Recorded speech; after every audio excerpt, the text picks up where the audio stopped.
The European Cricket League is proudly brought to you by Dream 11, HCL Software, Rado, La Junta de Andalucía, and Victorinox.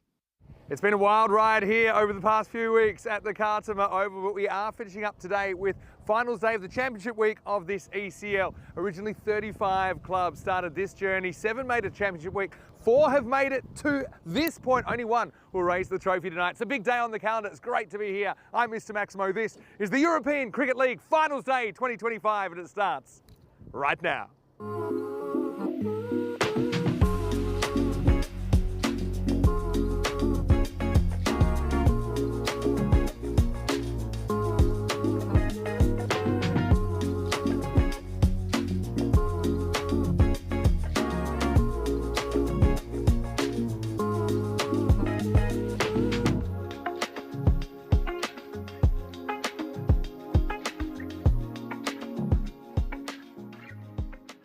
Buenos dias, good morning to you wherever you're watching from around the world, and welcome to a huge day in European cricket. Yes, it's finals day. We are going to see the final 4 matches of this European Cricket League, the 5th edition. We've had 4 different winners from 4 different countries in the 4 editions we've had previously, and we will have a new winner from a new country today. It's going to be very, very exciting, and thanks so much for being part of this adventure with us. Now, we do go back to 10 over cricket today after we had all 5 over matches to get to this point in championship week, and we're starting with the Eliminator. Now, this one will be a very interesting one, brutal one really, because these 2 teams have had a marvellous tournament. It's Roma CC of Italy to take on the Zurich Nomads of Switzerland. Ian Ramage, well, he's got his work gear on, he's got the giant coin in his hand. Let's see what happens at the coin toss.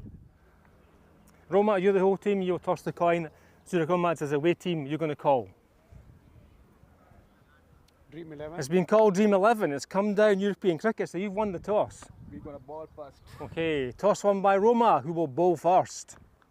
So Sujith Rilagadagi, the captain of Roma CC, has won the toss and he's elected to bowl first. Now, there has been a little bit of a bias, I suppose, towards chasing teams in this tournament. Whether it'll matter or not, I'm not so sure. But Roma CC, the champions of Italy, it's their 2nd ECL. First time they have made it through to championship week. 2 years ago, they got knocked out in the group final. It was a heartbreaking night for their club, but they are back and now they have made it to the final day of the ECL. They've got a shot at glory, but both these teams, they'll have to win all 3 of their games today to raise that trophy tonight. Watch out for Zain Ali. He's had a really, really good tournament, breakout tournament really for him, as well as Suwardana, who has been part of that opening combination. I don't think they'll really mess with it too much today. Also, they've got a really good kind of mix of pace and slow bowling options, Roma CC. 3-3 through championship week. The same record actually as the Zurich Nomads, who won their first 3 games but lost their last 3, and so they're on a little bit of a slide. They'll be hoping it's a new day. They can get some of their players to fire. Hassan Ahmed's had an amazing tournament as well for them, and Fahim Nazir, but really they've had a lot of contributors, and hopefully for them their losing streak doesn't continue. Even Roma actually lost their last 2 games, so both these 2 teams coming in on a bit of a downer. One thing that isn't a downer is the weather. We've got blue skies and sunshine today, and it's the kind of weather you would hope for on a big day like this for the European Cricket Network, expecting 17 degrees, already 15. You will have known already that we have had a delayed start, but we don't expect anything to be less than 10 overs today. We just want to get these games out when we want to find our winner. Corey Ruckers, he's been here for the whole journey as well, previous ECL winner, so I know he would know how much it would mean to lift the trophy tonight. Let's get ready for Eliminator here on finals day with Roma CC bowling first. Zurich Nomads to bat. I don't think it's a bad toss to lose. Over to you. Let's get ready for finals day. Good morning, everyone around the world. It's the day of days, championship day in the ECL, and I cannot wait to see the new champion tonight lift that trophy. Will it be Roma CC? Will it be Zurich Nomads? We'll have to wait and see. We've still got Farmers and obviously Skanderborg coming up a little bit later. Big in for Roma CC. They've held him back. Dinadu Marage comes shipped into the side. He hasn't played all week. Look out for him at the top of the order. Zurich Nomads 3-3. They started championship week so well on a little bit of a slide. But I think today, 10 over cricket, we go back to a little bit of normality. It does sound crazy to say that. 10 overs feels a little bit more normal for us. And we've got a huge matchup early. Warm welcome to all the viewers around the world, all our network partners, everyone in the chat. What a day we've got in store. 4 teams left in the ECL 2025.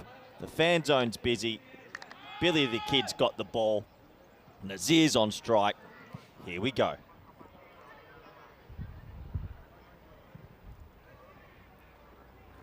Oh, bangs it straight. It's high in the air. Could be a catching chance. Oh, he shells it. First ball of the day, and that can be the difference between winning a trophy and losing. Should have been caught. Fernando made good ground, but he puts it down. And the trophy could be out of Roma's hands first rock. Oh, they'll be screaming his name all in Rome. He made very good ground. Nazir's a good player, but he eats the Cardamom turf. Huge moment in the first final.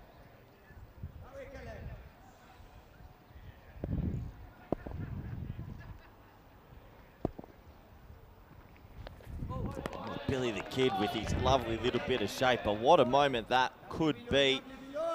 Interesting to look at these four teams today. Skanderborg obviously top of the table, and Farmers are both tracking really well. These two teams, Roma CC and Zurich Nomads, don't count them out just yet. Both the type of teams that if they get on a run, play some good cricket, they can easily win 3 in a row. Driven on the ground, 10 over cricket now. You've got time to get yourself in apparently. There's Fernando. He'll have to put that drop behind him. He'll be bowling a couple of overs, you'd imagine, and batting in that top 5 also.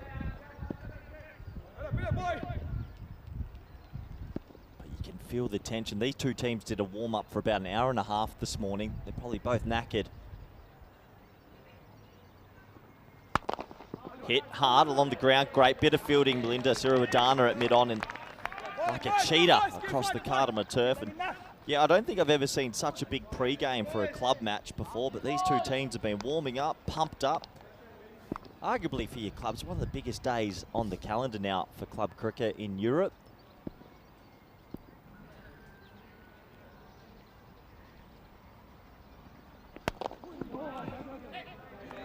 Dropped into the offside. Tell you what, 10 over cricket's a little bit slow. We saw the F5 yesterday. Would have seen that banged over the fence. And Zurich Nomads just giving themselves a couple to get in. Top over this from Billy the Kid. He's got a lovely action, Billy. Gets it to swing, decent enough pace. I think big Hassan Ahmed isn't going to look at another one. He tries to be aggressive. It gets away from the very talented and evergreen Sujith Rilla. So it'll be a bye, but what a top over that is from Billy the Kid. 1 of 3 overs in the power play as the first over is complete. Roma CC will be very happy indeed. We have a look at some of our stats over the tournament. Well, look at that, 32 to 56 when it comes to chasing. Very interesting. Group D, 12 in a row out there, but Championship Week 13, we have a look at the run rates, and Championship Week has gone bonkers, 16.7. You can understand that. With the 5 over cricket, I think batsmen actually had more of a license and a lot of depth. We also, a lot of numbers coming at me this early in the morning, but we're almost cracked over 17,000 runs. Total wickets getting closer to 750. Maximo rate, 12.7 per 10 overs. That's quite interesting. So it's been a wild ride, and let's bring back a man that enjoys a wild ride himself, Vinny Sandhu. I do enjoy a wild ride, and it's going to be a wild ride today. Hello, everyone. Good morning. Only just good morning here because it's 11:48 a.m. as I'm seeing it right now. Nomads only 4 off the first over. What a good over that one from Bilal. I think it was situational as well. Back to that in a second. Is Nutdige. First one is a thick edge, flying away and running away for 4. So yeah, I think that normally Nutdige gets the first over. But because he's a bowler that will swing it into the left-hander and Bilal swings it out, they bowl Bilal first over, maybe to try and get one of these two. Bilal bowled a very good over. Nutdige's first over's already gone for 4. I feel like Zurich Nomads come into today as the underdog, Vinny. I think at the start of the tournament, when you're looking at teams that could win the competition, I think Zurich Nomads, no one spoke about Zurich. Farmers, we know. Roma CC were being touted beforehand as well. Skanderborg, we knew, brought a good team. But Zurich probably come into today as the underdog.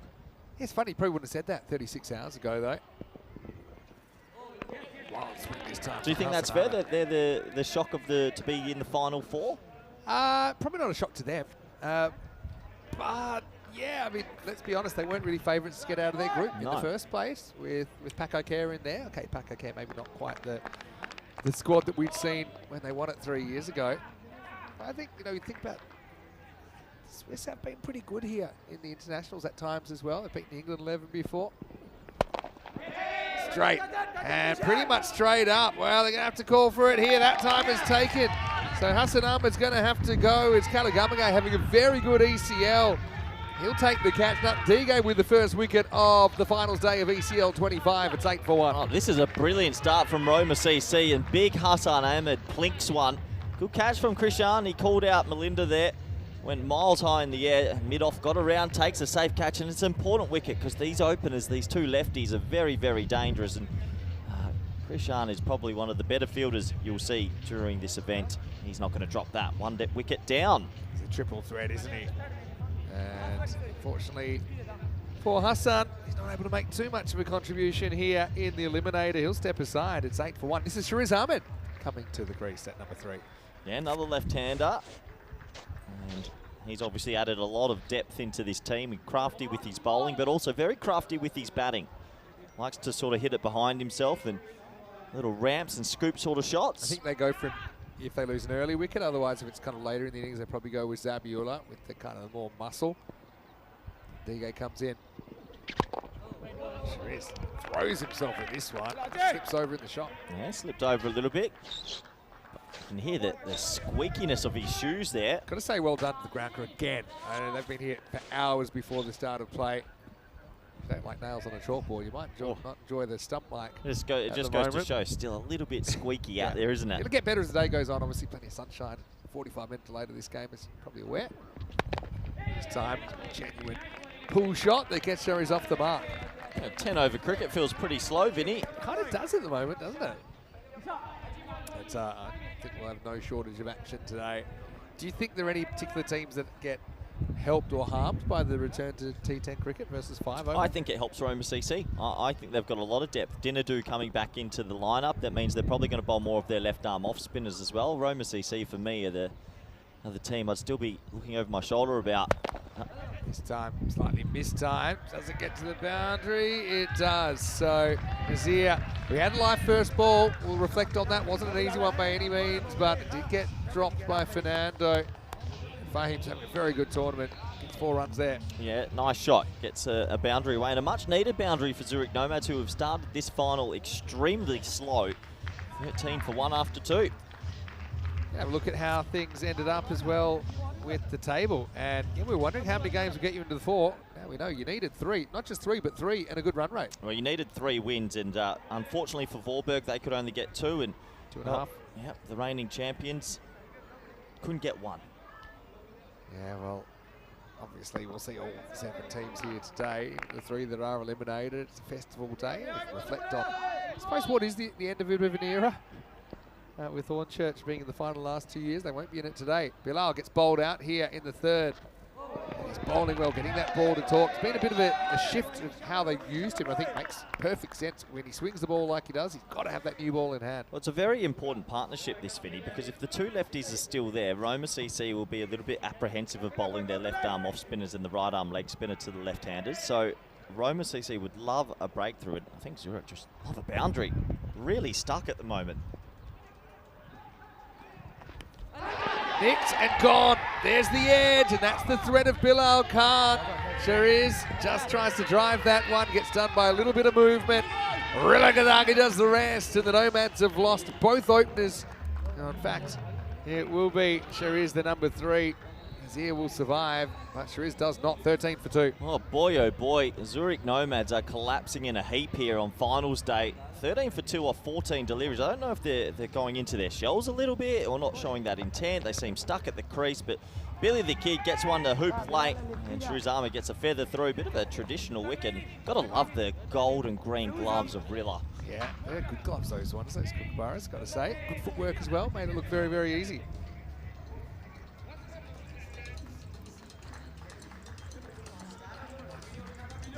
Disappointment for Shariz, but it gives an opportunity to Katil Zabiula. Hasn't he been a bit of a story of this ECL? Zabiula only knows one way. He won't plink him. He's going to try and try and hit it about 90 metres every ball. Big fan of Zabiola. Is he at all careful with these 4 balls from Bilal Khan, or is he just going for broke? I hope not. I hope he just plays his way, because if he comes off, he's a 40 off 10 type cricketer. But right now, Billy the Kid's getting that ball to shape, deep square, deep mid-wicket. This is going to be a honing in at the stumps. He drills straight to mid-off. So it's not just the fact they've taken 2 wickets, they've also kept it very, very quiet so far, Roma CC. Do you think that after playing a lot of 5-over cricket, all of a sudden Zurich are just trying to build into their innings? So this is 150, 160 going to be required. We say that, but will we see the transition? Ian had questions about that as well. Oh! He does go for this, and he gets lucky. It's a little inside edge, runs away, first runs for Zabiola. No, you can't do much about that. Billy the Kid honing in at the stumps. Thick inside edge. The old French cut from the Swiss goes for 4. Yeah, Oh. exactly technical. A quick hello. I know Jason O'Keefe is watching from Queensland. He's been watching every ball. He's been loving the 5-over cricket. I know he's been hit by, of course, the big storm, the cyclone down there. So, Jason, glad to have you watching, and I know he'll be paying very, very close attention on finals day. So thanks to everyone who's gotten in touch. It's been such a huge journey. I just saw another name in the chat, actually. It doesn't swing until it's almost at the keeper. So, very, very good start. Back to a 3-over power play, of course. Chris Webster was in there saying, nice to see the slip in. If you remember, Chris Webster took one of the catches of the ECL playing for Sophia Stars. It is nuts, isn't it? 35 clubs, 7 groups, championship week. This is match number 120. And I think we'll go over 17,000 runs in this match as well. Last ball for Billy. Geez, he's bowled really well there. If he picks it up, it's close. But end of the 3rd. Bilal 1 for 8 in this crucial eliminator. It's 18 for 2 after 3. 1 for 8. What a spell from Billy the Kid. And Roma CC, they start finals day the right way. They'll be very happy indeed. That's a more than poor power play, Ben. Yeah, I think they didn't give them too much to hit. Have people forgotten that T10's about getting on with it? Length, hey? Bilal, he didn't muck around. He had a stock ball that was working for him. He got it full. He gave it a chance to swing. But he didn't overdo the full. He didn't go knee-high full toss. We didn't see a waist high or a 7-up opportunity, anything like that. We didn't see anything really in the slot either. That's a wonderful spell of bowling. He's got to be in your Team Europe calculations. Put me under the pump there, Finn. He's bowled well. They're going to go back and finish with the 2 opening bowlers then to bowl out. Don't often see that either. They still got Khalid Ahmadi to come in with his sling bowling and just waiting for when they might go to the spinners. They've got 3 or 4 they can use, and they'll definitely bowl at some stage. All right, time for over 4. Nutdiga gets bowled out. This one's a bit too short. It's hammered by Zabiola. Maximo! It took a while. We finally got the first one of finals day. Oh, there we go. Bang. Zabiola can do this. He's just brute power. Flat bats it over mid-on, and maybe that will wake up the Swiss champions. They started the championship week on 5 inning, but yesterday it was a tough day and a few errors started to show. Yeah, that's true. It's a long tournament as well. I know it hasn't been a very long finals week, but it's got to kind of affect the mental state of everyone as well. Be mentally tired as well as physically tired at this stage. Zabiola's a real wild card, isn't he? In the truest sense. That he will take his chances and hope that the luck of the gods is on his side.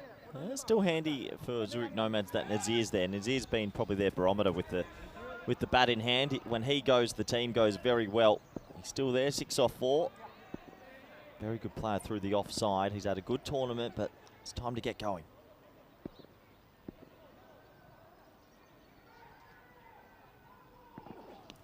Oh, I actually think that's bounced off the pitch. I actually think he's hit it. I thought he might have even nicked it. I heard a noise that went past the bat. Yeah.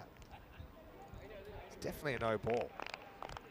So, yeah, even if he hits it, it's still a no ball. I haven't seen that in a while. So Nutdiga completely misses the mark, and Nazir gets free hit.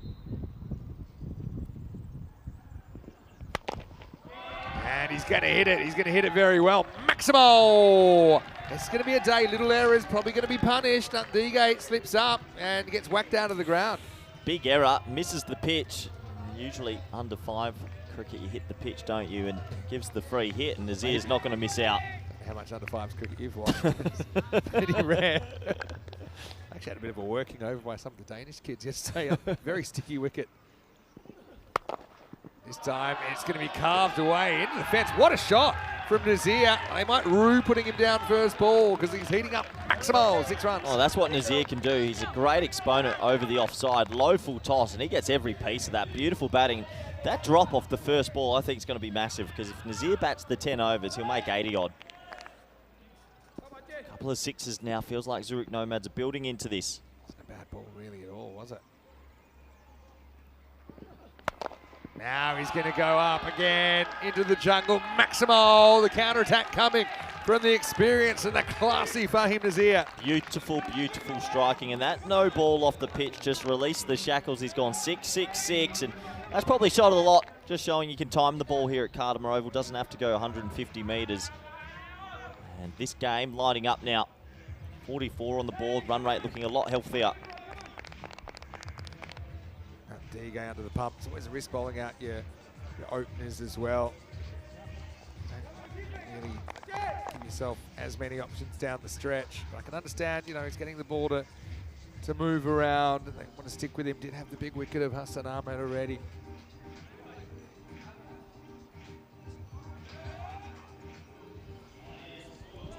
Nomads, how would they be feeling today?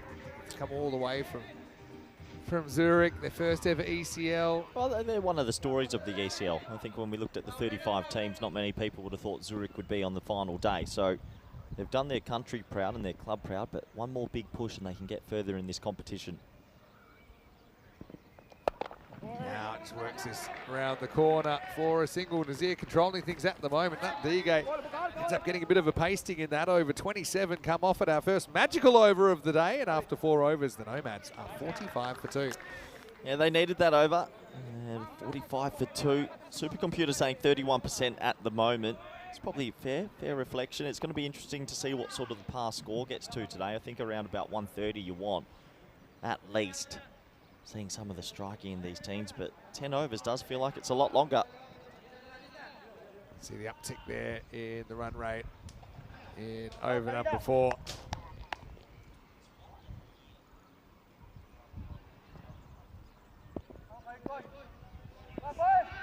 Beautiful day though, nice to have some good weather back.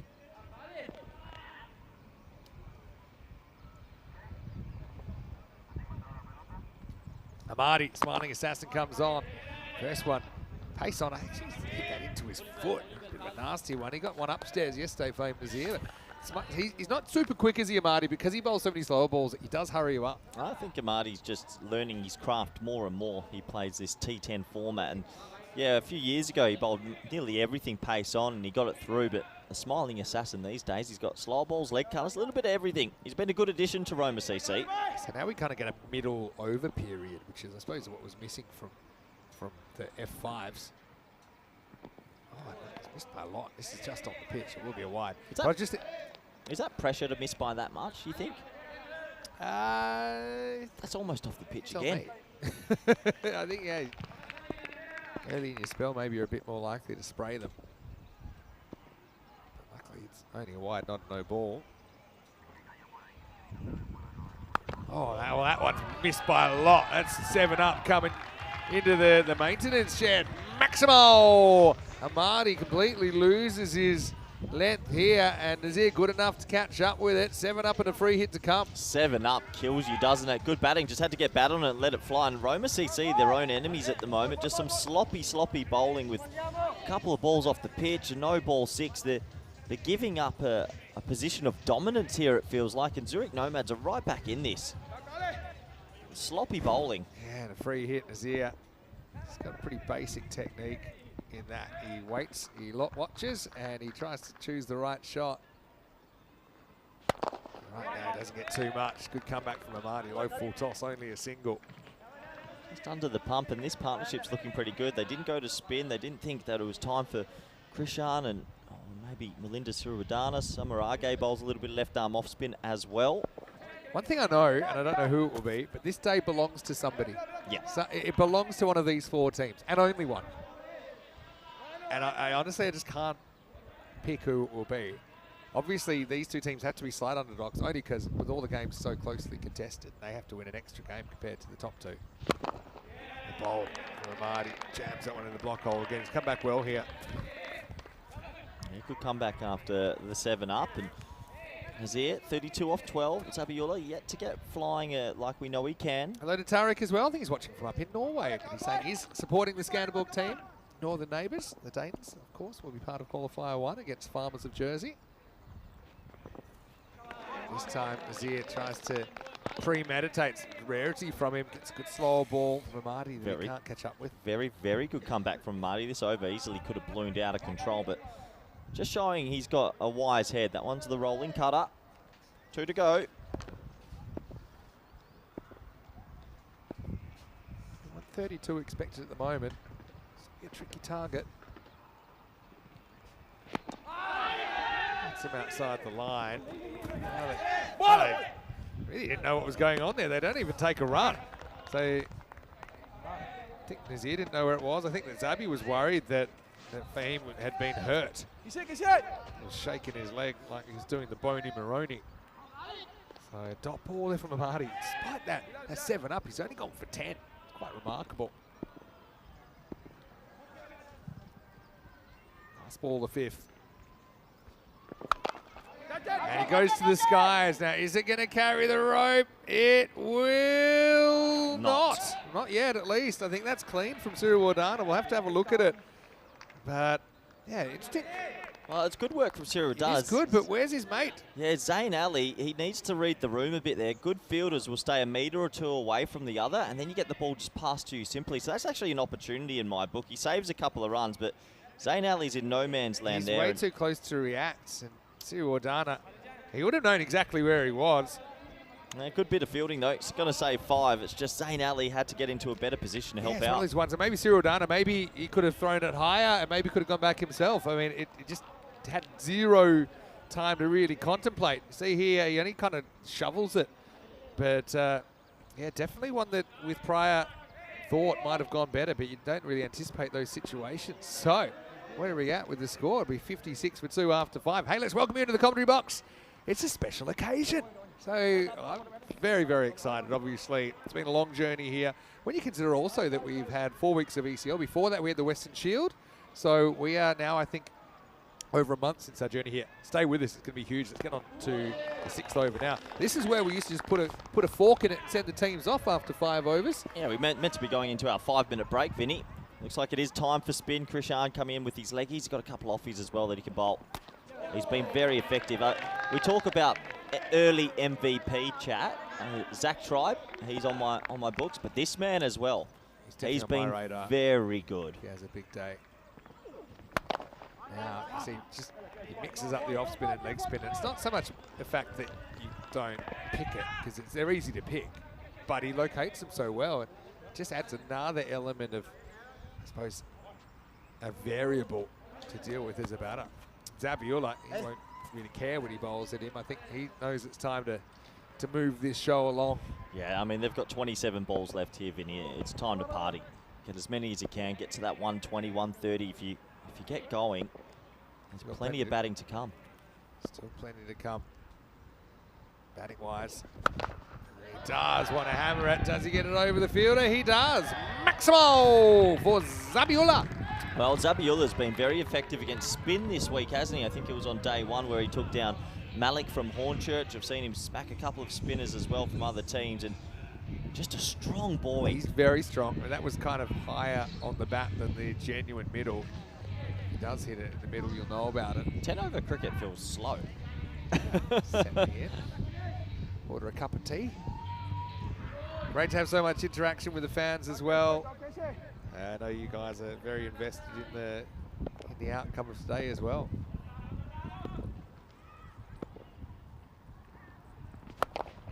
Genuine leg spinner. Goes a bit slower there, Kalagamaga.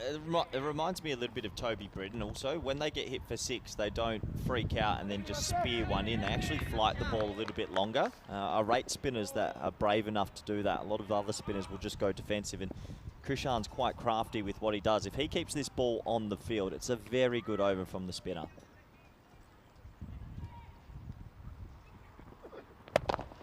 Goes straight this time and hits it sweetly. Maximal Nazir to 46. Good shot from Nazir. Every time Zurich feel like they're falling below the rate, Nazir seems to be able to find the rope just a little bit too full that time. Another 6, and that over's probably on as even in the end. Okay, so end of 670 for 2.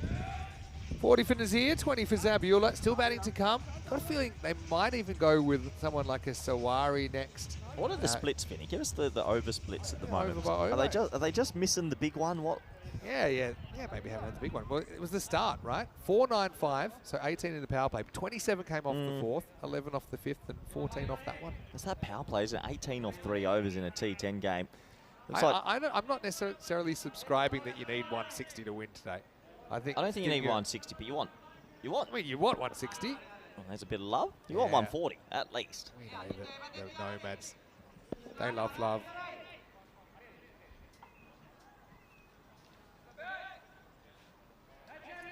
Of course, if they love us, we love them back. Sometimes. Depends who you I are. love good cricket. There we go. Oh, wow. Shocker from Fernando first up. No ball and free hit incoming. Wow, it's another opportunity at a 7-up goes missing. And when I look at the field, there was only 2 fielders deep on the leg side. Zabiola misses out. It's a terrible ball. They've missed the pitch. There's been some fullies. Roma look a little bit rusty as well. Smart from the keeper, Rilla here. Just goes back, keeps the lid on. No need to keep up anymore. Freebie. Bowled him. Perfect. Which Oh.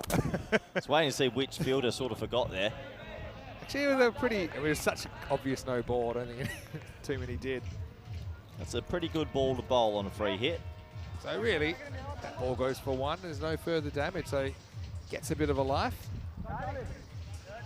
You think Rilla needs to come up to the stumps here? I'm worried Fernando's going to spear one down the leg side. It's not a charger, Zabiola. He's a stand and deliver. So all I can see is a little edge maybe getting away from him. So personally, I don't think the odds are there. Let's see. This time won't make great contact, and we'll have to settle for a single. You're always doing a calculation. What am I getting out of this by coming up versus being back? Now, Nazir does like to bat out of his crease. So even the fact that you're forcing him back into his crease, you're making him a little less comfortable. So to Nazir, I probably would consider it. Yeah, and Edge is going to fly away here for 4. So Nazir moves to 44. Yeah, but it is a tough calculation. I mean, if you can stump Nazir even, you've got a chance of a leg side stumping. Obviously, Rilla's a top quality keeper. But yeah, generally we're seeing it less and less actually as a tactic. Yeah. I think Nazir likes this matchup. Fernando sort of hits the deck hard, but he's not express pace. And Nazir's in, 44 off 20. Yes, he got a life off the first ball. But I just have a feeling this could be a big over for Nazir. Nazir carried them through their group final, if you remember that one. It was a very, very good innings. Big game player, isn't he? Big game player. Over 40s. Oh, Leon looking absolutely sensational today in the candy stripes. Well, not very often you get out-suited. I don't mind being outdone by a Leon. He was very good at Christmas last year as well. Oh, that's a blast. And that's going to be 50 for Fahim Nazir. Brings it up off 21 balls. He is carrying the Nomads on his shoulders once again as they battle for survival here in ECL 25. Lovely shot from Nazir. He makes him pay. I just have a feeling Fernando bowling around the wicket into his wheelhouse isn't the right matchup. And 2 more balls to come. Nazir can do a lot of damage. It's actually Fernando who dropped him off the first ball as well. It was. 6 sixes, 2 fours for Fahim Nazir. That was a very, very good shot. Short of this one. Oh, very good effort down there from Murugaya Kanageshwaran. May have even just got a finger on that before it bounces, but he gave it everything he had. Fantastic effort. Oh, rolls off your tongue, Vinny. Great effort. Diving forward's never easy. Oh, I reckon just on the half volley. Top effort, top effort. May have just got the end of the fingers on. I don't think he could have done anything more physically. There's the big swing and a miss from Zabiola. They don't want to get too full to him. You can see that. Likes to get in the front dog. End of the 7 overs. It's 83 for 2. Feels like we're watching some attritional cricket. This is what's coming up today. Skanderborg Farmers, they're sitting there quietly at the moment, enjoying all the action. They're coming up in Qualifier 1. Obviously, the loser of the Eliminator is knocked out in 4th place. And the final under lights tonight. Looking forward to it. The weather forecast is meant to be nice and clear from now on. So we will be we'll be crowning our 5th champion today, Vinny. It's going to be huge, isn't it? 5 different countries. Yeah, we'll have five different countries holding an ECL trophy. Notice there also we're now 45 minutes behind where we plan to be. But the good news is we're going to finish it actually without going to the reserve day. So it's great effort from everyone. Khalid Amadi comes back. And going to hit a 4th stump here. Zia misses out. He's been late on him a couple of times in his ear, again, because he's thinking slower ball, probably. Yeah, Khalid, the smiling assassin's crafty. He doesn't go slower ball first ball this time, goes pace on and almost gets a bit of timber. The guessing game. Slow ball or quick? I think slow. No, it goes quick. That's it. He has a good... Amadi's one guy I just can't work out. Same with Rabani from Spain. Yep. That they think what you're thinking, and they know that you're trying to think what they're thinking, and they'll do the opposite. So in the end, you end up with a 50-50. It doesn't matter how much you think about it. It's a high stakes poker. There's that slow ball chipped up in the air and caught. Nicely done, Krishan Kalugamage. He's a triple threat, isn't he, Krishan? Oh, Vinny, you're not going to believe this. Whoa. They've got 3 inside the ring. It's a no ball. Roma CC capitulating. Poor cricket. It's a no ball because they've only got 3 in the ring and another mistake. No ball called from square leg. Unbelievable. It's a final, Vinny. That cannot happen. Oh, yeah, left-hand, right-hand combination. Field always having to move. So instead of a wicket and a new man on strike... He thought he was out, and then... Square leg called it. Then Fahim... Well, the ball came in. Oh, Charles could have run him out. Did you see that? What a mistake, Vinny, in the final. Yeah. You still got to give him the run because they crossed at the point where the ball became dead. So I think... We had this happen before, right? Where... In the shirt front incident, because Charles basically intervenes, but because they'd crossed at the point where the ball becomes dead, I think you get the single. What a mistake though, Vin. Which it would have been a single anyway. What a mistake though. Yeah. So Zabiula will get a single in an unusual way. Oh wow.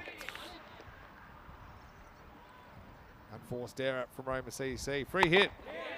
All right, well, they get away with that. Khalid Amadi's bowling extremely well. He actually deserves a wicket. In the end, Roma CC just at times, Vinny, no balls above head, missing the pitch, mistakes in the field. But, you know, we expect to see a few. You know what? On championship day, these are things that shouldn't happen. Human beings out there. Are they? I think so. Zabiula to line him up. Goes pace on. Brilliant bowling from Amadi. He's just a bit of licorice all sorts at the moment. I'm surprised that he bowled pace on to Zabiula, who kind of eats it up. But I think Zabiula's setting up for a slow ball there. He's completely beaten for pace. Okay, go on. Tell me, Vin. Slow ball or pace on? I think he thinks I'm thinking slow ball, so I'm going to say pace on. Yeah, pace on. That time he loses the poker match. There's Amadi as Zabiula flat bats him over long off. Maximal, 6 runs. Oh, he should have been out 3 balls ago, and that's going to be frustration for Amadi because the man he dismissed not long ago with a mistake from the captain and some of the fielders. What a shot, though. Brilliant batting. You watch the wrist release at the right moment. I've got a platform, Vin, for a really big last 13 deliveries. Still another over of spin, I expect, at some stage also. Last ball for Amadi. And he tries it on again. He gets punished again. Zabiula goes hillward. Wow, how far up the hill did that go? Can we track that guy going up the hill? I think it's gone at least 3/4, or maybe did it top it? This will be an expedition, some mountaineering. It's end of 8. It's 99 for 2. That wasn't a hill topper, was it, Vin? I think it might have been a hill topper. They're not even trying to find it. No. Well, I saw it, and it went far. The replay foxed us, Vinny. Halfway up. That wasn't the same ball. CGI. Jeez, it was a good strike, though, wasn't it? So 2 overs to go. What are they looking at? Probably here 130s. maybe 140s with a big finish. If you're Roma and you can have a good finish yourself, you maybe can keep it to 120s. Yeah, but just I feel like Roma CC have been their own enemy here a little bit in this final. Eliminator comes back. Sydney bowls offies. It's kind of a flat one. It's up. It's in the air. It's coming around. And a brilliant bit of fielding. Wow. Great catch by Bilal Khan. Sensational fielding. That's exactly what you want. The dangerous Nazir has to go, but that is a 10 out of 10 catch, Vincenzo. Yeah, he took a great one, if you remember, earlier in the week when he kind of went one hand over the boundary. This time he gets to it too. Just watch. Does he ever touch the rope here? Don't think so. No, not even close. So Bilal Khan, what a cricketer. It's going to be the third wicket down. Nazir finally falls for 53 after being dropped off the first ball of finals day. The Nomads lose their veteran. It's 99 for 3. Oh, the double bat swap. He's ended up walking out with the one he originally intended. That's a fine and a half. Nazir goes for 53 of 26. Great catch from Billy the Kid. As Roma CC take a vital wicket in the closing stages of this first 10 overs. Great catch, Vinny. Very good That's catch. the standard I want to see on Championship Day. Is that the kind of standard you want to see in Team Europe? See. Just saying. All right, Kalagamagay with a wicket. New batter comes out. Azim Nazir, the captain. He's a real veteran of the club. He's been around for decades with the Nomads. And he would know more than anyone that a day like this hasn't come around ever. And In you 20, 25 years. You don't know when it will come again. It may never come again. So it's a huge day. Biggest day ever for the Nomads organisation. Zabiola can't get under this one. He'll have to settle for one. Krishan once again proving to be very, very effective. Just spearing a couple in this time. Yeah, I think they've gone for Nazir over maybe more muscle, like a Sawari, just because who's bowling. Kalagamagay is very crafty. Need the batsmanship. Great bowling. Hits that tram line. This is almost a little bit like Shariz Ahmed this time. He's not going spin and he's just darting in Yorkers, but doing it consistently. Really good bowling. Illegal bat swap from there. Oh, it's all happening early. Oh, and Sheriff's come in. Oh. He actually thought there was a potential Johnny Bairstow moment waiting to happen there because instead of staying in his crease, Sheriff's on top of him. Sheriff said, look, you've swapped now, you swapped back. Do you reckon? Gotta love the Sheriff. Azim's pretty annoyed about that. Oh, no way. What a part of a bat to use. Well, maybe it had an extra centimetre on the bottom. It squeezed it over the fine leg. You wouldn't believe this was possible. You could try it 1,000 times. You wouldn't be able to do it, but it will be 4. It'll bring up the 100 for the Nomads. That's one of the greatest inside edges for 4 I've ever seen. And, well, Krishan says, what am I meant to do there? If they hadn't have changed the bat, would that shot have gone the same way? No. Probably not. Last ball of the night. Pace on. This will test the field. I should get there. Fast is out. But they're going to come back for 2 here. Oh, that's out. He's been run out here. They're going to have a look at it. Oh, brilliant work from Melinda Siriwadana out there first, and then Krishan as well. Takes it with one hand and he takes off the stumps quickly. Yeah, very, very good work. Siriwadana putting his body on the line. Yeah, you'll see it here. I don't think he's even in the picture. No, he's not. Saves a run. Yeah, great effort from Nazir. And a new batter on strike. True, because that will be the end of the over. It'll be 107 for 4. New batter on strike. Let's see who bowls here. Do they go back to Fernando, went none for 13? Yeah, I think they'll end with Fernando, but I just want to just touch on Krishan a little bit there, and that's why I think he's in the MVP talks. What he just did then, with the one-handed catch from the boundary and hit the stump, he's just an athlete. Yeah, he's a natural. You got to love him. Could probably do anything that he wanted. How much did that over go for, Vinny? That over went for only 8 runs. What a player. Last overtime in this very long T10 overs. Do you know what? Situationally, with these two at the crease, I think I'll be bowling left arm spin. I just think I've got 2 proper bruisers out there. And I think Fernando's more in their zone of what they want. Anyway, first one, they can't get under, so they'll have to settle for 1. It's a very strange field they've got as well for the 2 right-handers of Fernando. Fernando's trying to take it across, yes? You've only got 4 on the offside. You've got 2 behind square. But that shows you how little they think these 2 are likely to try and hit on the offside. They're proper cowboys, these 2. Well, they're going to bring another up and now put the third back. But if you're going across, why would you have 3 fielders? There we go. That's because better. it does. I don't know. Can they hear me? I also don't think that This is better.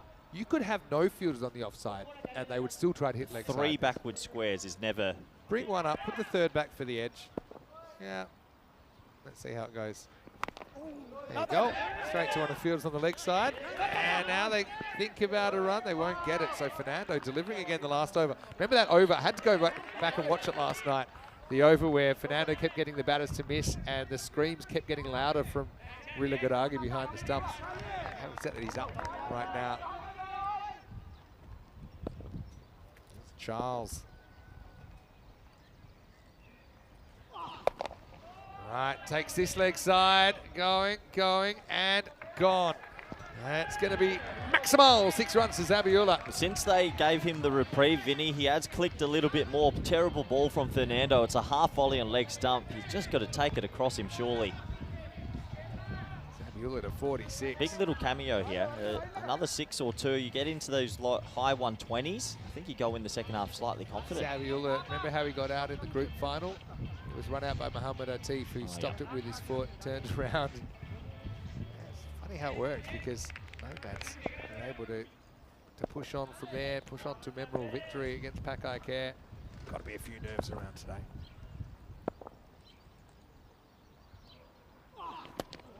Better.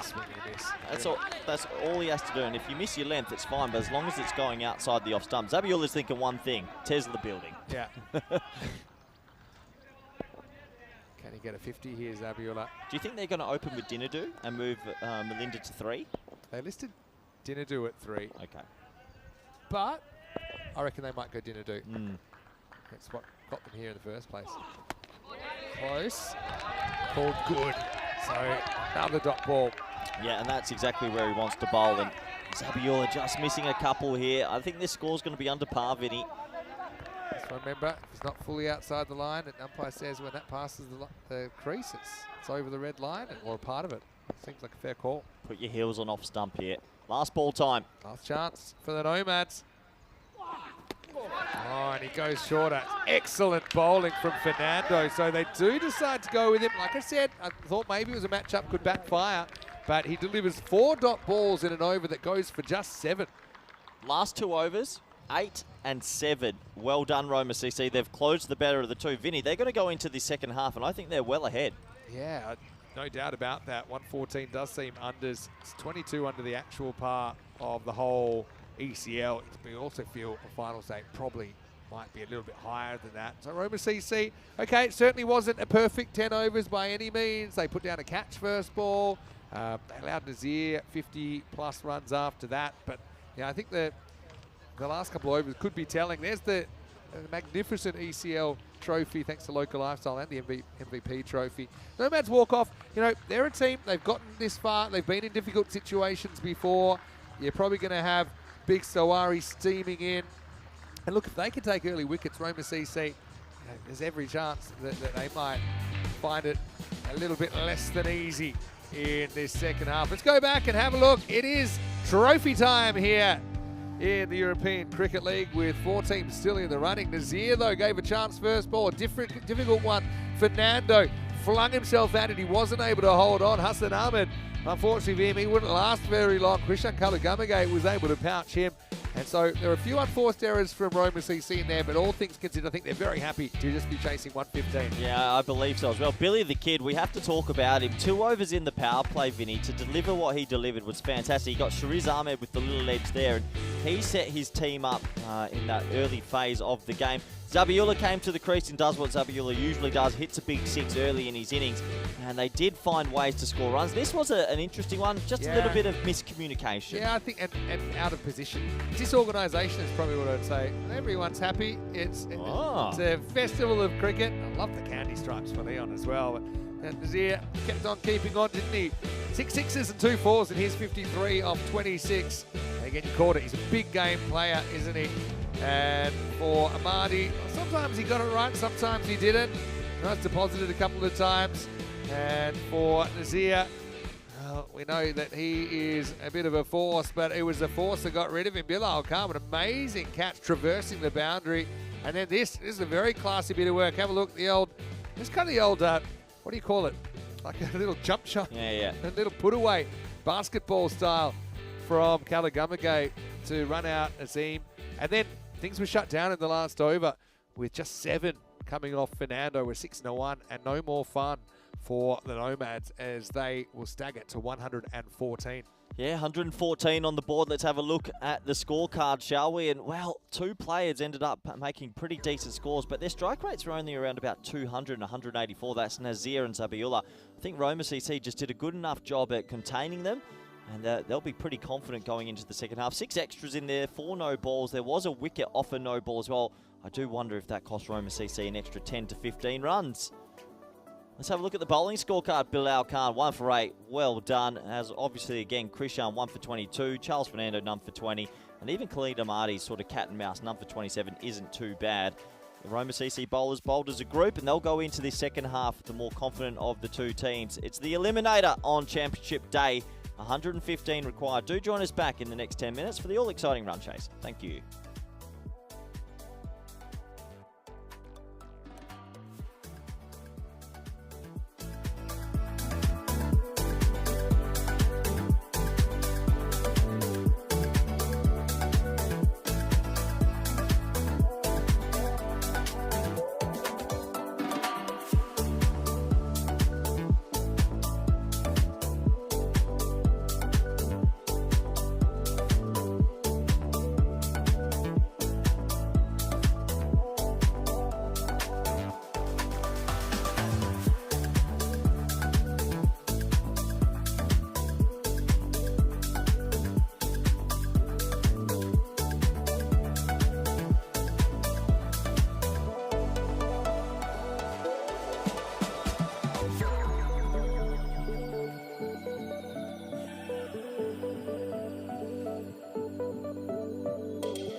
just you and me.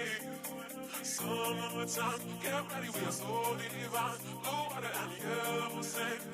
Let's live our dream. Summertime, get ready, we are so divine. Blue water and the air will sing. Just you and me. Summertime, get ready, we are so divine. Blue water and the air will sing. Let's live our dream. Summertime.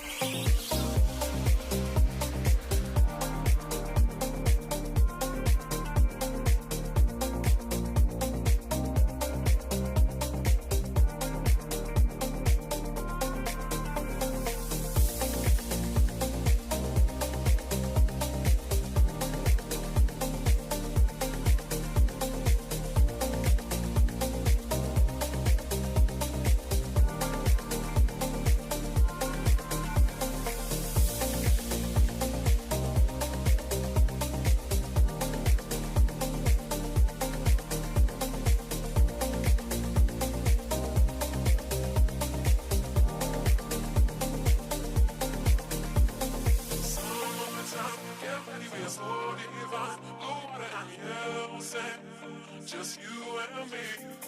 Summertime, get ready, we are so divine. Blue water and the air will sing.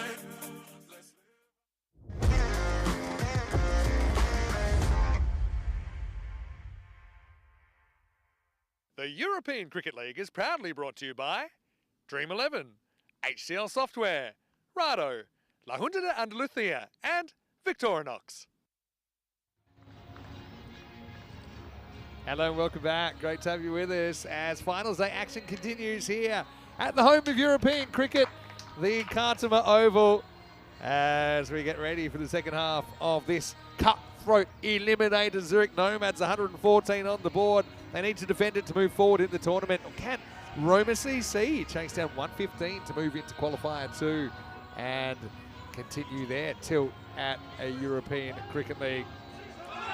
Great to have you with us, whether you're watching on our European Cricket Network YouTube channel, of course, on one of our international broadcast partners, Fox Sports Australia, ATN in Canada, as well as Willow TV in the USA, Star Times Africa, SSC in the Middle East, Sportsmax in the Caribbean, Sports Deutschland streams to Austria, Swiss Sport TV, and of course on fan code in the subcontinent. Corey Ruckers joins me back for the second half, and what do you make of it so far? What I make of it, Vinny, is it's Championship Day, one of the most exciting days on the calendar for 2024. I actually think this is the big day, the biggest of the biggest. This is like Christmas morning. Is it because it's so wide open?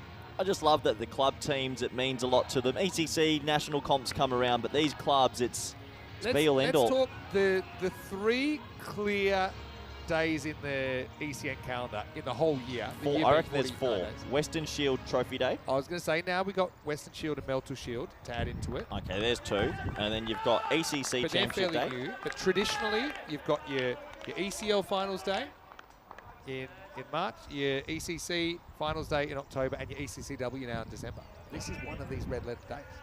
Red letter? Red letter days. What's in a red letter? Means the day's not out. Ah. Here we go. This man's been good all trip. Sawari. He's going to bowl some thunderbolts. Here's Zayn Ali, and they do go for Marage as his opening partner. First one gets lost down leg side. Very interesting. They've held Dinadoo back. They said you're not a 5-over cricketer, Dinadoo, but you're a T10 cricketer. But you know what the funny thing is? On average, he bats for 2 overs, even in 10-over cricket. Honestly, he rarely makes out a power play, but when he does, it's big. He doesn't waste time. That's the whole point. Zayn Ali's such a key in this chase as well. This is a big contest early. That's absolutely smashed in front of square. 4 runs. Gets Zayn Ali to open his account. Well, for Zurich Nomads, they've got to believe. You just got to throw everything at them. Get the boys fizzed up, a couple early wickets, but Zayn Ali, we know when he gets going, he's hard to rein in. If he has a good finals day, just a championship day, he could take them the whole way. Sawari, though, credit to him, Vim. He has been fantastic all tournament. He had a big day, maybe in the MVP calculations as well? Nah. Vote of confidence there from Corey Ruckers. Ties him up. We'll get to have a look at Dinadoo. Yeah, so just to talk you through, Dinadoo is their regular opener.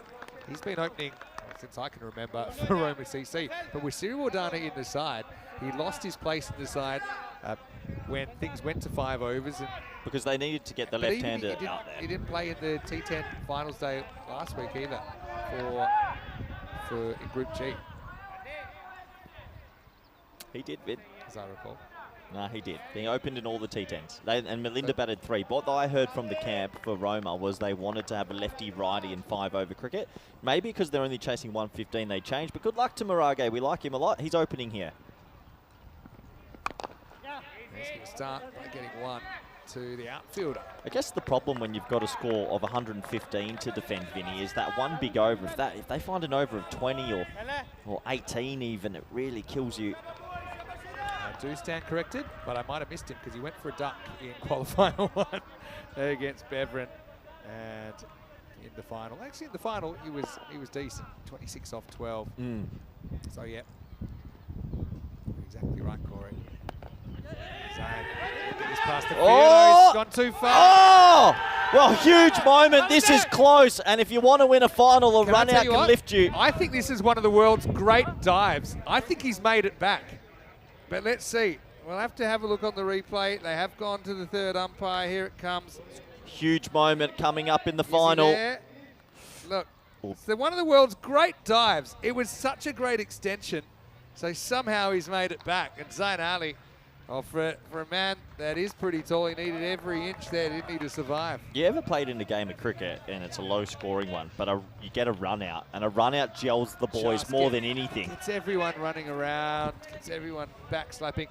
I don't know if we can show this dive, but it was an amazing dive. He had nothing more to give. You'll have a look here. Great work. He dived and then actually even extended his bat even further. He was so desperate. And Zane's a tall man. So he got down, he got low for his team. Big moment, gets away with it. I think if they had run, Marage would have been run out. 7 off this first over. Oh, in the Jats crackers, Vinny. Oh, no. Oh, no. Well, that's the last thing you need, and he might be down and out for a millennium. He's down 2 balls in a row. Oh, insane. Oh, and hits my him word. Hits him in the seam. Half the population felt that. That is not good. He's gone. Well, what's in that bag that's going to help? well, if they spray well enough, he might grow another. Because magic spray into the nether regions He's is never a good still going thing. down. And here come. Now this is where the no. players, they have a bit more Don't do it. expertise. Oh, they're sending him back up. The legs thing is the funny one, where the players have this myth by distracting by bending your legs that it'll help. Can we get a reverse view on this? Yeah, do you reckon- yeah. What's the medic saying here? Saying, What is it with guys doing? if the heels go up that way, do they get sent back north? Or where have they fallen? Around his socks? Oh, dear. Well, let's have a look at it one more time in super slow. Oh, my word. One of the fastest bowlers here as well, if not the fastest. He's still down. He's in trouble. But look at the flexibility, getting the heels right into the glutes. They might never come back, Vin. I think they're around his socks. I wonder if he was happy that he slid in to avoid being run out the ball before. Look, Sawari bowls a heavy ball, and that is the heaviest of them all. Zion might be carrying a couple after that. Oh, no. They're the heels. Look, Oh, are they? checking it. Oh. Checking. Well, remember that time in the ECC Challenger where Sajid Afridi had shards, Vinny, blown into Box himself? shattered. Well, this could be a shard Might moment. be a good idea actually to check the protector. He's putting away the cross bat Do you shot think for a we while. need to start bringing out the screen for moments like that? I think you should be allowed to have a little bit of a check. Oh, God, I Make feel sure that. That that- was a violent one. Everything's where it should be. Surely you're blocking the next ball. Just get through. He's going to get the same length again. All right, last ball of the over. Watch out. Oh, it's been Jesus. badged. My word, it's the worst 3 minutes a batsman's ever had. He's been hit in both his heads. What's going on? Here's the next one. Had a visceral reaction to this bang Oh, right So he dived on the ground, landed on his chest, got hit in the nether region, then got hit in the head. And Zayn Ali's had a crazy 3 minutes. The medic's back, Vinny. There, medic's back. Head check. Okay, here's the first one. Which pick your poison here. That was the first one. Then we had the little bit of the old stretcheroo, and then bang, right in the bush. Well, she's busy. To be honest, she's slowed down a bit. Can you run a drink for the It's medic? not a full jog. It's At the moment, I wouldn't blame him if he faked failing the test to get off the field for a few moments. I'm fine. She thinks she just point a little do downstairs. you think his voice is a bit more hype? Yeah, I'm doing good, thanks. Well, Magic Spray Sophia, she comes good. Zayn Ali's on a hat trick of almost getting sent into the next life. 47 matches since Goldemore. That one, that last one got me. Hey, yo. Oh, my word. Well, good on him. He's still out there. We're going to get into over number 2. And this game very much alive. Well, I've got a feeling we're on for a low-scoring If thriller. there's one bowler you wouldn't want to get hit by, Sawari. Here's another bowler you wouldn't want to get hit by. Hassan Ali. He gets it through. all right, here we go. All of a sudden, Zurich Nomads getting this ball to zip here. Well bowled.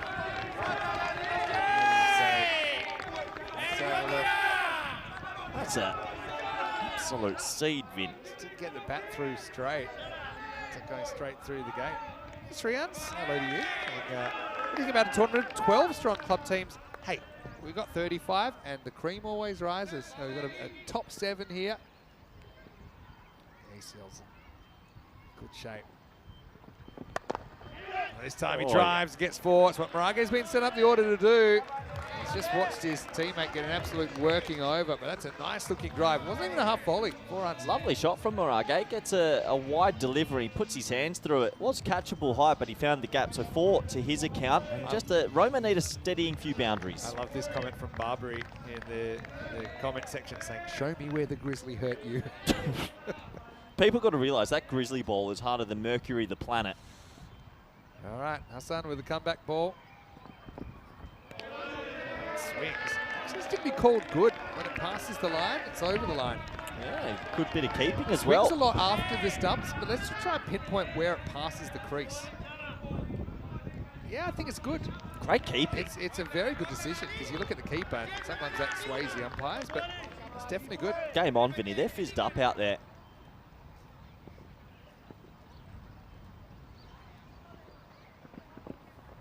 Well bowled again, finds the same spot. Dinadu. Hassan Ali is Italian and he's playing against the Italian club. We're trying to keep them out of the second half of finals day. As an opening bat, you can't miss these deliveries. It's a wide half volley. Any bat on it's going to fly for 6. Is playing and missing a bit, Dinadu. Ali's in a bit of pain at the non-strikers end. And Roma CC are feeling the pinch here.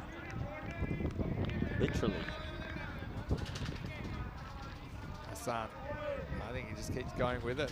Got 2 kind of catches, like a floating gully and a floating backward point there for a thick edge. Oh, he goes the bouncer this time. Just a bit too high on Dinadu. Yeah, wide. I don't mind the option. Just got the height all wrong. So that's going to be a wide. Free run. He's deep in the crease, but that still hurried him up.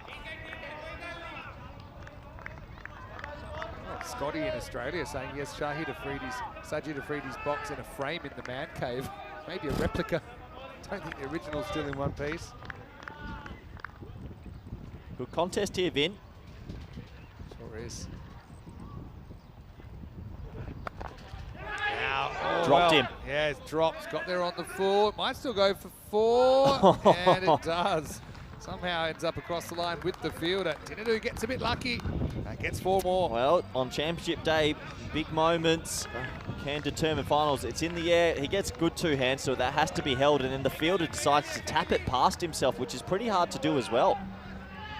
That's a mistake, Vin. That's a catch. Yeah, it's a difficult one, though. Let's be fair. Dawood's right. Low 2 is right. Remember, if you do get to do that, you're probably staring down the barrel of Melinda Siriwadana coming out at 3.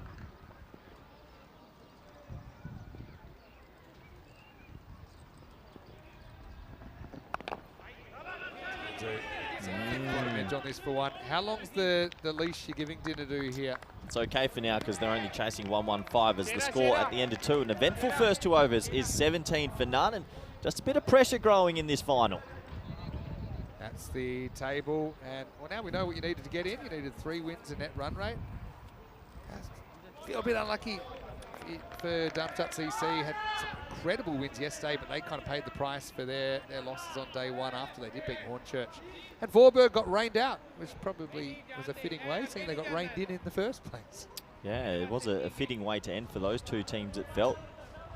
You do sort of feel for the German champions. They got close, but their net run rate was just so far behind. Here we go again. Sawari has got this ball talking. He's bowled well all tournament, and he looks like he's got his rhythm up. Zain Ali just taking a few minutes to compose himself at the non-strikes, and big third over of this game. They're coming back.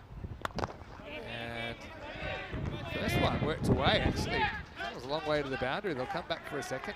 Yeah, Shariz Ahmed's very, very quick. Chases that down. Nice shot for Morage.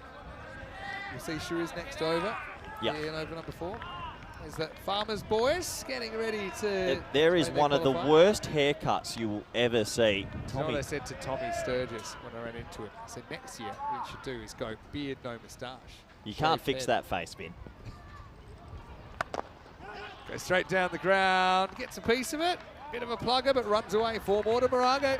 Yeah, nice shot. Little chip over the top. Morage starting to find a bit of flow. Wasn't out the meat of that bat, but he gets 4 more. Morage's job is to attack everything in the power play. Then they don't mind if he was to get out and Sirwadana comes in. Got plenty of resources. It's a really big over because it's closing the power play. Who can close it the better? 12 and over required from this point. This time he gets down, pulls. Doesn't quite get the timing, just a single. Yeah, 1 more to the total. Zain Ali has been, he's actually had a couple of minutes to compose himself. He hasn't been on strike since the incident. Incidents, yeah, you're correct. Zurich are fighting hard here, Vinny. I mean, how's he feeling against Sawari, who's just got him in the midsection and once in the head? Kind of tension around at the moment. Nomad's fighting for every run at the moment. Goes shortish again. Really kicking at the moment, are they, Roma CC? Yeah, just plinking them, aren't they? I don't think they're too stressed just yet, but there'll be a few nerves in that dressing room. They'd love a boundary or two to close the power play. Morage 17, Zain Ali hasn't got going.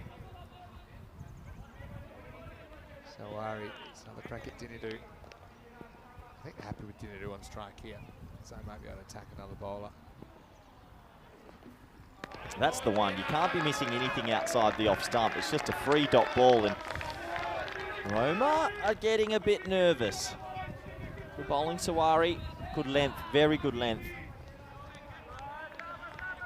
With Shariz Ahmed to have 2 overs, if he bowls well. 27% Nomads. I've got a feeling that's on the rise. Gets beaten again. So I wonder actually if they're thinking about a strategic switch here, but it's the end of the power play for now, and it's 25 without loss. Yeah, another play and miss. Just had to help that over third man. Tries to ride it.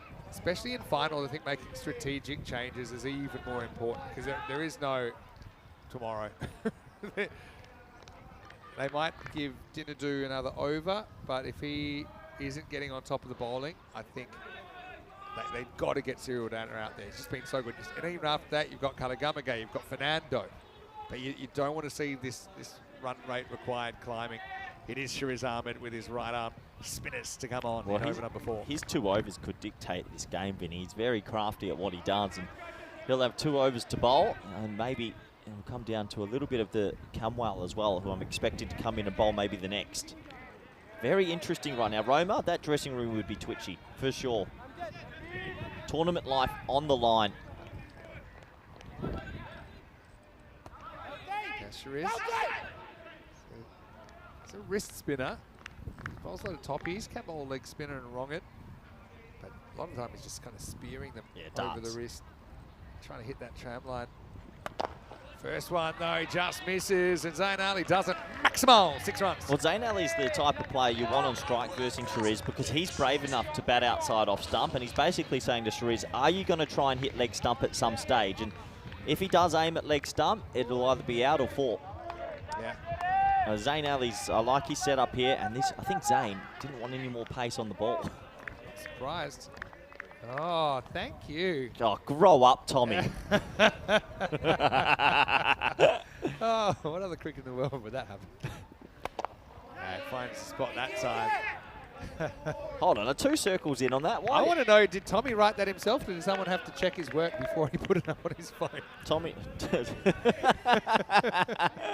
Fast bowlers cartel. Maragate, time to get going, or I think you make a tactical switch. He's only 17 of 12. Look, he's setting up outside off stump as well. I think he's got this over, if I'm honest. Gets hit the pad. He goes on a long march to nowhere. Dinadu probably should have been run out there. Well, Ran blindly. I agree with you, Vinny. You've got a very good player sitting in the sheds. Dinadu struggling. That's just struck him outside the line of off stump. See, then he takes off, and Zane tries to put the stop sign up. And see, if it was picked up cleanly, it would have been probably run out, but fielder didn't pick it up cleanly. Well bowled, another run-out opportunity this time. Dinadu survives. You got to yank him. Roma, this is your tournament. Make a tactical switch here, but surely you retire him out. You have to be smart. I think it's not Zayn Ali just changing of bats, but retire him. It's not hard. They should know. Roma have played a lot on the network. Yeah, they know. I think it's a matter of when. I think are they doing it? Are they making the call now? Or they should do it. No, it's just a bat swap. The longer Roma wait, the scarier it gets. Okay, He's I can 18 understand. off 14. Okay, this ball doesn't matter. Last ball maybe has a free crack at Shiriz Ahmed, but I think then you probably got to do it regardless.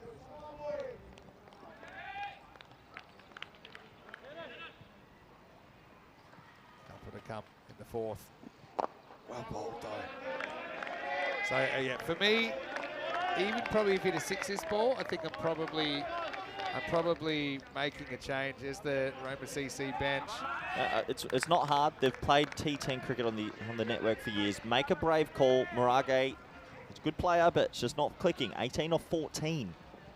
This is his last ball. Yes, he's still got batting after that as well. Exactly. Last ball of this over. You got to do it. Surely that dressing room does it.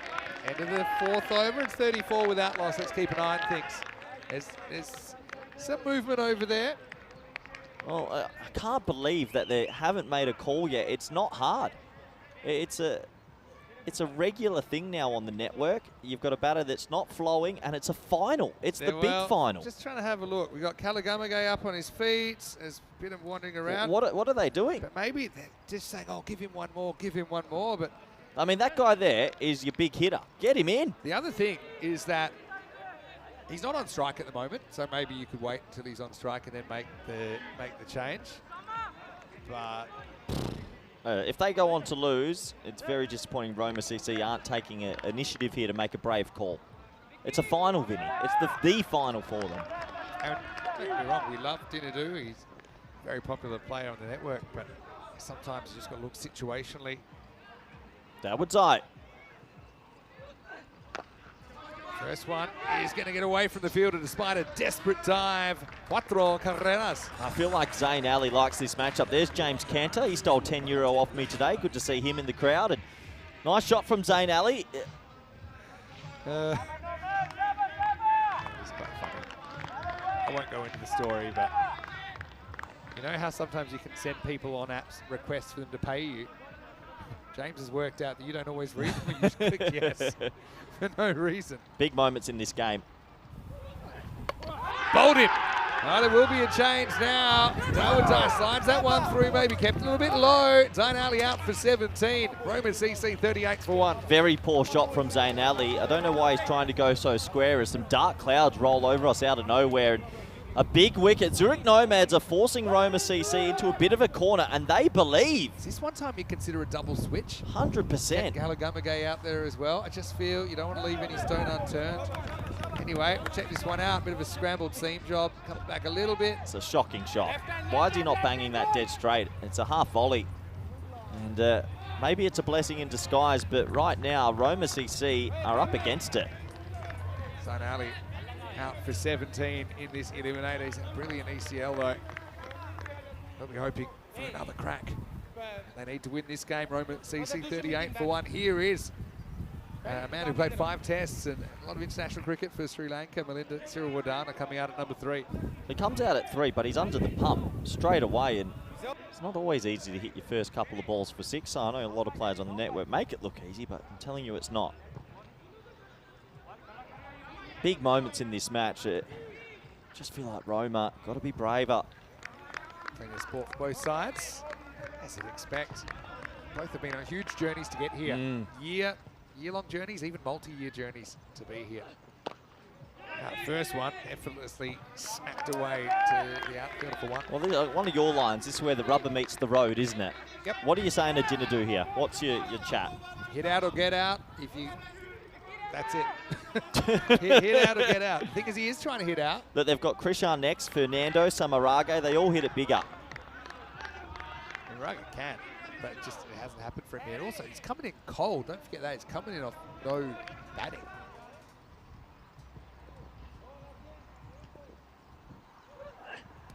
Gotta yank him. What are they doing? He's 18 off 16. It's a final eliminator. Be brave. Roma have played so much T10 cricket. How does no one in the dressing room know what to do? It might be one of those things that when you've got a decision to make, often you'll just stay with the status quo. It's ridiculous. It's one of those biases in decision making. You've got to yank him. They're going to lose. He's 19 off 17. Make a brave call. I think, well, there's 1 ball to go on the 5th over, and I think there's a bit of chat there. There's enough. There's a couple of nods of heads there. Someone, if you have one leader in the dressing room, you know what to do. The 5 over mark, I think that's the obvious time as well. Absolutely crazy from Roma. All right, last ball for Dalzai. What an over. It's not going to finish well for him, though, because Siriwardana puts it up and over the fence. Maximo to finish, and Roma CC, they're behind in the game, actually, at least as far as the rate goes, 46 for 1 off 5, and they will need 65 off the second half of this game. Well, let's welcome you up into the commentary box. Vinny Sandu here, Mr. Maximo Corey Ruckers with me. We're keeping our eyes on the middle. Yeah, I've got to say, this is one of those things, this game, well, it's never come around for Roma CC. You can't even say it comes around once a year. It might never come around again. So I'm a little bit surprised, but hey, that's, I suppose, the pressure. Having to make decisions under pressure. A few years ago, teams didn't really do it, and it was a bit more of a novelty. But this is 5 years into the network. All these players have played more than 75 T10 matches. It's not a hard call. Grow up. Almost like boyfriend being given plenty of last chances, maybe not warranting them. Let's go back. And Dinadu's missed another one here. I'm going to pull my hair out. What are Roma doing? What are you doing? Make a retirement. It's a final. It's crazy. It's absolutely crazy. Another miss, and that's going to be called wide. It's a very borderline call as well. Gee willikers, they've got such batting in the sheds as well. I'm not even sure that missed the line. Maybe it got a piece of it. Umpire wasn't sure, calls it a wide. There's Denham. Do they not know the rules? He's hit right in front here. Umpire has a good look. Thinks it's just sneaking down the leg side. Surely, you're going to say, why would you appeal? Why would you appeal? And surely Dinadu just walks off. You got to walk off. You're a team. I mean, what are they doing? It's pretty close. I think it's just sneaking down the leg side. I've never seen a bigger capitulation from a dressing room than in the last 15 minutes. Their dressing room is crazy right now. There he goes. What are they doing? Looks like Krishan's ready to go here. Maybe waiting till he's back on strike. But Krishan, he's ready for action. I think Krishan's been trying to get out there for a little while. Siriwardana up in the air. Well, huge moment here. Swirling around and taken. Dawodzai with the catch. Well, Krishan Kalagamage will have to get out there. And Siriwardana holds out for 7. The Nomads, well, they didn't have a great day yesterday. They want today to be a great day, and maybe it will be still. It's 48 for 2. Oh, they're ahead for me. They've still got Shariz Ahmed and Hassan Ali to have an over. It should be a double change here. Is Fernando coming as well? That's the worst timing for Roma to lose him. And right now, Zurich Nomads, they're on. Outside half of the bat. This was not an easy catch. The wind's picked up in the last few minutes. Excellent technique there from Dawodzai. Made perfect position. Nomads fighting for survival. Roma CC shoot themselves in the foot a little bit in this chase. Melinda will go just the 1-6 in his 7:48 for 2. They've got so much batting, Vinny, and they are under the pump. Oh, well, any thoughts flying around? Wow. Hello to Anthony Razmalic, great to see you. Watching from Croatia, no doubt. Well, Krishan's got a lot of pressure on his shoulders. Rate required, up around 15 now. Won't get under the first one, just a single. Marage's got surely one ball here, but we've said that about 3 overs in a row. Well, I think they've drunk the Kool-Aid. They're going to stick with him, and he could end up with 25 off 25. The fact that they've lost 2 wickets the other end affects their thinking. Yep. Yep.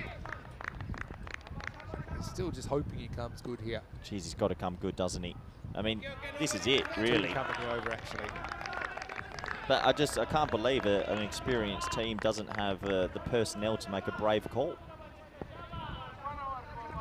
It's not even brave, it's educated, actually. It's not a brave call, it's an educated call.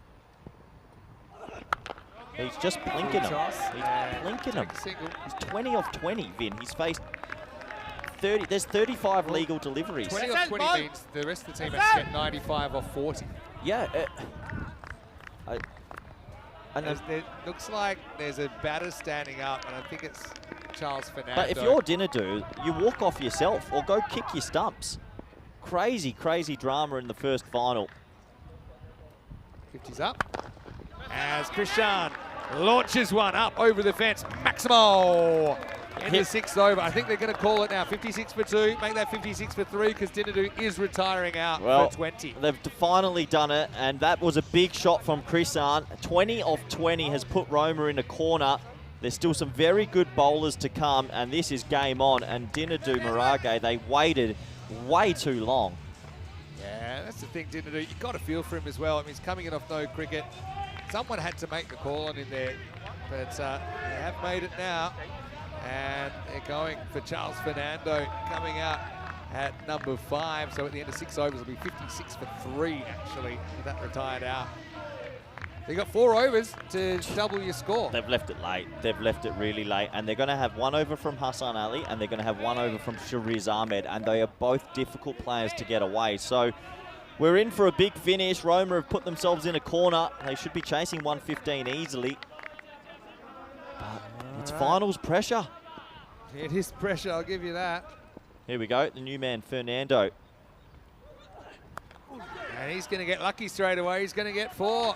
So make that 60 for 3 after 6.1. They've fallen behind in this game now. You see about 42%, I think, was the call with 4 overs to go. It starts with the 4, and we've gone 6 and a 4. A bit of batting, gets a little bit of luck, but take your luck. He's been retired. He just couldn't get anything going. He'll be feeling the pinch. He loves this club with every fibre of his being. Charles can't really time it either. It's been one of those innings, hasn't it, for Roma CC? So you've got 2 players that have been hitting sixes for the last few days, but they've been left in a scenario where one of them really has to get going. Someone's got to click. Who's going to be? Kalu.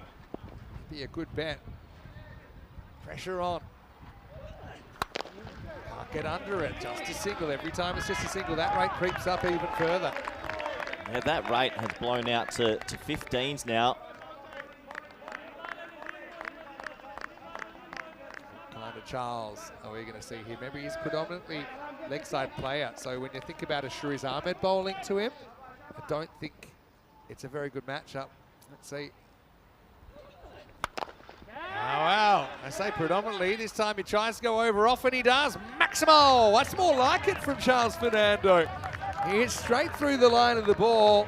6 runs. Something tells me we have an ECN Classic ticking and loading here, Corey. Yeah, and they've finally made the change. We've got game on again. Fernando goes bang. 47 off 20. 47 off 20. Yesterday, 47 off 20 seemed like easy, just nothing. But it's a bit different today.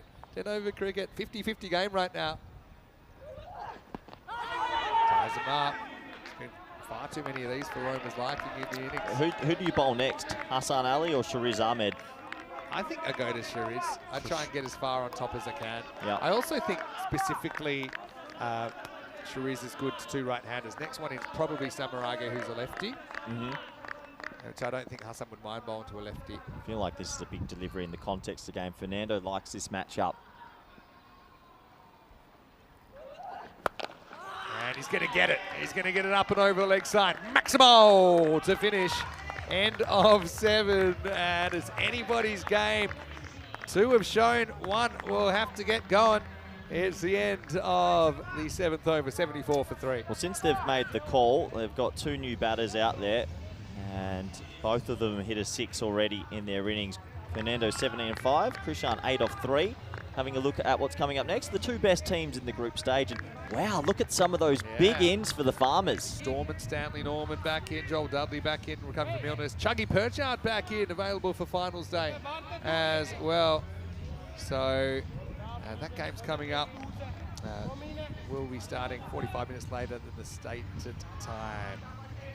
So these 2 have come together. They've put on 25 in 8 and got it back to 13.6. They are going to Shariz Ahmed, probably one of the better defensive bowlers on the network. Big contest. Matchup. 2 righties. He'll just be trying to bowl. I mean, I'm standing a long way outside off here. I'm daring him to bowl the stumps. He's definitely going to be honing in on that tram line. Covers back, long offs back, deep points back. He does go straightish here. Well bowled. He can't get under it. That's the thing, he's a difficult bowler to get under sometimes. Fernando's come out, it's gone bang bang. Big pressure. Huge pressure. 14 required an over. Less par, I think, in my calculations, per over. Perfect bowling. That's why he's such a threat. Fernando can't deal with it. And that's the thing, he's very, very good at this. And you've got to throw your hands here, Fernando. Don't hope play for the wide, be brave. 17 off 6. Can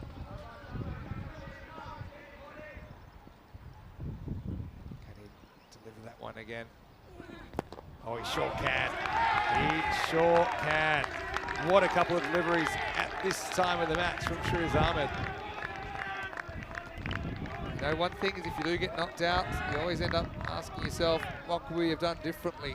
There's going to be some tough looking in the mirror conversations if they do go down here, Roma CC. So it does go straight, hurries Charles. That's just not happening at the moment. That's the thing, they had Marage facing their 4th and 5th bowler, and Zayn Ali, he knows, that whole dressing room knows they've missed a bit of a trick here. And they let the lesser known bowlers get away with good overs. Top stuff from Shariz Ahmed, delivering 39 off 14, maybe a classic final on here. This is a good battle, 1-on-1, isn't it? Krishan Kalagamage versus Shariz Ahmed. Full toss, punishes it. And now Shariz's turn to slip up. Krishan jumps all over him. Maximo, 6 runs. He misses his Yorker, he misses the tram line, and Krishan goes bang. That was a vital strike. Both batters have 2 6s apiece now. Great game of cricket. Deep in the crease. Shariz, he goes through patches where he gets it slightly wrong as well. We've seen that happen in the past. We're going right down to the wire. Hassan Ali to bowl the next over. Left arm quick, you think? Yeah, because they like Cumwell to finish in the 10th. Yep. P. Resha. Yeah, massive. This ball for Shariz. Oh, he does decide to go straight. Kind of surprises. Kalagamage keeps it out, takes the 1. End of 8 overs, and Roma CC 83 for 3. They need 32 off the last 2 overs in this thrilling elimination match in ECL 25. Oh, we got a good game, don't we? Roma CC have just not flown in the innings as we expected. We do have wickets in hand. Samarage listed next as well. Hassan Ali will bowl, but this is, I've got a tingle golden ball potentially. Oh boy, could it be? What a classic game though. I mean, even if Marage makes 30 off 20, you're in a good spot. It's a funny one, isn't it? Hassan Ali to bowl. I think Camwell will bowl the last. And tournament life on the line. One of these 2 teams in 2 overs time will be going home. Might be a funny one, but I don't think anybody's laughing.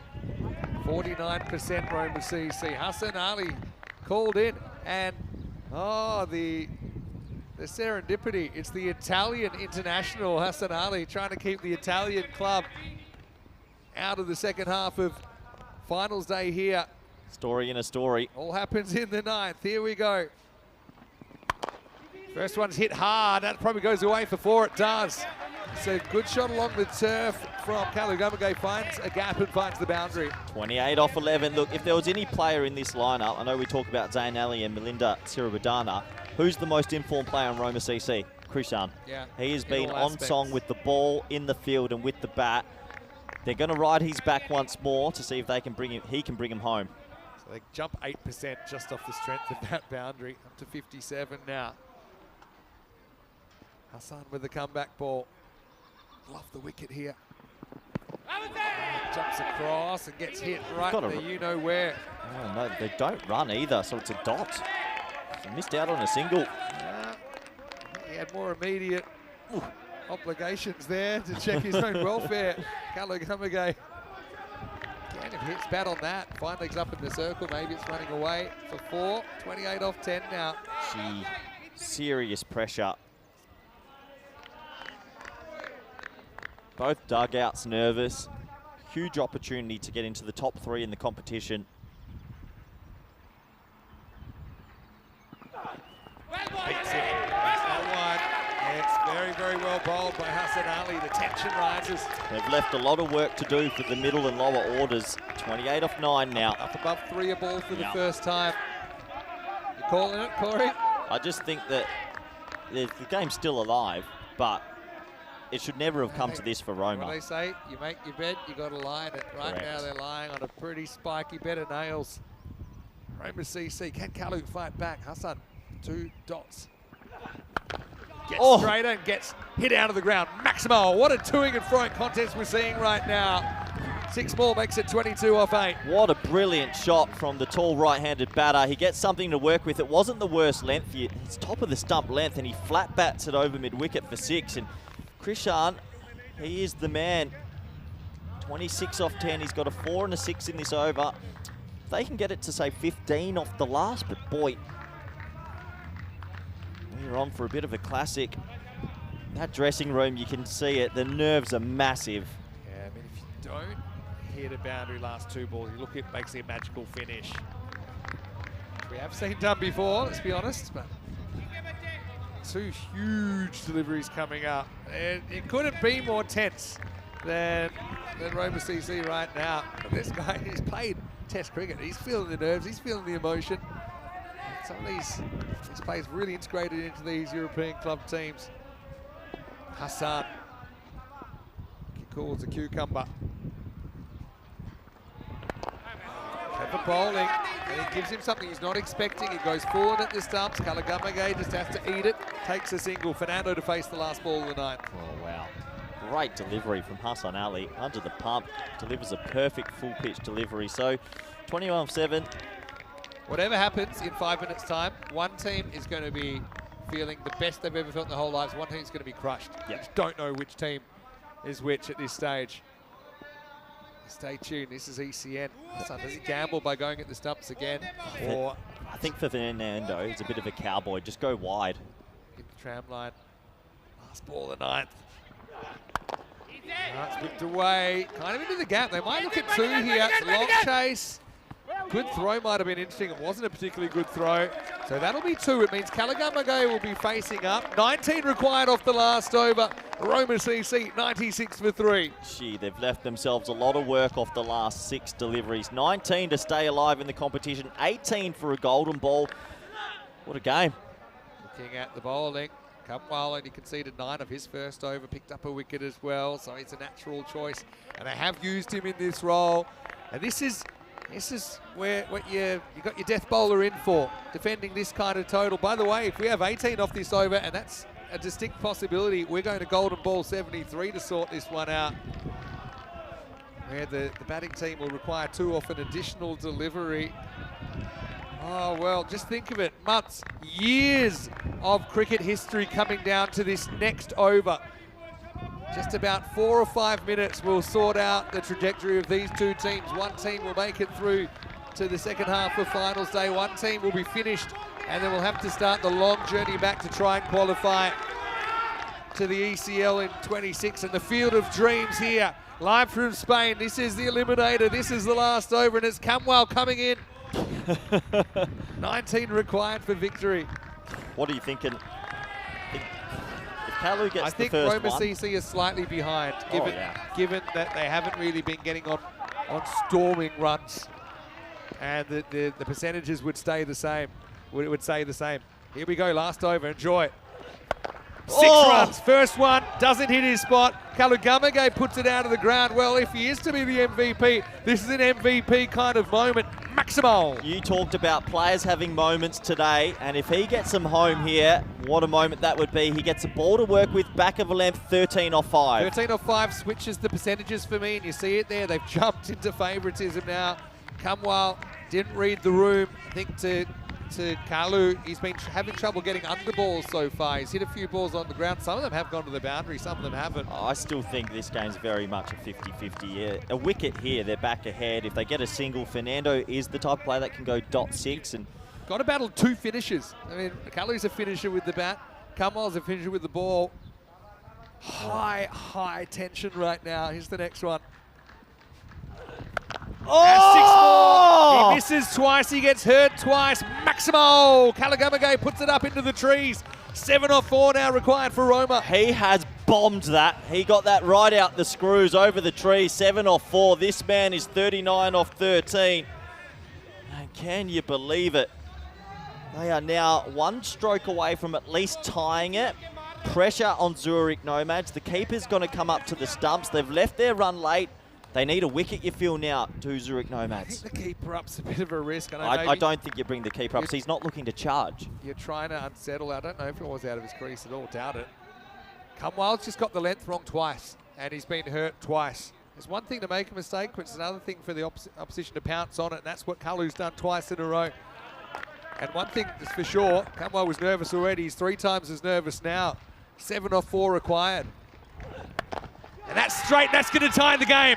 Maximo! Look at the reactions from Roma CC. Fernando jumping for joy. Kalu's all business, still 1 to get. But the Nomads, they're going to need a miracle from here. They need 3 dot balls to push this to a GB. Wow, cometh the moment, cometh the man. Well, we talked about this guy's tournament, saying that he's in MVP conversations. What a performance. He's gone bang, bang, bang. 1 run to win. They're going to have to bring some fielders up. Maybe you keep deep mid-wicket back. You got to try. I don't think you give up. You don't come this far to give up. Everyone's coming up. Any score wins it for Roma CC. Oh, is that a wide or not? It's not. Well, they're going to check it maybe.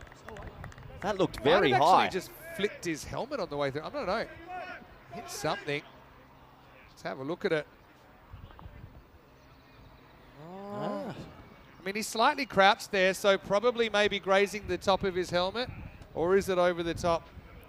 Oh, they're going to say it's one for the over. Well, what a good take from Hassan. Or block from Hassan. You're still in it. You get a wicket here, take it deep. You never know. Krishan's just got to get back. They're going to run no matter what if he gets bad on it. Yeah, run out's a play here. Run. Roma CC. Anything wins it for him. Wide's going to do it. It's a wide. It's all over. It's gone down the leg side. Just missing the mark as the last over will go for 19 in the end. And Roma CC, despite falling well behind in that chase, they will recover and they will make it to the second half of finals day. Well done to Roma CC. Boy, they made a hash of the chase for most of it. In the end, Krishan does it, and we have to say goodbye to the Zurich Nomads. But Vinny, what a story they've been. No one called a Swiss team getting to the Final Four. Yeah. They surprised a lot of us. They'll be gutted, but they've been a good team to watch. It was a game where Nomads, they fought for it, even though I suppose there are a few things went against them. 114 was a little bit light on with the bat in the first place. They would have liked 20 more runs. But how about that man, Krishan Kalugamage? What a player. Oh, Roma CC, they owe him big time. You could actually see he was jumping to get out there in the dugout. He was saying, come on, put me in, put me in, put me in. Eventually they did, and he delivers 45 off 15. Kamwal tries to cramp him for room. That last ball just missed the leg stump. It'll just go down as 1 wide in the scorebooks because that's the wide which won them the game, even though the ball did end up going to the boundary. And Zurich Nomad's got a feel for them. They've got an amazing run here to win their group against the previous winners, Paco Care Badalona, the winners of 2022. They've entertained us, they've delighted us, but unfortunately, they will have to wait for another tilt at the ECL. Yeah, wow. Goodbye to Zurich Nomads. 19 off the last, and he just got it all wrong, did Camwell, and disappointing for him and disappointing for the Nomads, but they've won a lot of supporters. Great to see them getting clapped off by everyone that's come to the ground today, and the other teams giving them a nice clap off as well, because their tournament life has come to an end. That's right. So the next game is coming up. Starts in about 20 minutes time. Skanderborg versus Farmers. You can see the program there. And of course, whoever wins that game straight through to the final. Whoever loses it will have to match up against Roma CC. I don't think either team would want that in their finals day program. Let's go back and have a look at this highlights package. And, once again, plenty was said, plenty was thought. Zain Ali had a bit of a dramatic 3-ball stint where he didn't score a run, but he got knocked around. He had to dive in, then he got hit in the obviouses, and he had a little bit of improvisational physiotherapy. Then he top-wedged one into his grill, so it just wasn't him. I think Tommy Sturgis is certainly warming up with a few verbal jousts. I don't mind that. But that was a nice piece of bowling, wasn't it, by Amjad Dawodzai to get through Zain Ali. Nerves were everywhere in this eliminator. That, once again, Dawodzai, underrated player, really. He came up with a big catch to get Melinda Siriwardana. Marage was in, but he just couldn't get going, could he? 3 4s in his 20 balls, no 6s. Eventually, he removed himself, or was removed, after 6 overs, out for 20 off 20. So then they had selectively put in Kalugamage and Fernando, and they needed a big partnership to get them over the line. They fell behind at one stage. The rate got out over 3 a ball required. But now Kalugamage responded in kind with 6 6s and a 4, including the 19 runs required. It was 1, 2, 3 to see the game tied up. And Kalugamage then just needed any score. He hopes this one misses leg stump. It does. And it was game over. Roma CC through to the top 3 in the European Cricket League at the expense of the Zurich Nomads, who had a brilliant run at the Swiss. Unfortunately, will fall in this eliminator. And we are down to 3. Let's have a look at the scorecard. Kalugamage, 45 off 15. They just needed to make some changes. Eventually, they were forced to in a couple of ways. They chose one of those changes as well, Roma CC. I'm sure they'll have a good think about that as we head forward here on finals day. Fernando, pretty handy, 20 off 9 as well to get them across the line. That's what's coming up in approximately 15 minutes. With Farmers winning the toss and electing to bowl in Qualifier 1. 3 big ins for Farmers in Norman Dudley and Chuggy Pershard. Skanderborg, they're going through unchanged. Stay tuned for that one. Just quickly, bowling-wise, well, Sawari bowled a really good couple of overs, didn't he? None for 14. Hassan Ali also kept him alive. Shriz Ahmed, none for 18. But Dawodzai, though he did take a wicket, went for 30. And Kamwal, the death bowler, and it happens to all death bowlers, just didn't go the way you hoped for. 3 big 6s in the 10th, pretty much putting the game to bed. And the Italians will fight through and now vie for a place in the final in their next match. But the next match for us is the big clash between Skanderborg, the Stingrays of Denmark, and Farmers CC of Jersey. We'll take a break. I'll step out. Rico's in for me. When we return, plenty more finals day action on the way. Vinny Sandy, Mr. Maximo with Koi Ruckers. We'll see you very, very shortly for more European Cricket League.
The European Cricket League is proudly brought to you by Dream 11, HCL Software, Rado, La Junta de Andalucía, and Victorinox.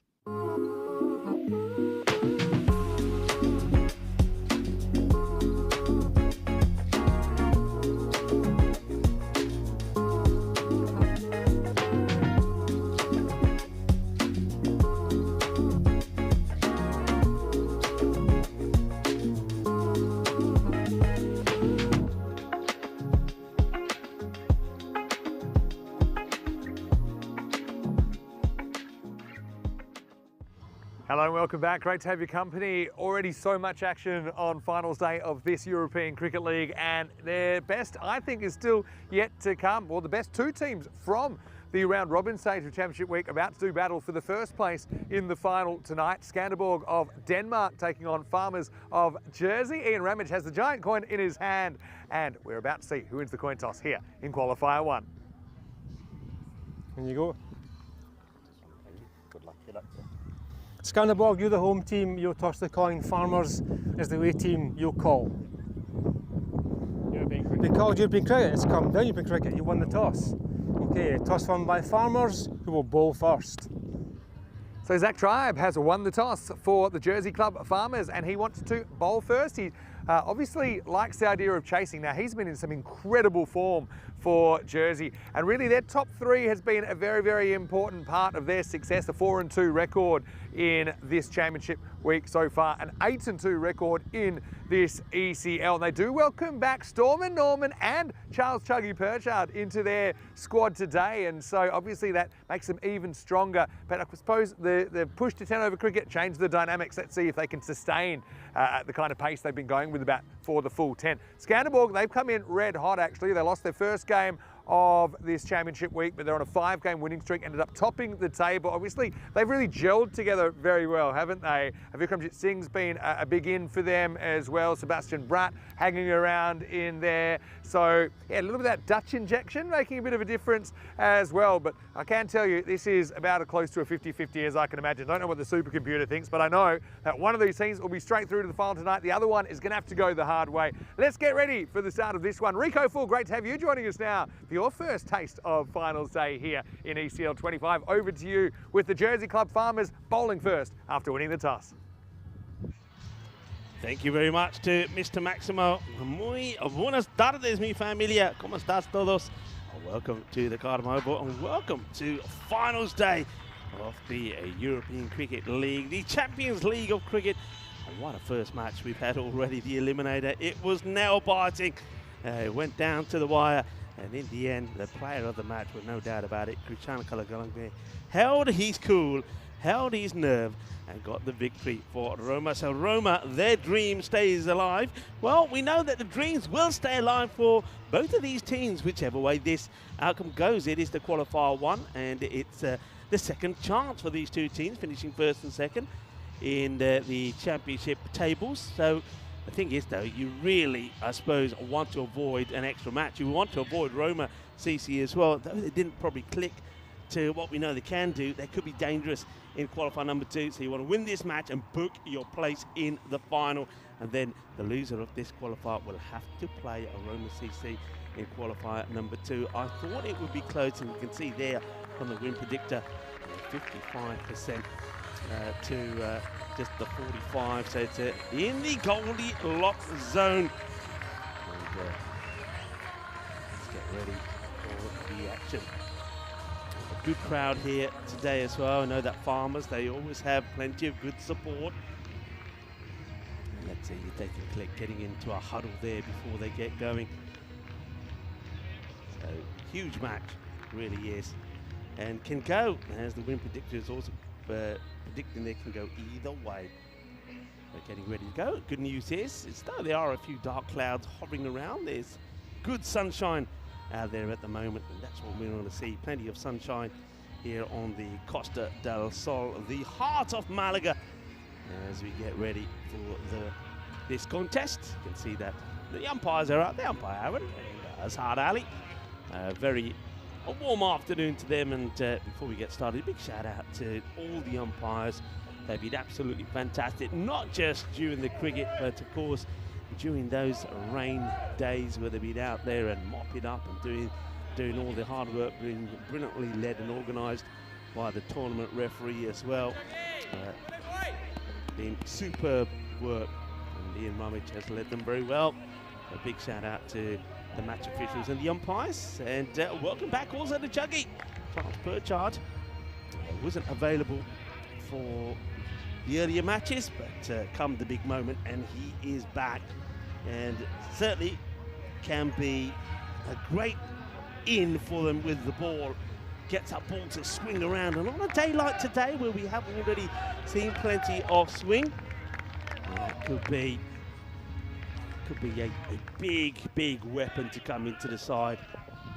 Talking about weapons, Vikramjit Singh yesterday showed what a weapon he can be if he gets going. Here's the first, and just pushed away. It's a sort of thing that we're not quite used to seeing in this format, probably more of the old T20 cricket, just a little push to get off the mark, takes a single, but I'm pretty sure that there'll be more hitting than pushing a little bit later on. Taranjit Paraj gets ready to face his first. And well, Vinny Sandhu just, I know he's not commentating, but he's doing a little bit of DIY, and I think he's going to need some help. So Corey, before you join me.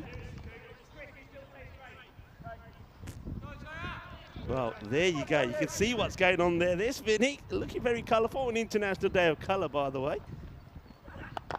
It's in the air, but they will take the single. And had to be quick there. Yeah, the boys doing a bit of work up here. Nice to see them put a bit of graft in.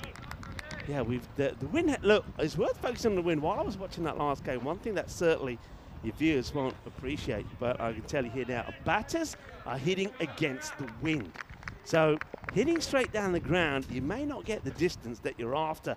That's one thing certainly to think about. It's another gentle push here from Vikramjit. He seems to have that feel about him to... I can't see a thing, folks. I can't see a thing. Can we have the camera back up here from the other side? This is what I'm having to deal with here. I can't see nothing. Oh, look at this. All right, boys, watch out down below. Oh, good delivery. Good full-length delivery. And, well, you might have heard the crash. Fortunately, Vinny and Corey are both still up there, but we have got rid of the Toldo.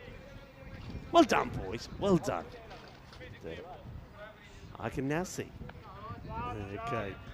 So, cautious approach from Vikramjit.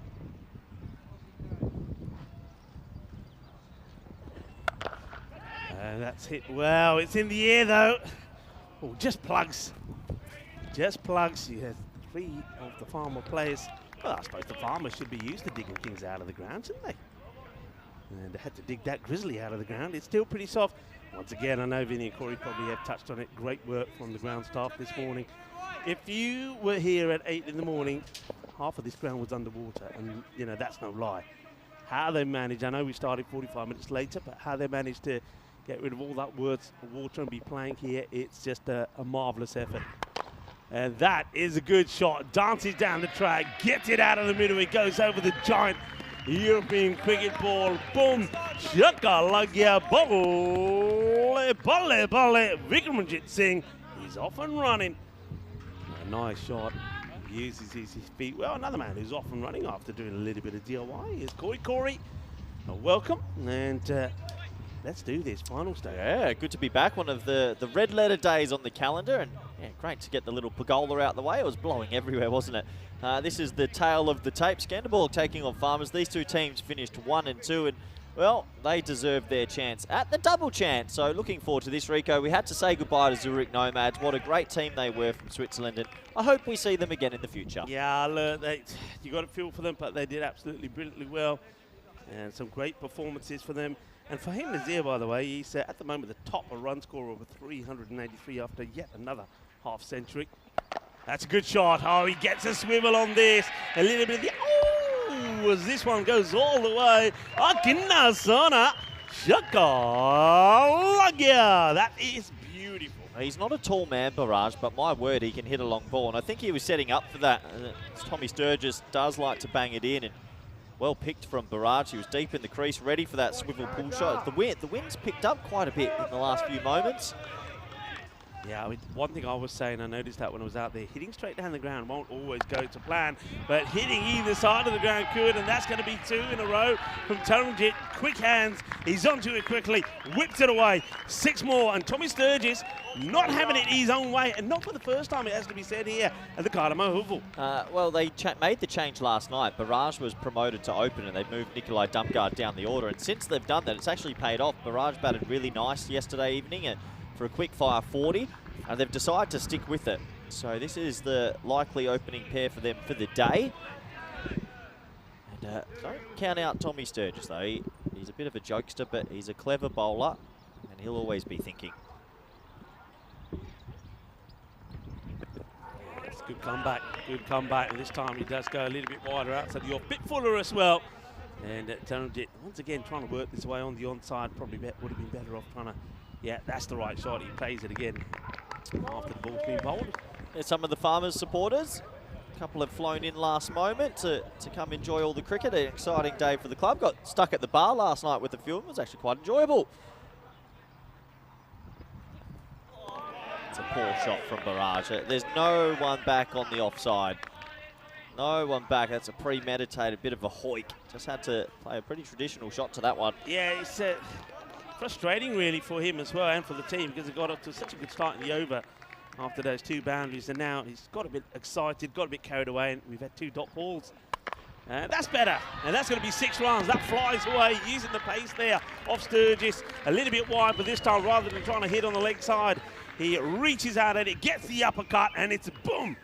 Shakalagia, 6 more. Yeah, very nice shot. And I think if Sturgis is going to keep it wide to him, you could just stand still and go over the offside, access the offside. The players that can go off and leg are very hard to contain at Cardamom Oval. Nice start this from Skanderborg. Last ball of the second. And that's going to go over the offside as well. So it's a typical over, if you like, on the European Cricket Network. We had 2 sixes, 2 dots, and then a 6 and a 4 to finish, and 6 and 4, and Taranjit Barrage, he's hungry for more. He moves to 24, the score after 232 with that loss. Yeah, a little bit more like what we saw in the last couple of days. This was the table, and these 2 teams, first and second, Skanderborg only losing the 1 game. Farmers ended up losing their last 2. Roma CC, who finished 3rd, are still in the competition, and we've lost the bottom 4 on the table there. But yeah, tough day to call who will do it, who will lift the trophy. All I do know, Rico, we're going to have a brand new winner, and that's very exciting. Always very exciting. And the action here, I think it's going to be great. It's beautiful sunshine. Couldn't ask for anything better at the moment. Get the feeling that in his mindset, because it's not 5 overs, it's 10 overs, he's thinking about the game slightly different. He's prepared to be a little bit more cautious and defensive if he needs to be. Yeah, Vikramjit's a clever cricketer. Obviously, doesn't mind to give himself a ball or 2, even in a 10-over fixture. And that's a lovely shot. Will it get past the fielder? Oh, well, he almost slides past this. They are going to come back for 2 here. And that was Jules Summerall. He's an outstanding fielder, but he almost runs past it. Well, you need your 4x4s out there, ladies, because it's a little bit sticky and muddy, but they get through it. Nice to see the fan zone buzzing today. That's just where it's a little bit still soggy out there, so the ball doesn't run too quickly. Good running between the wickets, though. That's that more cautious approach. He's not afraid to play the old defensive shot if he has to. Oh, good bowling from Perchard. Comes back into the team for finals day. Experienced cricketer. And look, I think he's just one of those old school sort of clever medium pace bowlers where he knows where he wants to put it, and usually he executes quite well. That's a lovely shot. Delightful. Gets down on one knee and plays a glorious, luscious sweep shot for 4. Yeah, that's beautiful batting, and Vikram looks like he's got a lot of time, doesn't he? Not too many players are confident to actually play a sweep shot versus the pace bowling, and he is, so he'll get 4 for his troubles. I think Barrage at the non-strikers like that. And this is a good contest between 2 very good teams. A bit of cat and mouse, and the supercomputer right now is saying this is a genuine 50-50. Once again, the reverse Malachi. Sun, sea, sand, and sexy cricket. That's what we're talking about on finals day. Well, clip this one. Andalusia's shot of the year. Wow, what a shot. Perchard's not slow. That isn't an easy shot to play. And this is what we're here for. On championship day, you look for these sort of moments. What a shot from Vikramjit Singh. Oh, that was just glorious. Absolutely glorious. Showing the conventional sweep and then the reverse. Just shows he's a 360 player. Wonderful strike, really was. What next? Moves to 18 of 8. Gives himself a little bit of room, and what a shot. Shot off the day for me so far. This goes inside out, and look at the elbow here. Oh, that is immaculate. Andalusia, shot of the day. Well, almost every shot's Andalusia shot of the day when Vikramjit Singh's on strike. That is a bit of mayo on top of that one. Lovely batting from the big man, 48 for none after the power play, and Skanderborg starting to tick in the right direction. They are indeed. And, welcome to everybody, by the way, that are joining us on the chat. Nice to have you with us. And yeah, I think I mentioned already, it is International Day of Colour. And I'm certainly liking the colour. Maybe we can see our DJ Leon. Well, he's certainly supporting the day.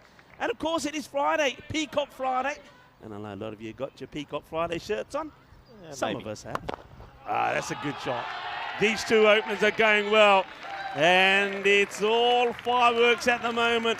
Where Taranjit Barrage and Vikramjit Singh are taking the bowlers to the sword at the moment. Well, after what we saw this morning, where it was a bit of a low-scoring thriller, to be fair, we're back to what we saw in the 5-over fixtures. The ball flying around Cardamom Oval. What a shot from Barrage. Samuera is not an easy bowler to hit over mid-off. Right. Comes back with the dot. That's what Samuera does, though. He's played a lot of T10 cricket at Cardamom. So he's got a lot of experience. He won't be too deterred from being hit for 6. He'll find a way.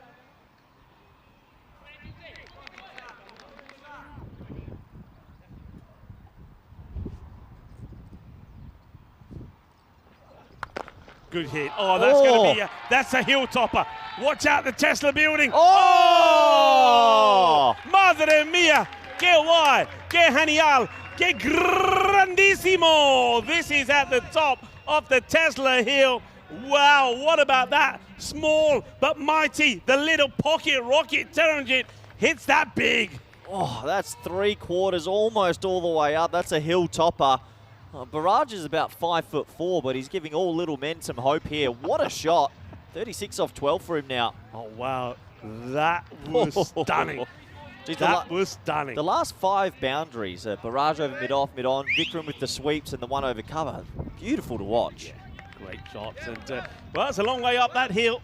Get your steps in, boys. Well, they're looking on top of the hill. Can you... Yeah, let's have a look. I think you can see Sturgis trying to give him direction. A little bit this way. I think they just got to come.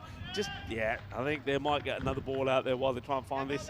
Well, we know exactly where it landed. Not easy place to look on the top of Cardamom Hill. Great spot to watch the cricket from, though. Should we direct them from here? Go up, go up. Look, we can tell them exactly where it is. Have a look at the picture, boys. There you go. It's probably buried. It's this time. Jules Samarora, I mean, he's a class player, isn't he? I mean, heard you talking about Krishan Kalugamage after that great match-winning performance. Certainly got his name up there as an MVP prospect. And this is another guy, Jules Samarora. He's been outstanding. Yeah, he's a very talented cricketer. And he plays the funky shot. Just going to slow down. Oh, I think he's going to throw this over the rope. That's really unfortunate. He gets a flick on this. That's Toby Britton, but he gets too much on it. Have a look. So he chases it well. He has to get a flick back, but watch here. He flicks it all the way over. I got the feeling, though, by the time he's touching it, his body's probably touching the rope as well. So I think that was always going to be 4 runs. But again, another funky shot. It's showtime here at the Cardamom Oval. Yeah, these two are accessing the full ground, and it's really nice to watch. Last ball of the 4th. And hit on the up, catching opportunity, and gone. A breakthrough that the Farmers definitely needed. But what a good opening partnership this has been from Vikramjit Singh and Taranjit Barraj, who will have to depart on 40 of 15 deliveries. But he leaves his team in a very good position, and they're scoring briskly as well. Yeah, Barraj tries to go the sort of drive on the up over cover. Not an easy shot to play. A good catch from Perchard, who tracks back. And big wicket for Farmers just to get the team in the huddle, maybe steady the momentum a little bit. 64 for 1. Yeah, that's exactly what they have to do. You can see they come together and say, all right, boys, okay, the start maybe not the one we wanted, but we have got a wicket. Comes at the end of that 4th over. But, yeah, warm applause for Taranjit. He's done his job, and we know that they've got plenty. That's the thing with Skanderberg. They've got plenty of batters. You know, the one thing I think they've done differently than what we saw from Roma CC and the Zurich Nomads, I think they've played the way they played those 5 over matches. They're thinking, just play the same way. I think the teams this morning were just a little bit maybe nervous. They did about an hour and 45-minute warm-up, Rico, so by the time the game started, they were knackered. So, looks like new bowler coming to the attack, and with the wicket happening just then, we will get a new player to bowl to. Shangiv T's not on strike at the moment. It's going to be William Perchard with the ball. Just seeing 24 of 9, so he was a little bit cautious earlier with the first few deliveries.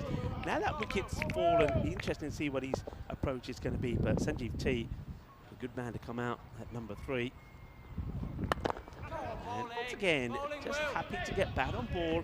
It's almost like he's saying, you know what, I'll have a look at the first few from Perchard, and then I'll make my decision. But this guy, Sanjeev T, I think a lot of the Danish supporters will know that it was thanks to his heroics that they're here in the first place. Just remember that 70 he scored in that final.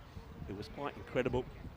That 74-31 deliveries against the Royal Strikers to get here, winning off the line with the ball to go. Yeah, he's very talented, Shangiv T, and he loves this format as well. Doesn't mess about. And he goes for it. And against the wind, it has to be said, the wind is very strong. Corey, you and I are standing here in the commentary box and we can feel it pushing us back. So just imagine that batters that are hitting straight, they're going to have to get it pinging out of the middle. Otherwise, there's always a chance to take that catch. Well, what a shot from you for your first ball. You come out there, it's finals day, maybe a bit of nerves. Not for him. Shangiv T just pops one over cover for 6 and shows these modern day batters. They're so brave, Rico. Interesting field. They've got a very straight mid-wicket in the ring. No 45, just a deep backwards square, so the ramp shot could be on as well. It's full of delivery, corner wide by the umpire. This one probably a little close. Well, William Perchard, you can see his thoughts on it. I think it was probably very close. Oh, that for me is catching a bit of the line. But of course, the umpires don't get to see it on the replay. It's a close one. I think maybe the bowler probably has a right to be just a little bit disappointed with that call. And he goes for the same areas again. This time I think it's a little bit wider.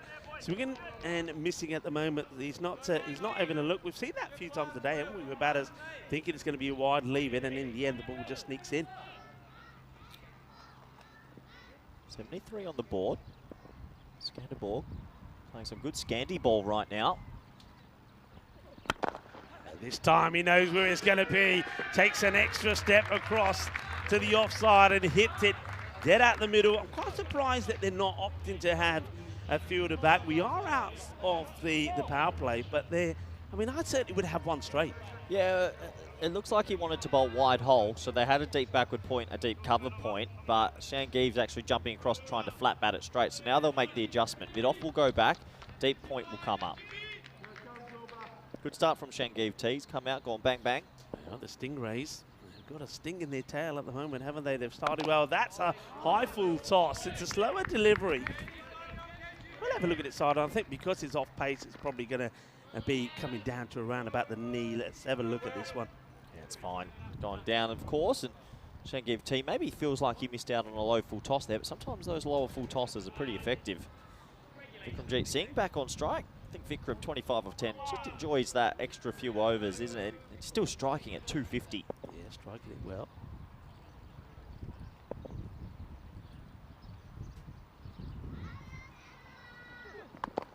And that is flicked away and caught. Great catch. And Vikramjit Singh will be very disappointed. It's almost like he was building on what he was hoping to be a big innings. Plays it nicely enough. I mean, it's good contact. It's well timed, but he doesn't get the elevation. And one thing we know about the Farmers is if you give them half a chance, they will take it. That's a big wicket to get right at the end of that over. So at the halfway point, I think there's a ball to go. But it's 78 for 2. Yeah, massive wicket, and he couldn't have flicked the fielder any better. It was a half volley and leg stump. He flicked it quite nicely, but straight to the fielder, and that's a big moment in the game because we know what Vikramjit Singh can do. Flicked it nice and straight to him. Some days you sort of feel a little bit hard done by, but hey, it's a wicket for Farmers, and it's a big wicket. Straight to Dudley there on the boundary, so Joel Dudley holds on to it. Vikramjit Singh goes with 25. The openers, though, they've done their job. 40 from Taranjit, Vikramjit goes for 25.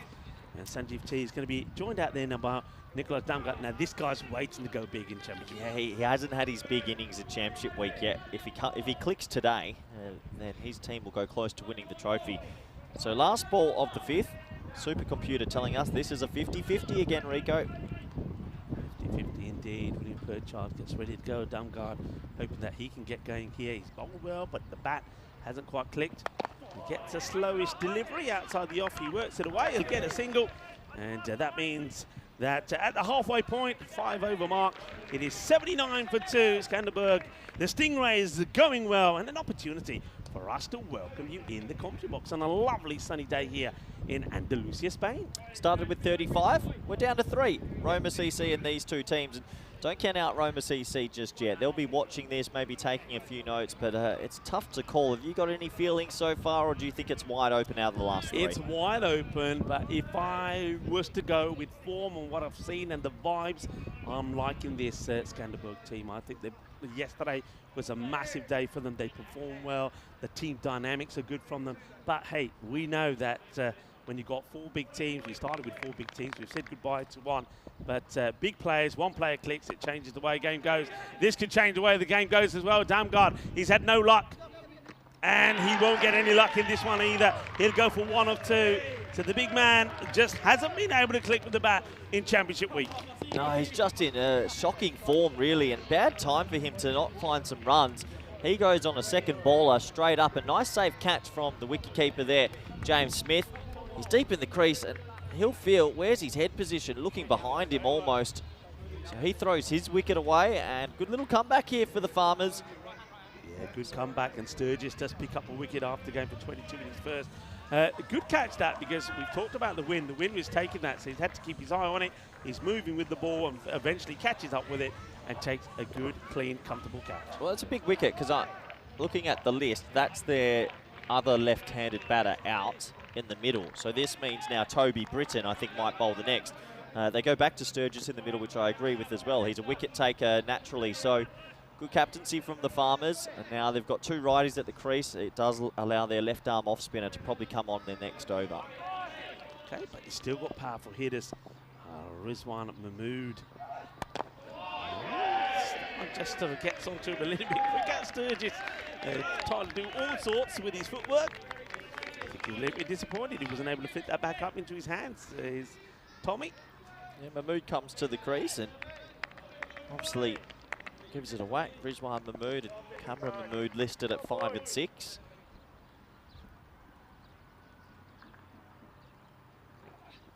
Slow delivery, well bowled, and just works that away. That would be a single. I want to say a very big hello to a lot of our Afghanistan viewers. I know that it's a big day there in Afghanistan. They celebrate Afghanistan Day. The holiday marks the beginning of spring and also the Afghan New Year. So Happy New Year to all of our Afghan viewers.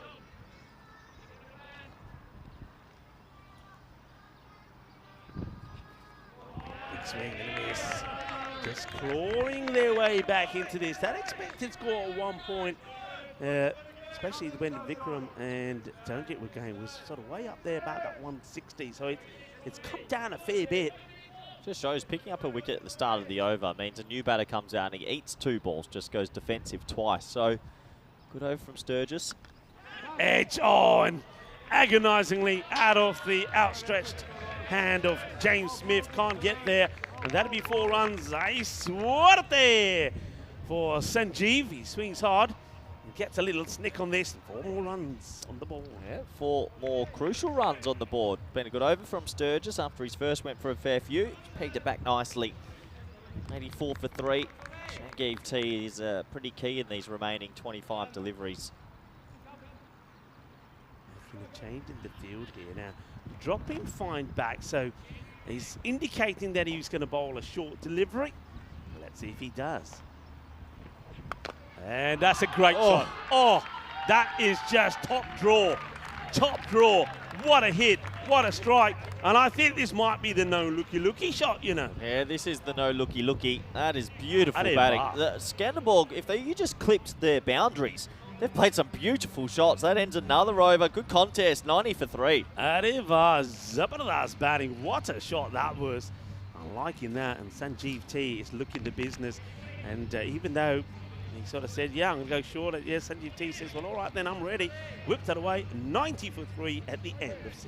Top 3 is clipped, but they would love someone maybe at 4, 5, 6 to also have a small cameo. It looks like they're not going to go to spin. That does surprise me. For me, I do like young Toby Britton. I feel like he's a quality young bowler, but they're going to go to Van Breda, who's good in his own right. He's got a job to do. He might be bowling 2 at the death here. Yeah, he's been a good addition for them, hasn't he? I think he's bowled well. He bowls with a lot of power. He bangs the ball in, and certainly will be looking to target the high rising ball outside the off stump here too. He doesn't really want the captain here, Rizwan Mahmood, to start get going. I mean, he's a strong guy with both of them. 2 brothers in the side, strong hitters of the ball, and that is up in the air, catchable, taken. And that is what Van Breda's been doing. He's been coming on and taking wickets. Good catch taken. And this is all about a number of things. I don't think he gets it right out of the middle, does Rizwan Mahmood, but also that wind comes into effect. It's almost like a little bit of an extra barrier there for the fielding side. It hovers around in the air. Fielder comes across and takes a comfortable catch. It's the end of the captain, Rizwan. He'll be super disappointed, the skip, because I reckon that was there to go. He just sort of leant back on it a little bit. And nice safe catch. Zach Tribe's not going to drop him. Look out for his batting a little bit later, but does offer another Mahmood an opportunity, as it's Cameron Mahmood coming out 6, Sebastian Brudd at 7. But yeah, just Skanderborg, you worry for them a little bit. If they fall away here, they might not get enough on the board. Yeah, the thing is, though, they got, I mean, you mentioned the players there already. They got good hitters. So this guy, Cameron Mahmood, who comes and replaces his captain and brother out there. We know that he too is a very good hitter of the ball. You mentioned Sebastian Brandt, who can come out there and work wonders as well. Very talented and experienced cricketer. So they've still got depth, and they have got the runs on the board, and they've got time to try and I think they'll be looking to get past that 140 though, in fairness. 150 ideally is what they'll be looking to put on the board. So Van Breda picks up a wicket. Always gives you a bit of confidence when you're starting a spell. 1 from 1.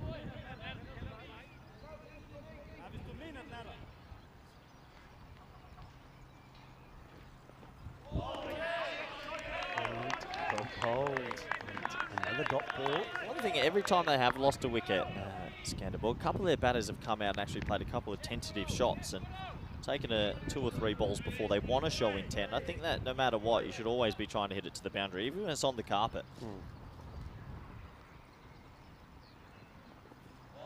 That's almost like it's got through him before he's even played the shot here. I think to me, that looked like he changed his mind there, the batter. Well, one thing about all our 5-over cricket in the last 2 days, Rico, a lot of the middle orders, a lot of the batters haven't had much time at the crease. It's been a top 4 dominant. So there's definitely been some players left in the competition that haven't had much of a hit. Backing over so far, and well, he hits this pretty well. He's a powerful man, and when he finds the middle of the bat, it will stay hit. And that will go all the way. Shaba, giving Sona. Shakalagya, but even with that boundary, Breda here could still finish with a very good over. It's the first boundary off it. Just checking the bat there. I think it sounds all right to me. Such margins, isn't it? First half volley of the over and it goes a long way. Got to be back on that length. And it's going to be another extra in the over, the second wide. So keeping it good.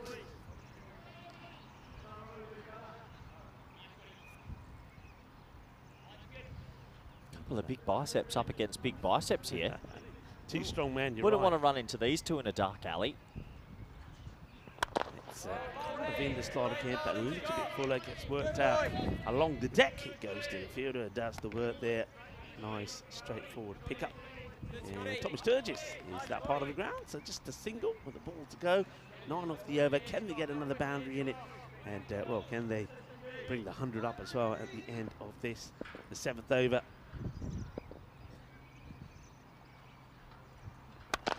Hit hard. Sturgis is there and waiting and says thank you very much. Another one bites the dust, and that's the big wicket. Sanjeev T will go for 21 of 6.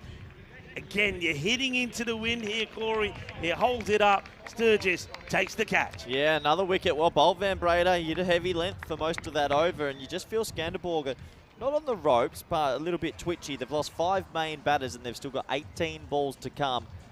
As Farmers take a bit of an ascendancy in this qualifying final. Super over, 2 wickets fall in it. 99 for 5.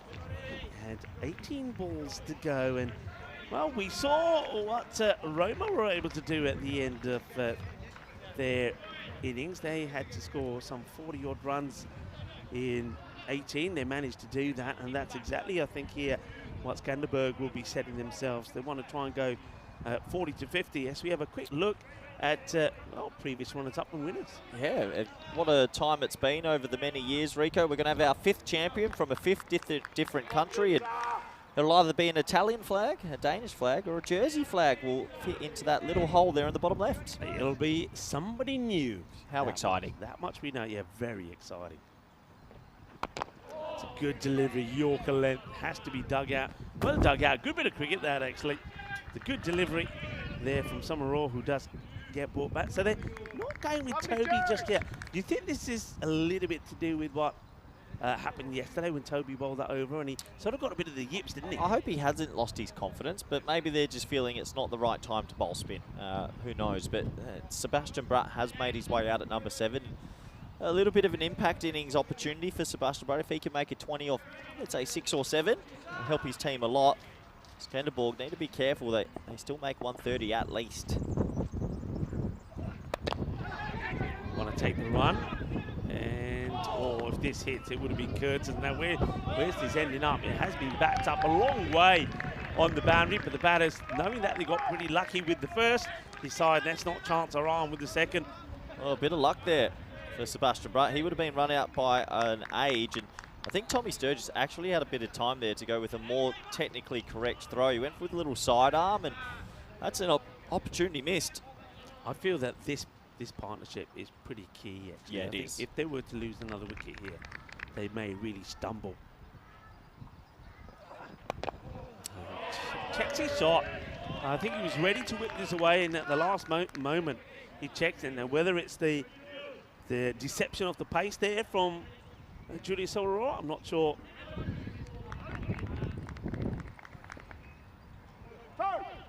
Just getting some advice here from Sturgis. They want to push the fine leg back on the boundary here, probably because they felt that he's looking to whip it away. And it goes down the ground. Has he got it? No, he hasn't. It's another one that holds up in the wind. And I touched on this before the start of this match.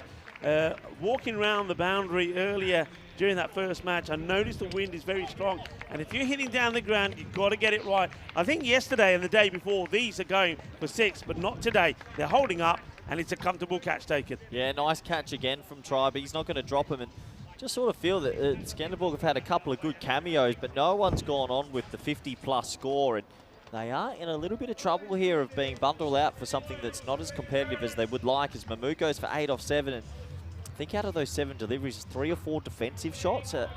Just feel like they're caught in between a rock and a hard place about how aggressive to be. it's a great fight back. You've got to say, remember that the Stingrays, they got off to a flyer. They were 48 in the power play, 64 for 1 at the end of 4. But then once that wicket fell, wickets have kept falling at a pretty brisk rate.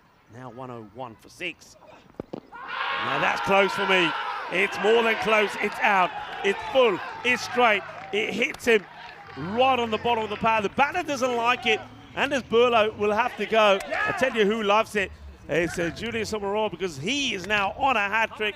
And I didn't see too much wrong with this. Let's have a look at the replay and see just why the batter himself thought he's been a bit unlucky here. Well, it's a slow ball. I think it's a knuckleball, actually. Well, he's a mile out the crease, but that's going on to hit the stumps, and he's going to be on a hat-trick. Look dead from up here. And so Moreira, also having a good tournament, as you mentioned, picks up another. There's going to be a golden duck for Anders Burlow. He's not going to have to have any impact in this match with the bat. With the ball, maybe as he goes up those steps, a little bit disappointed. So it's a duck for him. And also, well, let's have a look at the Hall of Fame with Khalid Ahmadi. What about that over maiden? And it was a hat-trick as well, 3 wickets. Ahmadzai's in there, Akuzada as well. Here it is, the hat-trick ball. And it's going to be probably a wide. As he bangs this one in, it flies over the head of Sam Williams. And that's going to be another one to go on the board. And a one for the over. Yeah, wasted his hat-trick ball there a little bit. But a top over from Julius Samaroa. You can't keep him out the game with bat or ball. Always doing something. So another wicket has fallen, and Skanderborg really need a Sebastian Bratt cameo in the last 2, it feels. Left-hander Sam Williams out there. He's played that uppish. They don't take the single. That's interesting. So Sebastian Bratt said, no, we're not taking the single here. I'm going to face first ball the next over. Don't mind it, but it has to work now. 102 for 7. Cracking over once again. Cracking spell. 3 for 19, and that over only goes for 3. And 2 wickets were to fall in there as well. So Skanderborg now, they're going to have to go big if they're going to get past that 130 mark. And interesting, isn't it, how yesterday and the day before, 5 over aside matches, and we were seeing big scores, which would make you think, well, if they played 10, we would see 160s, 170s, maybe 190s. Yet, when you're playing the 10 over format, it's very different. And I think the main thing for me is that you've got good bowlers bowling 2 overs at you. Yeah, bowlers are bowling 2 overs, and the depth gets tested. If you're 7 wickets down or 6 wickets down, you're into the tail. Van Breda, he's going to come back, bowling to Bratt. Hit hard, but straight to the fielder. Sebastian Bratt turns down the opportunity for a single at the end of that last over, and then hits his first ball straight into the hands of the fielder. How many batters is that now, Corey, that have been caught straight down the ground? It's got to be about 4 or 5. Yeah, it's been happening quite a lot, and Tribe takes another catch. Just checking, I think Van Breda might be on a hat-trick. I think he took one with the last ball of his previous over. He did. He got Shangiv T out. So this is going to be a hat-trick ball. Bratt doesn't get the elevation. Skanderborg could be bowled out. Hat-trick ball. Another opportunity. Well, we had a look at that. The Hall of Fame. Once already, of course, we saw that Akuzada was on there. Abdul Rahman Ahmadzai, a bowler there from Drew. And then also Khalid Ahmadi from Aroma CC. Nothing better than a sneaky hat-trick when you get it over 2 overs.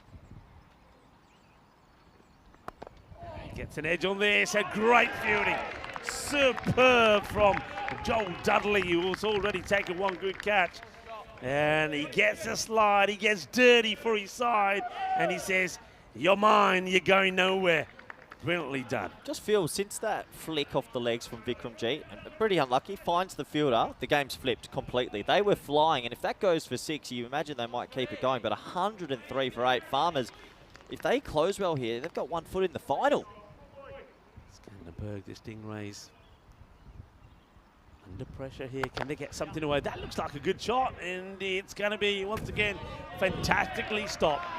That's one thing about the Farmers, and not just in Championship Week, but even through the group stages, their fielding was impeccable. Yeah, and that's a great example of 2 balls in a row, 6 runs have been saved altogether. 3 and a 3 have been saved. They ran singles. So great stuff from the Farmers. They're ahead in this game.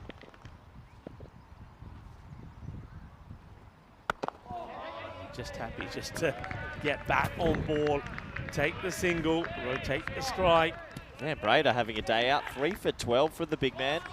I was curious why they didn't bring on Toby Britton, but they obviously came with their own plans, and Ben Brader has delivered for the Farmers.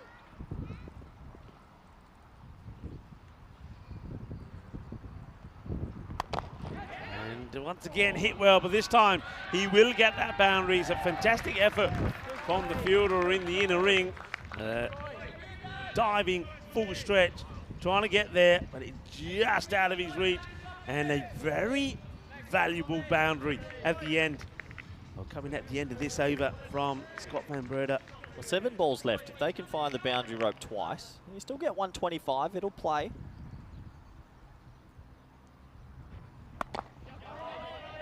Just probably a single as the fielder races in from the mid-wicket boundary just to keep it to 1. So the over comes to an end, 110 for 8.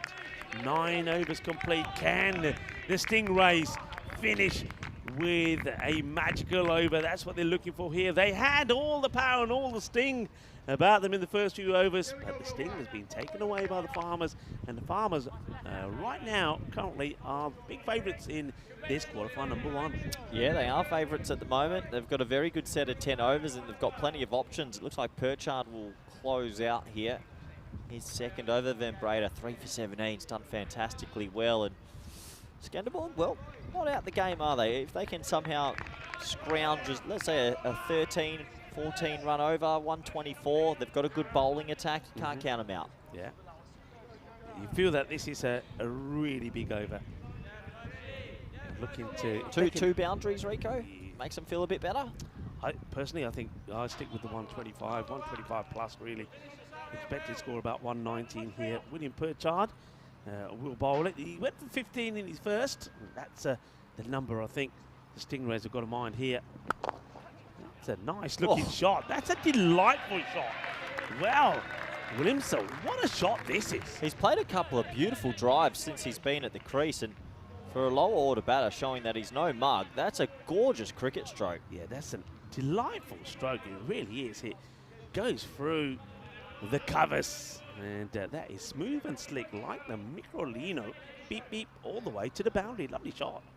Well, there's one boundary, 5 balls to go.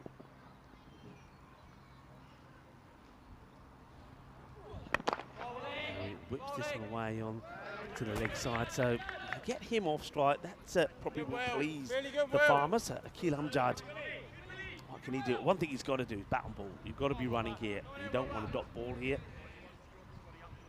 You can see that the Farmers, they don't seem to mind that. They're still focused on protecting the boundary. Quite rightly so. This is very similar to the score in the Eliminator, isn't it? We thought it was going to be a lot more than that. It's going to be called a wide, a big appeal there. I think this is all about trying to put off our quality umpires. They're not going to be fooled by this. The appeal doesn't put them off from doing their job. That's always going to be a wide, and it's clearly no contact with the bat at all.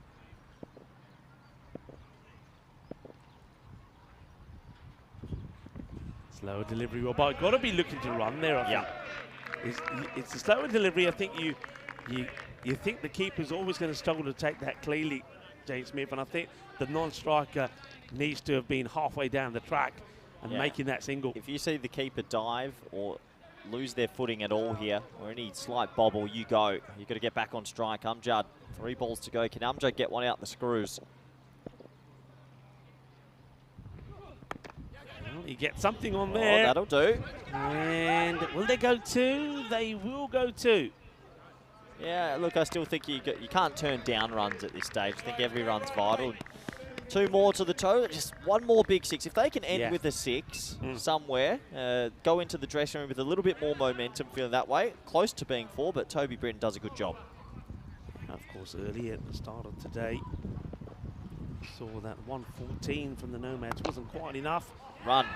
See, even if you run there and you get run out, you might get Williams back on strike. So, wasteful. Last ball time. Credit to the Farmers. They have controlled the first 10 of this qualifying final. Wanting a boundary. Can Akil Amjad find one? He's at 4 or 4 at the moment. Can they get past that 120 mark? And goes for it, but there's a fielder out there, and it's, well, he saved the boundary. Well, they might have to check where he took off from. He's going to get back for 2, but he had his foot on the rope. They'll have a look at that. Well, let's have a look here. So where does he take? They're giving high fives at the moment for a boundary save, but was it? Let's have a look. Well, it's hard to always tell with these ones, but he's behind the rope. That's 6. Let's see here, and let's see. Yeah, he's behind the rope. I reckon that's 6 runs. Let's have a look with this foot here. Watch this foot. This foot is planted on the ground. It's past the rope. And that's got to be, yeah, it is. It's 6 runs. So they do get a 6 right there at the end. That's exactly what Skanderberg needed, is what you were calling for. So they'll finish, I made that 124. So they do get past that 120 mark. And that shot right there towards the end, and maybe an error also from the fielder, could be massive. Small margins, isn't it? Foot on the rope gives them 4 extra runs. Good umpiring, good officiating from everyone to make sure they caught that. 124, does it play? We will find out in 10 minutes' time. Let's roll the highlights. Rico, your first game on Championship Day. A red letter day, Vinny called it.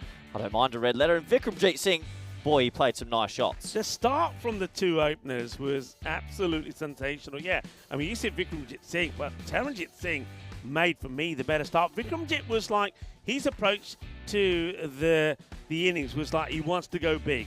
You could see that he was being respectful. He wasn't going for every ball, whereas Taranjit, he was just going after everything. He would go for 40, but he gave them a good start. And then, well, then the wickets started to fall pretty quickly, didn't they?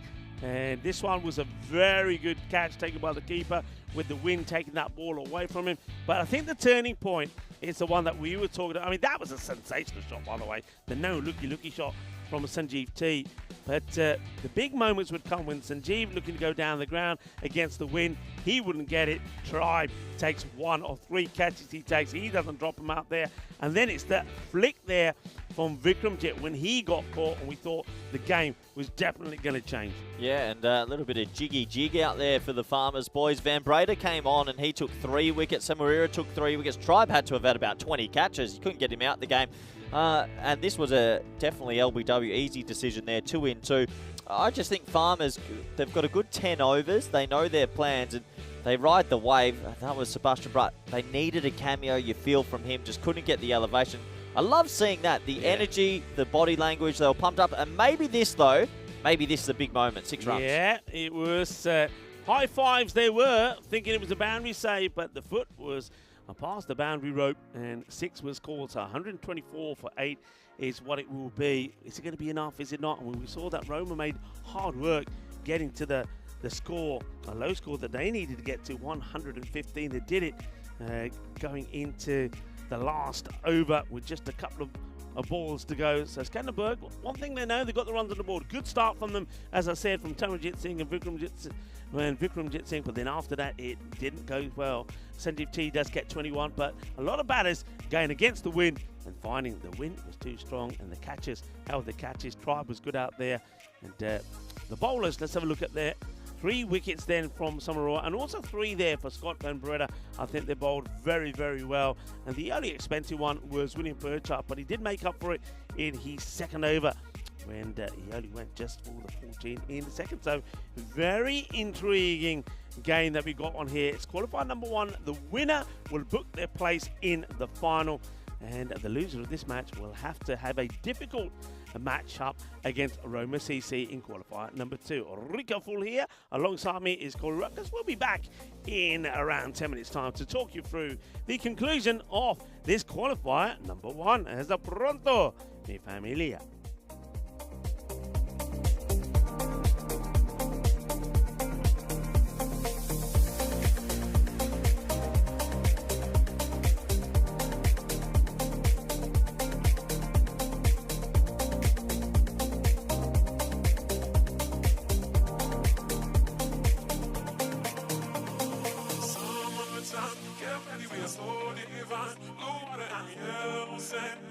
Just you and me.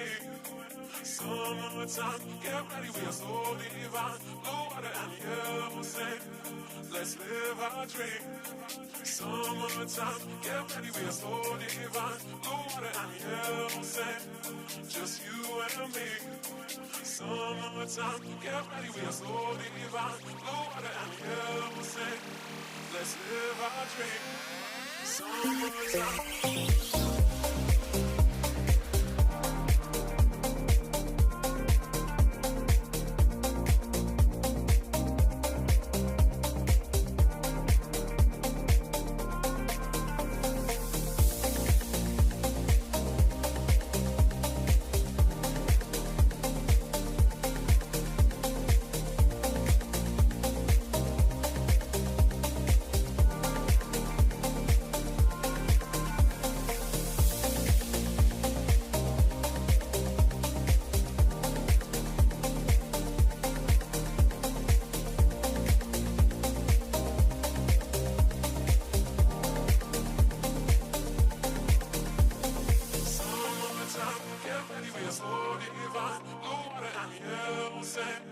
Just you and me.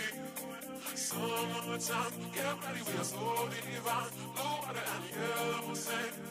Let's live our dream. Summertime, get ready, we are so divine. Blue water and yellow sand. Just you and me. Summertime, get ready, we are so divine. Blue water and yellow sand. Let's live our dream. Summertime.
The European Cricket League is proudly brought to you by Dream 11, HCL Software, Rado, La Junta de Andalucía, and Victorinox.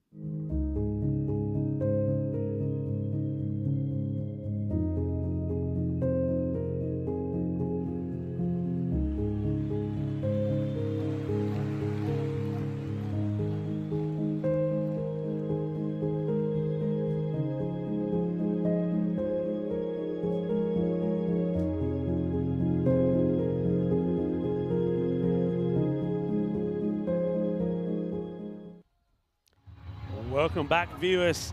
Today we celebrate Harmony Day, created in 1999 to celebrate unity and diversity.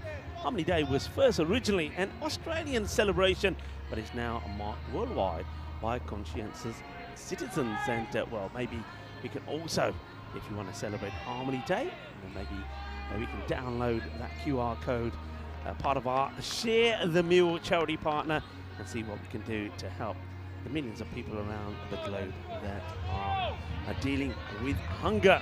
We can all do our bit to try and eradicate world hunger. As we turn our focus back to this qualifier number 1, it's been a top performance in the field and a bit of a comeback really from Farmers to restrict Skanderborg, the Stingrays, and the champions of Denmark to 124 for 8. The Farmers, the champions from Jersey, the opportunity maybe to put their place in the final if they can pull off this run chase. And bowled, I think Sam Williamson yesterday, I think bowled beautifully. He was getting the ball in the right areas and he was causing some problems, and also scored some valuable runs with the bat late on, so could be a key player for them. Welcome back to Dave, to Monica Ramos, John Gray, and everybody else on the chat, chirping away and making this finals day a special finals day. Happy Peacock Friday, of course, everybody. It is Friday.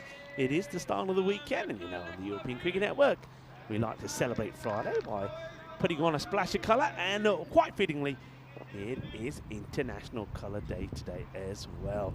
So come on, get out your favourite dashing, colourful. Yes! Don't take the single here. I think if both batters went straight away, I think that was a single. So once again, are we seeing a cautious start because it's not a big run chase? I wonder. Goes for this one, and it's again good areas from the bowler. Jules Summerall, he's been in very, very good form. But Sam Williamson, like I said yesterday, I think he bowled really well and came right across the right-hander. Just looking to get a boundary here to take some of that pressure and relieve some of that tension. And oh, that is, well, if you had a first slip in place, that would have been down his throat. Hay suerte, montón de suerte. Tanajit Barrage just can't get anywhere near this. He's gone very quickly as well, you can see. First slip, thank you very much, but the wicketkeeper trying to get there, and no, not going to happen.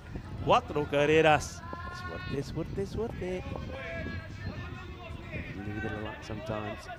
And Farmers, well, they're getting a bit rushes at this shot. Just get a single. Very tiny good over. He's a little bit unlucky. There's the bowler, but he's keeping it tight now as that Tribe comes back on strike. Well, he bowled actually. That is the end of the over. What I can tell you is the score is 6 without loss. And also, well, we have reached 48 matches since a golden ball. I know one man who's keen to see another golden ball here at the Carlton Oval is Corey, who joins me back. Yeah, good to be back, Rico. And what a lovely start that was with the ball for Skanderborg. 48 games since the golden ball. Would be fantastic if we got one in this game, or maybe in the prelim a little bit later, or the final on the lights. Wouldn't that be some sort of story? As it looks like the big man, Nikolai Dumgard, who's actually bowled quite well this tournament in Championship Week, probably hasn't had the tournament he liked with the bat, will come on. And the other day he bowled to Julius somewhere. He got hit for a 6 and then he got him out LBW. Good contest between these two brewing. He was getting the ball to really swing around yesterday in the air, making it quite difficult. So you know what he's going to try and do? He's going to try and go pretty full, try and ram that Yorker in and get a little bit that swing effect as well. Here he goes with the first. It's hit down the ground with nobody back there. It's an easy shot to play. And he doesn't try and hit this too hard. He knows that all he's got to do is clear the inner ring. It's nicely played. 6, and that one will go to the boundary. Nice, clean hit. Well, that's the thing. With what he's trying to do with jamming in that Yorker and the in-swinger, if you get the length wrong, it's just going to go. It has to be almost perfect. And this one is going to go for 6 more. Back-to-back boundaries here. Boom, shaka, boom, boom, boom. And Julius Aurora, he is away. And when he gets started, it's very difficult to stop him. I think Vikram's quite square there. They have him in a little bit of in-between spot. I think you could straighten him up. Oh, great effort. Whoa! If he had caught that, that might have been one of the greatest catches we've ever had. That was smoked back at him. It was so close to sticking as well. We won't see a good look at it here, and maybe from the other angle. Boy, that was close. Great fielding. He saves 4. That was really hit hard. Oh, maybe we'll have a look at that again after this ball, but that's going to get in the gap. The chase is on. Iba, pero no puede. Eso es 4 más. And this is cracking over for Farmers. Let's have a look here. Look how close this was. And it almost stuck. Almost stuck. Just came out. The next one goes for 4. This is a good over for Farmers. Dumgard just can't get that Yorker in.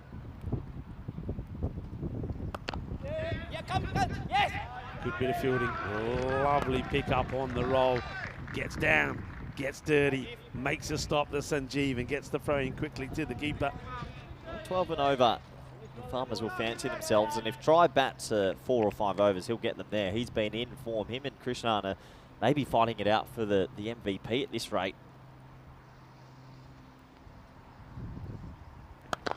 Great shot, lovely shot, just leans into this, and you can hear the sound of the willow when the Grizzly makes contact. It goes all the way, 6 runs, thank you very much, and that is an expensive over as Nikolaj Dumgard goes for 23. Farmers 29 with that loss. Yeah, lovely batting. This was the table and how it ended up. Obviously, these two teams right at the tippy top. Skanderborg are actually on a 5-match winning streak at the moment. So they're being tested now, and we said goodbye to Zurich Nomads earlier today. 3 teams remaining in the competition. Wind just picking up, still a fair bit of cloud that's being blown over. And a bit of sunshine and blue skies up there as well. As Sam will bowl his second and starts with a short one, which is going to be muscled to the boundary. He's not having any of that. It's Jules Summerall, 6 more. And Farmers just starting to open up and take control. Yeah, they are. And the thing is, when you're chasing a score in the mid-120s, 1 or 2 batters click and it makes that score shrink very, very quickly. So 90 off 47 now. Farmers in control of the qualifying final. It's going to take something special from a Skanderborg bowler or maybe one of the fielders to peg this game back. Where are they gone? Yes. Bowler Sam Williamson goes back to his mark and think about the next delivery. I suppose you've got to try and go pretty full. The indication of the wind picking up as the bales get blown over. A bit of a delay here. I think maybe the original ball has now come back. Looks like it has.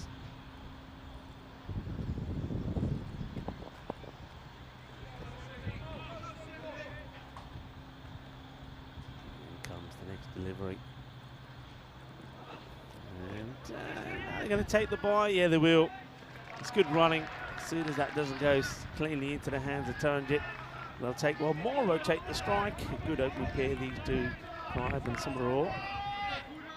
Yeah, 1 more bye to the total. It's just the wickets column. I really need that wickets column to improve. Remember that Skanderborg got off to a similar start. It's getting the breakthrough and then believing that 1 wicket could lead to a couple more, making them work for their runs as well. I don't mind that. Has a shy at the stumps. And Sanjeev saying, well, there's our DJ Leon, and how about that? What a way to celebrate International Colour Day. All the colours on the planet, and that was wide and put away beautifully. If he leaves it, it would have been an extra ball to come, but if you're going to hit it for 6, and that's exactly what Summerall does. He's just been in outstanding form. And the batters so far, the top batters, Fahim Nazir, 383. Zach Try from Farmers, 309. He's, of course, adding to that here. And Asman Ali from Darmstadt, 294. Misses out on that one, but they will, once again, that's such good running. Such good running.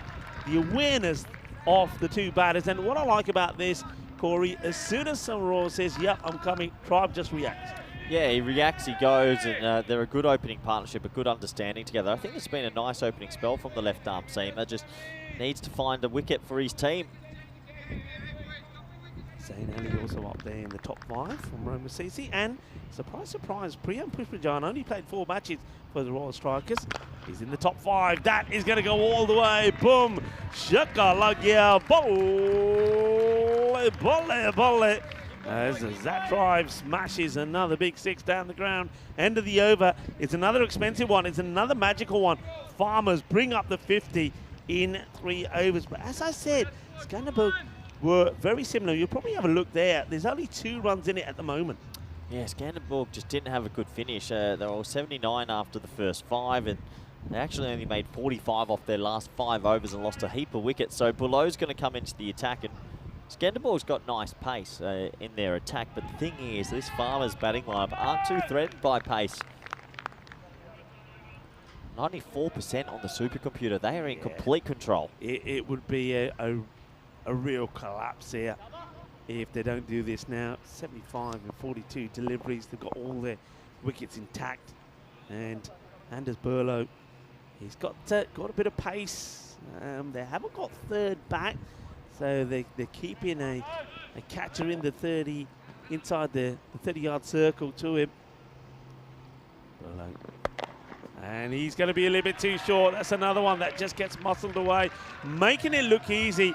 And Julius Samaroa, it's almost like he's seeing this ball the size of a football at the moment. Yeah, good batting. I mean, he jumps outside the off stump just to get the pull shot going. And 6 more to his total. And Farmers, they're on a bit of a fly here. They're striking at 17 and over. They're doing this in a canter.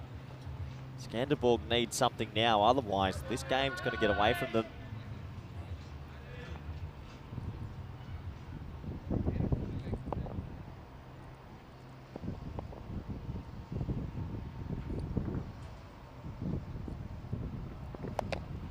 And that's going to be 4 more runs. It's poetry in motion on World Poetry Day from Samaroa. And look at the way he just hops across. And I think the only thing you can go for when a batter's doing this, for me, Corey, is just to ram in that Yorker, and they just haven't been able to deliver that length. It just goes to show the reverse V through backward square and through backward point. The ball flies off the bat. It's the shortest point from the boundary as well, just a little bit. So use the pace. I think Bullow's got to bowl a cutter or anything like that. I know a lot of people talking about Skanderborg's bowling lineup, but Farmers play, a lot of these players in the top order play 50 over cricket around the world against quick bowling, so they're not threatened at all. And 60 off the first 20 deliveries. This game is almost over. Shot. Beautiful shot. Well, wind or no wind, if you nail it and get it out of the middle, it's only going one place. Manos arriba from the arbitro. And Julius Samaroa, Corey, brings up his 50 in style. Yeah, brilliant innings from the big man. 50 off 16, having a great tournament, isn't he? Maybe he's also in MVP contention. He's taken 3 wickets in this game. He is setting his team up for the nighttime fixture. And he's going the area route again. Gear. Shaka lagya. Jangiya jutiyan periyan. Dekh lo. Shaka. And that's what they're doing here at the moment. So Anders Burlow, he's not having a good day. Remember, he went first bowler. He didn't trouble the scorers, and now he is troubling the scorers because of his bowling. 4 balls bowled, 22 have come from it. Can they do anything about this? Farmers, at the moment, making it look easy. This is one that does go through, so a little minor victory there for the bowler as Samaroa misses out on this one. Yeah, that might have been the off cutter. Feels like he missed out on it, but that rate's down to 8, and with 10 wickets in hand, not surprised to see the supercomputer at 99% to see Farmers into the final tonight.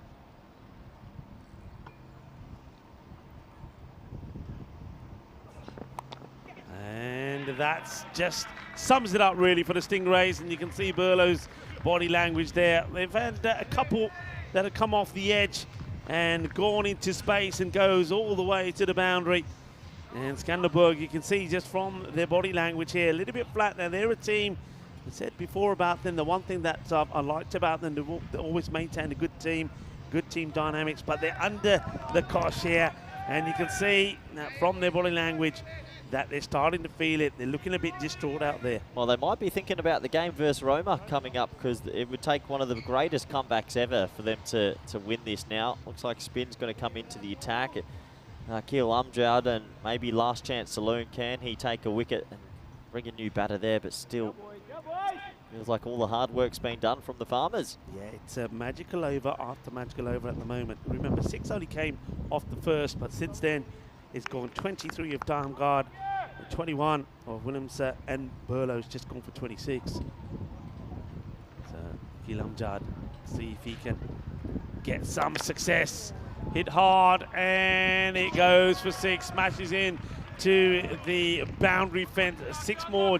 Zach Tribe feels the need to get going himself. It's a powerful hit, isn't it? Off the back foot, against the wind, still gets the 6. What a cricket shot. What a shot from Zach Tribe. I've seen some beautiful batting in this game alone, but Zach Tribe again, he's 20 off 6, and he doesn't look like he overhits anything. He just times it perfectly. One should be stopped and will be, just gets a single, but I mean, how difficult it is. You get a good delivery against one good batter, and then you get something like Summerall, who's on 60 of 19 to face the next ball.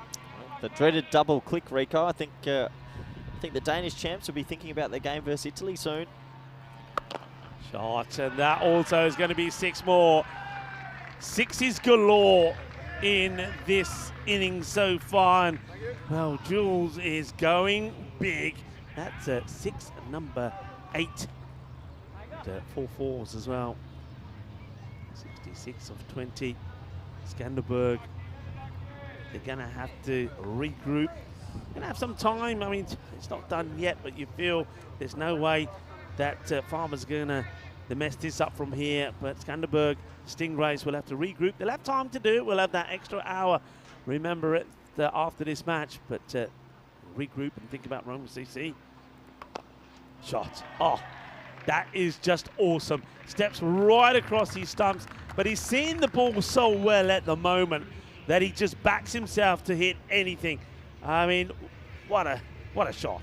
It's just clever batting as well. He's favouring backward square, and he's basically jumping outside off. So where do you want to bowl to him? If you bowl straight, I'll hit you. Bowl wide, I'll hit you there still as well. And actually reminds me a little bit of Scotty Edwards at ECL 5 years ago, where he just kept sweeping everything. And if a batter always gets bat on that sweep shot, it's so hard to stop because the ball flies. So this is a statement win from Farmers. This game is done.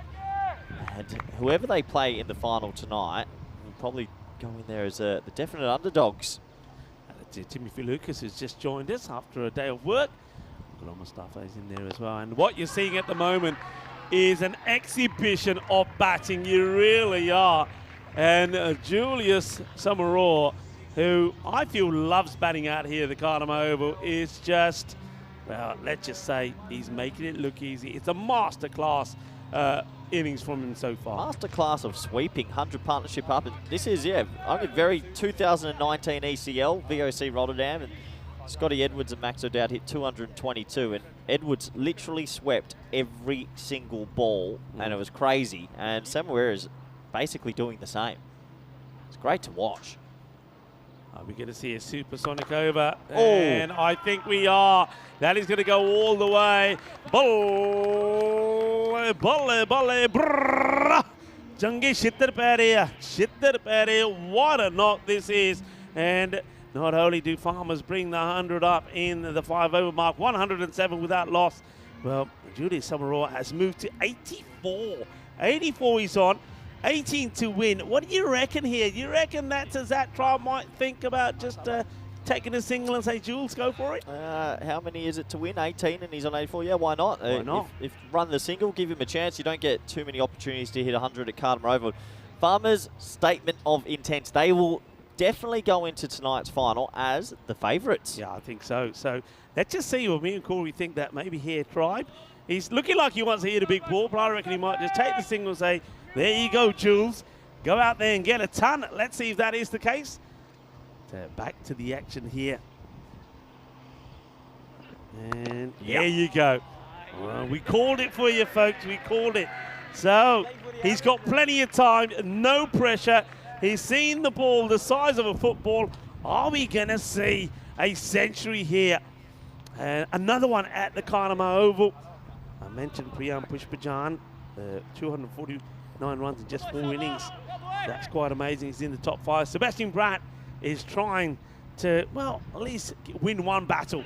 Short, probably wide. It is wide.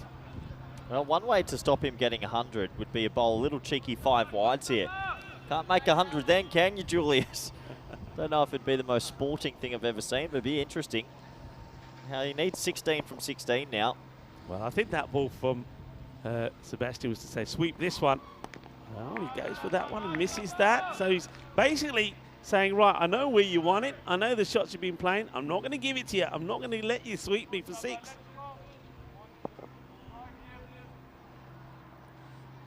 Sebastian Brandt back to his mark. 2 balls. Just the wide from it so far. And yeah, they've got to take the run. You're still playing a game of cricket. If he gets the 100, he gets the 100, but that might kill it. I think Tribe will go back to batting a bit normally now. Okay, we'll see. I mean, still, they've got plenty of time. Of course, net run rate and all of that doesn't come into it. So I think Seb is saying, hey, you want a single? Are you going to try and hit me? Zach says, I'll try and hit you, and I'll hit you out of the park. There's the answer. You wanted an answer? I'll give you an answer. And he's letting the bat do the talking, hasn't he, Zach Tribe? That is a biggie.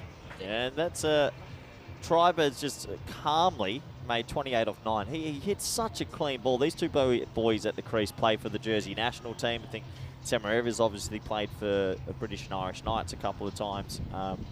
But they will definitely go into tonight's final strong favourites. What a performance this has been. It's been a great performance. Remember, they only went down in 1 match, didn't they?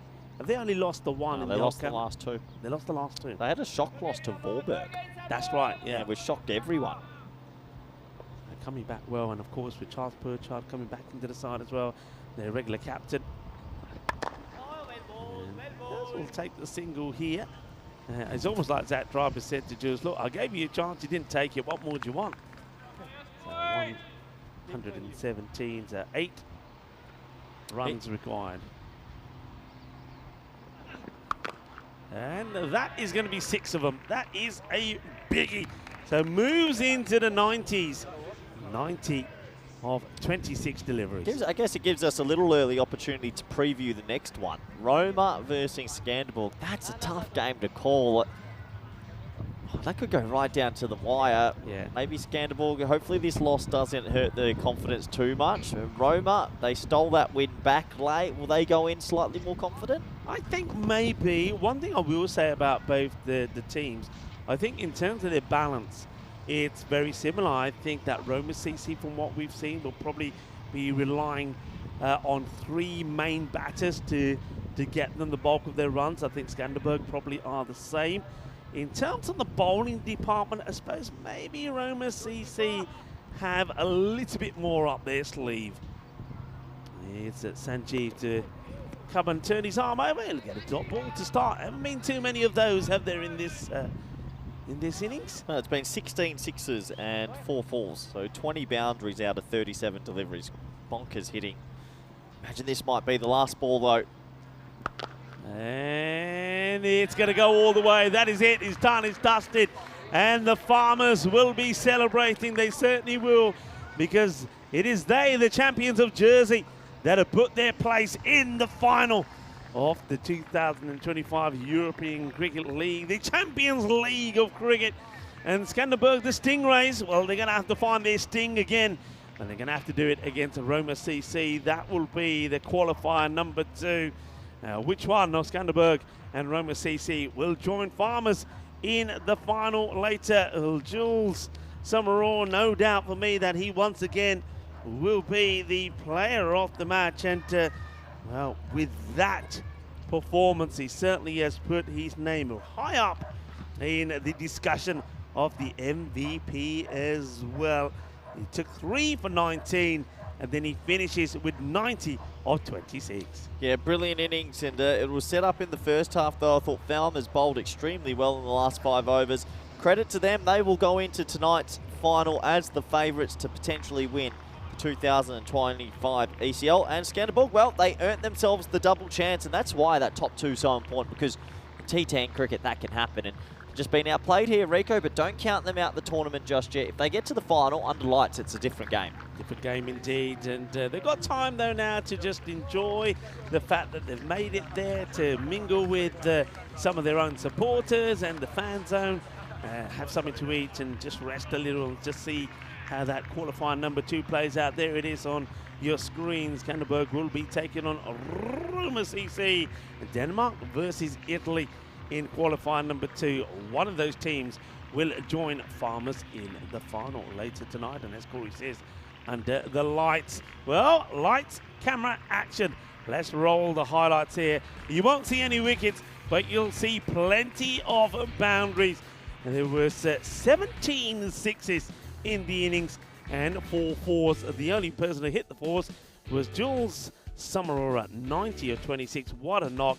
And the captain, Zach Tribe, a fine 35 of 12 from him. 5 sixes to his name. That's the way to do it. You see the youngsters also learning from what they're seeing out there in the middle. Lovely to see a mixture of young and old in the fan zone enjoying the cricket here at the Cardam Oval. But they were just too good.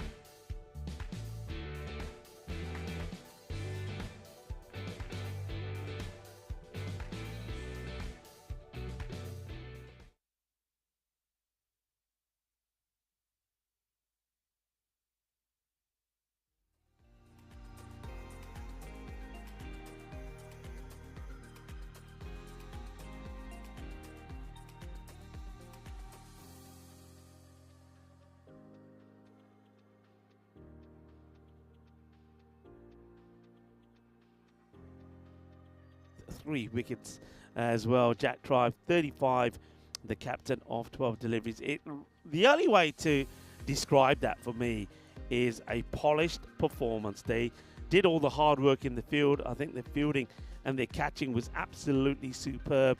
And then the bowling department said to the batters, all right, we've done our work. Go out there and knock them off. And knock them off they did. They did it in style. So this is your match summary. Congratulations to Farmers. They have booked their place in the final. They can now take it easy and just, well, maybe start to do their homework on Skanderborg and Roma CC. Well, I think they've got the number of Skanderborg, haven't they, with that win?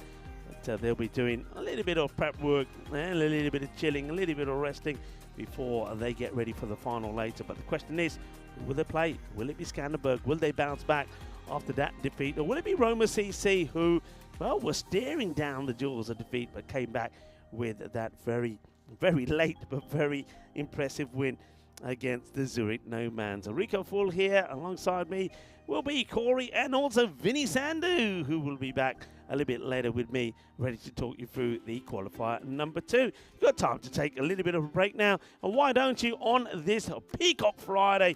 And yeah, maybe get yourself a spot of lunch. That's certainly what we're going to be planning to do. Get yourself a spot of lunch and then join us right back as we get ready to talk you through qualifier number 2. That one coming up in about an hour and a half's time. So see you a little bit later. Hasta pronto, mi familia.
The European Cricket League is proudly brought to you by Dream 11, HCL Software, Rado, La Junta de Andalucía, and Victorinox.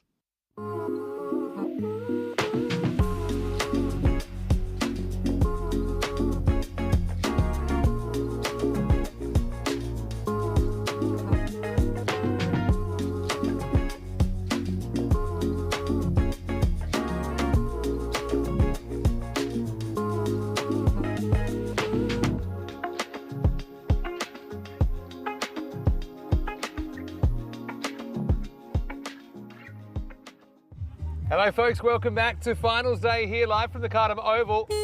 I'm in the Microlino and we're almost ready to start the second half of the day. It's been a pretty good one between Skanderborg of Denmark and Roma CC. And of course, only one team can make it through to meet Farmers in the final. This Microlino, they are a magnificent vehicle, our official mobility partner. You can fit actually 2 full-size humans in here and apparently 3 cases of drink in the back. So well, I'm keen, even though I'm on the clock right now, but let's see what happened at the toss when Ian Ramage had the giant coin and the 2 captains. There you go. Just got this one for you. Thank you. Good luck. Skanderborg, you're the home team, you'll toss the coin. Roma, as the away team, you'll call. Rado. Being called Rado. It's come down, Rado, you've won the toss. We're gonna ball first. Okay, toss won by Roma, who will bowl first. So Roma CC winning the toss and electing to bowl in this one doesn't really surprise me because they did win on the chase in the last game. Having said that, we know that didn't really go to plan. I think they had to make some tough decisions. Eventually they got over the line thanks to Christian Kalugamage. For Skanderborg, they had a bit of a shocker, let's be honest, in that qualifier 1 after a good start with the bat. They kind of lost their way, they collapsed and failed to take a wicket in the second innings. So 2 teams I think are real contenders if they do get through, but only one can get through. Well, I might be getting back over to the commentary box in this baby, but it'll be Rico Full to take you to the first ball with Roma CC, the Italians, winning the toss, electing to bowl. Over to you. Let's get ready for an epic qualifier 2. Thank you very much to Vinny Sandu. I've got to say, I love that Microlino. I got a feeling that I'd like to take that on tour with me as we travel around some of the cities that we will visit. And for example, I think that Microlino will be the ideal car to get around Italy when we're there in a little while, not that long from here now. And not that long from here now, we will know which team will be joining Farmers in the final later tonight under the floodlights. Skanderborg, they are taking on Roma CC. Roma CC, they had to make hard work of getting through the Eliminator when they beat the Zurich Nomads by 7 wickets. 115 is what they needed to do, and they did it thanks to Christian Kalugamge's superb performance with bat and with the ball. And then, of course, the Skanderborg side, the Stingrays, they went down to Farmers when they started well, but their batting just collapsed. And the Farmers knocked off the 129 they needed with 16 balls to go. So here we have it. There's your lineups. No surprise really there. You can see that Dindy Morage just wasn't able to click. So Kropu comes into the side for him. And this is what the win predictor is thinking, that Roma CC being given a slight favoritism in this one, 54% to 46%. But I think those of you that have been following today will know that that's sort of been what the win predictor's been thinking all the way along. It's very little in between these teams. That's why we saw the 4 teams in action here today. Welcome to everybody that's tuning in from around the world. I know that everybody in the chat is getting ready to get started, and a big warm welcome to our global family that is tuning in from around the world, courtesy to some of our broadcasting partners, and ready to see how this one goes. And no surprise that Bilal Khan, Billy the Kid, as we call him, will be starting with the ball. I think he bowled absolutely brilliant in that Eliminator. His 2 overs just went for 8 runs and picked up the wicket along the way as well. So you can see why he's going to be bowling first, and he's got the wind behind him as well. So he hopes to be a few yards quicker, but of course it's all about location. Vikramjit Singh and Taranjit Barraj started off brilliantly for Skanderborg. Can they go a little bit deeper this time? Here's the first. And they will take the single, and a bit of a wild throw back from Bilal. I don't think there was ever any danger of a run out. And Vikramjit sort of starts the same way that he did in that qualifier. We're just pushing the ball around a little bit early on. And it was Talented Paraj. And that went wild from the beginning, scoring a fine 40 or 15. But then once these two were out, apart from Sanjeev, who scored around 20, nobody else was able to click. I think the big question for everybody for the Stingrays is, can that Nicholas Damgaard get going with the bat in this one? Here comes Bilal again. And scuffs at this. They will take another single. Just tiki-taka to start off with. Hello, and we want to start this to Monica Ramos joining in the chat. I know, big supporter of Roma CC. And hello back to you. Hello to Paul as well. A lot of support Roma have got, and likewise have Skanderborg, the Stingrays, and plenty of support for both these teams in the fan zone as well. This time, no single. There's Roma just making it a little bit tighter out there on the offside. The field, interestingly set, I've got a pretty fine third, and also a sweeper out on the offside. Just the 3 on the leg side then. Mid-on. Mid-wicket, and okay, man on the 45 on fine. Slower delivery, oh, just out of the reach of Bilal. And that was pretty close. Good slower delivery. And Bilal almost gets a hand to it. It's another great over. Just have a look at this. It's a slower delivery, just out of reach, and a slide and stop behind from one of the fielders. So just as Bilal did in that Eliminator, it's keeping it nice and tidy and sharp. Field now changes as the right-hander comes on strike. Got the third back, but to Taranjit, they do keep man back on the leg side boundaries. 4 on the leg side for Taranjit. And oh well, you can put them back as far as you want, but not this far. That is the biggest. That has been launched.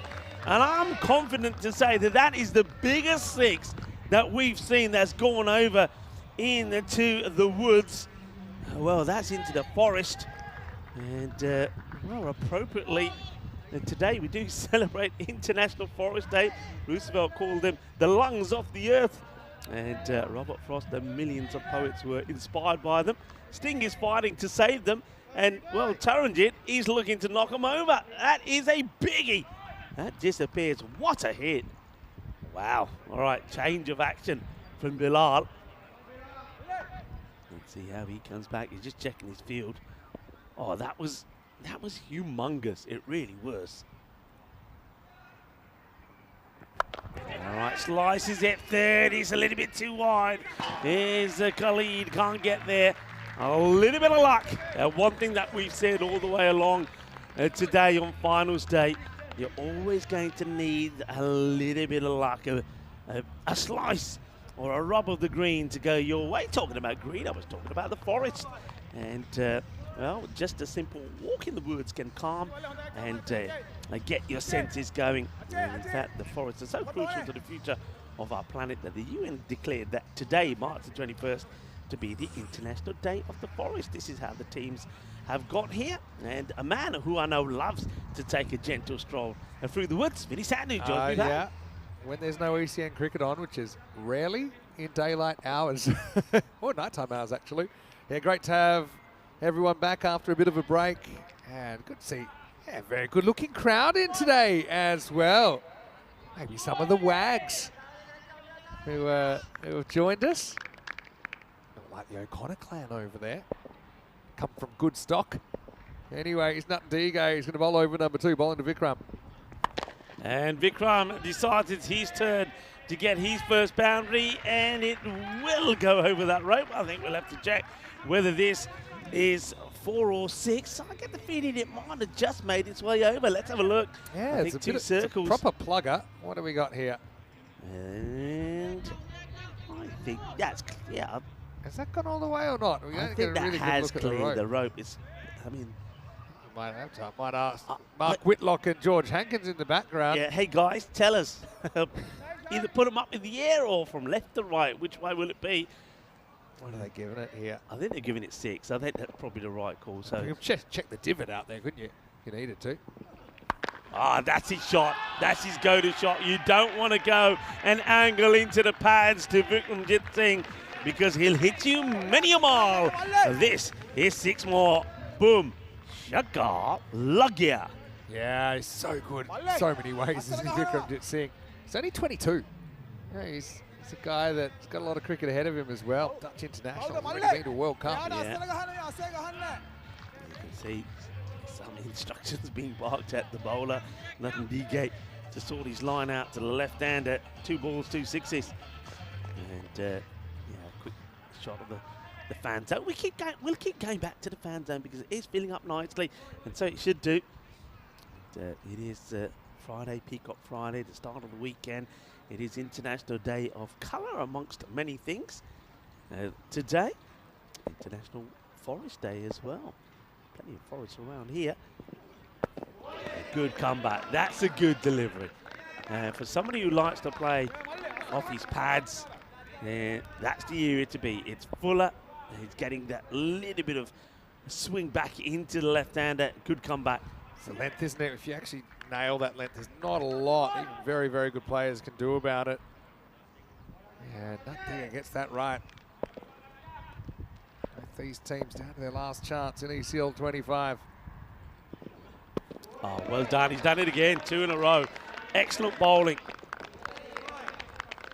Let's have a look at this. Look at the movement he gets in here. So, starts off like it's going a bit wider, but watch it come back in. That's well bowled. Good length. Now, Vikramjit will probably feel that he's going to try and get in that area again. So, will he make an early movement here? Or will nothing D-gate surprise him? Well, he does go a little bit shorter. This is good bowling. What a great comeback this is. After being hit for 2 big sixes on the first 2 balls, he's now a hat-trick of dots. We are well and truly in the Goldilocks zone. We had lead changes already. 11 balls in. Skanderborg slight favourites here. It's maybe a little bit surprised that Roma CC went in as favourites. Well, now it's like it's a dead 50-50. That's what you want to see, though. How'd you like my Microlino drive? Do you like the horn? The horn's bigger than the car. It makes a lot of noise for a little car. All right, has he got enough of this? Oh yeah, he has. Gear. Shaka Lagya, 6 runs. Cockney corners back. It's nice to see them all here, actually. Hornchurch obviously not having the championship week they would have liked, but they're going to enjoy their last day of action at the Cartermore Oval for the year. That will be the end of the over at Skanderborg. Get 18 off that one. 3 sixes, 3 dots. It's 31 without loss after 2. Yeah, that Microlino, I tell you what, for a little car, it is very nippy. And that's why I like to say when we see a nice shot being played through the covers all along the deck, I say it's nice and smooth and quick and fast like the Microlino. Look, this is some of the events we've got coming up. Portugal, I know, is just around the corner, ready to kick off. I know Phil G is there. 17 hours. 17 hours and we're live again in Portugal.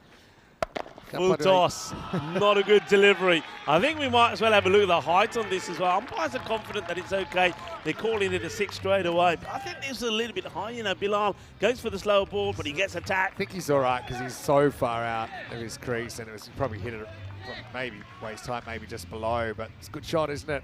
It's a just good trying to break up his length. Good shot to a loose delivery. I love seeing this. Hey, some of the kids and the young stars of the future in the fan zone have been absolutely brilliant with bat and ball. They've been dominating over there. And it's a better delivery, one bounce. Watch out.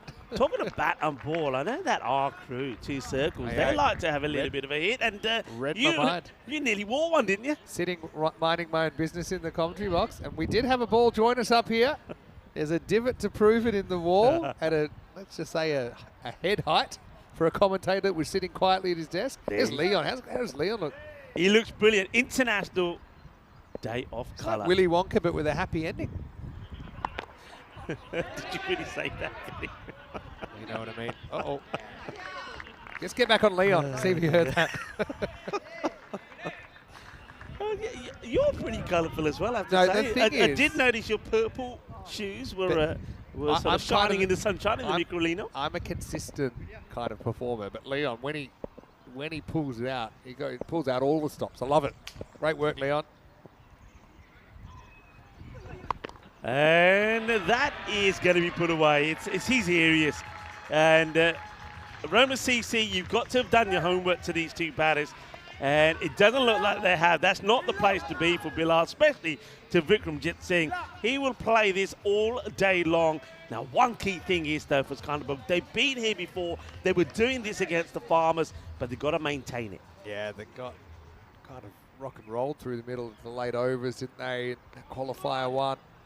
Still sticking with Billy. I feel like he's the one that can get this breakthrough, maybe start to topple the house of cards. No matter who makes the final, they'll be deserving finalists.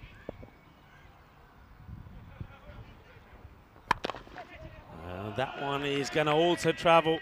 There's another one that we'll have to check on the camera. It's being given as 4 by the umpire. There's Tyrone Peters out there with Asad Ali, but once again, not the best of deliveries. Yeah, you can see it bounces just inside. It's a good view of it from up high. Skandarbog will be happy with that, 4 runs. By the way, the other thing is now, it was too early to say whether the runner-up gets an invite back to ECL 26. But in the last couple of years, it has been the case. I know the champion is invited back. The runner-up may be invited back. Depends on something which I'll come to in a minute. Last ball, the power play. Gets this one through, so that's a little bit better. Gets his areas right. It's 17 will come off that one. So here's the thing, Rico. We have 33 countries that are involved, but if, say, in the next 12 months or next 6 to 8 months or whenever, another country gets ICC accreditation, they'll get an invite to come to the European Cricket League. Yep. So the thing is, if that does happen this year, then there'll only be room for the champion to be invited back. But if that doesn't happen, and it hasn't happened for a couple of years now, then we'll stay at 33 countries, and whoever wins this game will get an automatic invite back, as well as Skandarbog, who have already made the final. So something to think about. That's why we had 2 Jersey teams this year, remember. So we could have potentially 2 teams from Italy, 2 teams, or 2 teams from Denmark. Here we go with Khalid Amani, the smiling assassin. And he ain't smiling now because he gets a little bit unlucky. It's a big, thick edge, a big swing, Taranjit. Barrage, for a little man, he swings it hard, and when he hits it hard too. That goes all the way. 6 more runs. Skandarbog, they brought the 50 up, of course, pretty quickly. Had the player back lurking for that. That's Bilal Khan, who's taken some brilliant catches in this ECL, but he couldn't do anything about that. It really flew off the edge of Barrage. Let's hit down the ground. Won't carry for a catch, will just be a single. This Kalagama, what about his knock in the Eliminator? I know he must have caught it. Yeah. There was let's just say, a little bit of a malaise in the middle overs. They let the game drift, Roma CC. I was a bit surprised they let the game drift as long as they did. I mean, they're very, very experienced.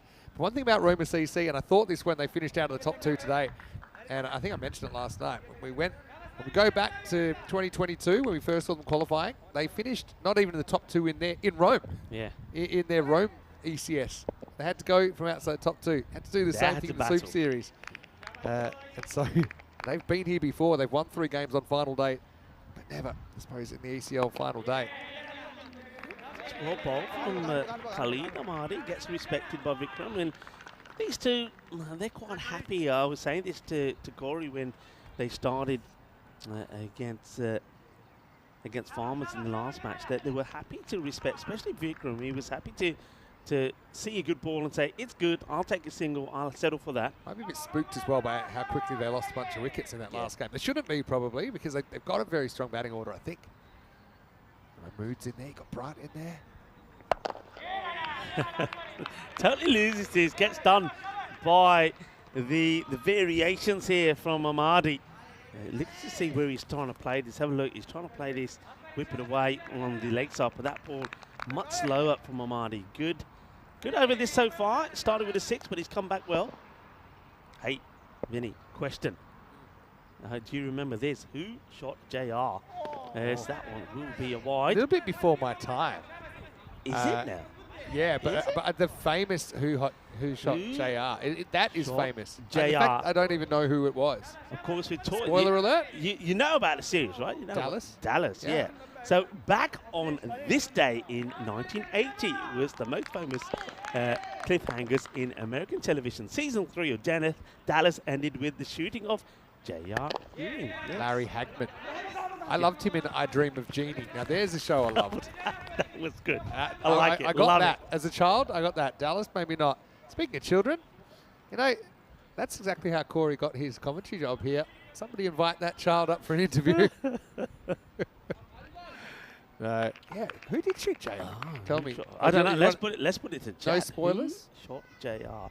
Well, wasn't it one of those that nobody did? It was just a dream or something? Well, Oh yeah, that's right. I think It's the it oldest was, 'cause trick in the book. Everybody was like talking. I Oldest remember at the trick in the time. book. I mean, I got to admit, me and in our family, we were all glued to it. Mom, Dad, everybody loved watching Dallas. And then, of course, Who Shot JR? And I think it happened around the summertime, that episode. Yeah. It went off the air for a while, right? That's right, yeah. I mean, it was just, 60 for 60 everybody without, talked about it. And then when it came back, it was a dream. 60 without loss after 4. And I had some questions about what's happening. Where's the Hornchurch team today? Well, they have just arrived. You know, with the other two teams, of course, that they didn't qualify for finals day. I was just thinking, I bet they wish they could just wake up now and their whole championship week was a bad dream. Yeah. The way it worked out, obviously 0-5 with 1-0 result last night. But, you know, just chatting to them a little bit, I think it's really important to recognise their contribution over the last 3 years. And the fact that we will get to have European Cricket Series in Hornchurch. Yeah. And hopefully for not just this year. Here's Calagamagay. First one drifts away and Great Regadagi stop. cleans up. If he doesn't stop this, that's going to be 5 wides. I mean, that's brilliant work. There's nobody on the boundary behind. You got two men sort of on the 45 on the offside and on the leg side. Brilliant bit of keeping. Stay low. Oh, well, that one don't stay low. That goes up, up, up in the sky. That's going to be 6 carreras más. Manos. Arriba, arriba, arriba from the arbitro. Horns is the signal there from Big Tizer. Yeah, quick hands there from Taran. Just a slight over pitch from Calagamagay. Yeah, the old It Was Just a Dream. I think the show Roseanne finished like that. I think it was one that viewers hate, though. The viewers feel shortchanged because it's such a cop-out from the writers. Like, oh, we can't work out how to finish this, so let's just say it was just a dream, and we can basically erase, so, for example, an unpopular story thread. Yeah. Back to the action, though. Oh, well, muscled. But, he's dropped it. Oh, he's dropped it. I can't believe that. It gets put down. He had room to move. I think maybe last minute he slightly misjudged it, had to go back. If it sticks in his hands, he's sticking the landing, and that's out. Oh, my word. Remember that one. Maharaj is on a bit of a heater today. He's dropped on 33. Yeah, Tarrant. It's a good day for him to find his form, made 40. He's been in the zone out there. I mean, Roma CC, they dropped the catch first ball today. Yeah, I saw that one. They took a catch, but it was a no ball for 6 outfielders at another juncture in the game. So they kind of won in spite of themselves. That's a lovely, lovely pickup. Elevated, put away, and there was 1 or 2 of the spectators wanting to try and get their hands onto that. He's got a good Peacock shirt as well. It is Peacock Friday, let's not forget. Peacock Friday, it's a red letter day, but it's definitely a Peacock Friday. Lovely pickup, beautiful. He picks the ball up so early on the leg side as Vikramjit Singh. He's a joy to watch. I love him the way he gets into position. And he's not a what you'd call a hitter of the ball. Not like Taranjit who gives it all the muscle. It's timing and sweet timing as well. We'll wait for that one to come back. Probably got a bit of mud on it as well. Yeah, he's showing the muddy side or the non-muddy side. Okay, catch it is the shout, and this time it is held. No mistakes from the Sri Lankan international. Melinda Siriwardana holds on to it, and Krishan Kalugamage, he does it again, and that's why a lot of people are talking about him as MVP. He's batted well, he's bowled well, he's fielded well, and he gets the big wicket of Vikramjit Singh. I don't know if it factors in, but how cool you'd look in the watch factor into the MVP voting? Because he's already got the earring. He's got a bit of the bling already, hasn't he? Anyway, Vikram will have to go for 38. Pretty good knock from him. 5 6s and a 4 in there. 74 for 1. Siriwardana takes the catch. I'm actually curious what bowling options they use here, Roma CC, because they definitely have more than 5. And now you've got 10 overs. So if you want, you can use other bowlers. Cyril Dana's certainly one. Samarage with his left arm spin. Haven't seen too much of him. Oh, hello. Well, that's Emily down there. Hello, Emily. Tani Kaitison. Shangib T comes out, and he might be in trouble straight away, but he gets lucky. Sliced away. Oh, where's this going? I think this is clean, but it's unusual from Zain Ali. Well, how about this? It's like he's throwing a pie He kind of there. held it longer than he had to, and I don't think he touches the rope before he throws away. Just have a look. Where's it's that actually left there. hand? Has Where's that moved that the left rope? hand? Ooh, where's this left hand? Does it touch the rope or not? Ooh, No real I think evidence. that might be. They might give that for. What do Well, you actually, reckon? that one there, it's just leaving his hand, and I think he's touching the rope. I think. Well, What do you think? Or was there benefit of the doubt? Anyway, here we big go. moment. And he's got it. That's nothing. Digo this time makes no mistake. So actually it was given for the ball before, and that's kind of come back to bite Tani Kaitison, because he will go very next ball. See that? It's like the world stopped turning for a second there, wasn't it? As Nat Digo got under it. Everyone was kind of holding their breath. I think Shangib T included. But that's a couple of wickets falling quickly. A couple of handy ones for Roma CC. Skanderborg now 78 for 2. Well, what a moment. And Skanderborg, remember, this is exactly what happened to them in that the last match. They were going well against Farmers, and then it all went pear-shaped. Surely they're not going to do that again. Yeah, it's interesting, isn't it? I mean, would you give away 3 runs to get Shangib T? Probably. I mean, he's a big game player. We know how good he is. And so for him to be out at this stage, I think it's very, very useful. But they're going to keep sending hitters. I mean, now we'll have the Mahmood brothers potentially. You've still got Brutt down the order. You've got guys that can whack the ball around. So halfway through this first innings, really not too far from 50-50. But this one is going to be sliced over the fence with Skanderborg moving into the 80s. I will say that they're ahead at the moment.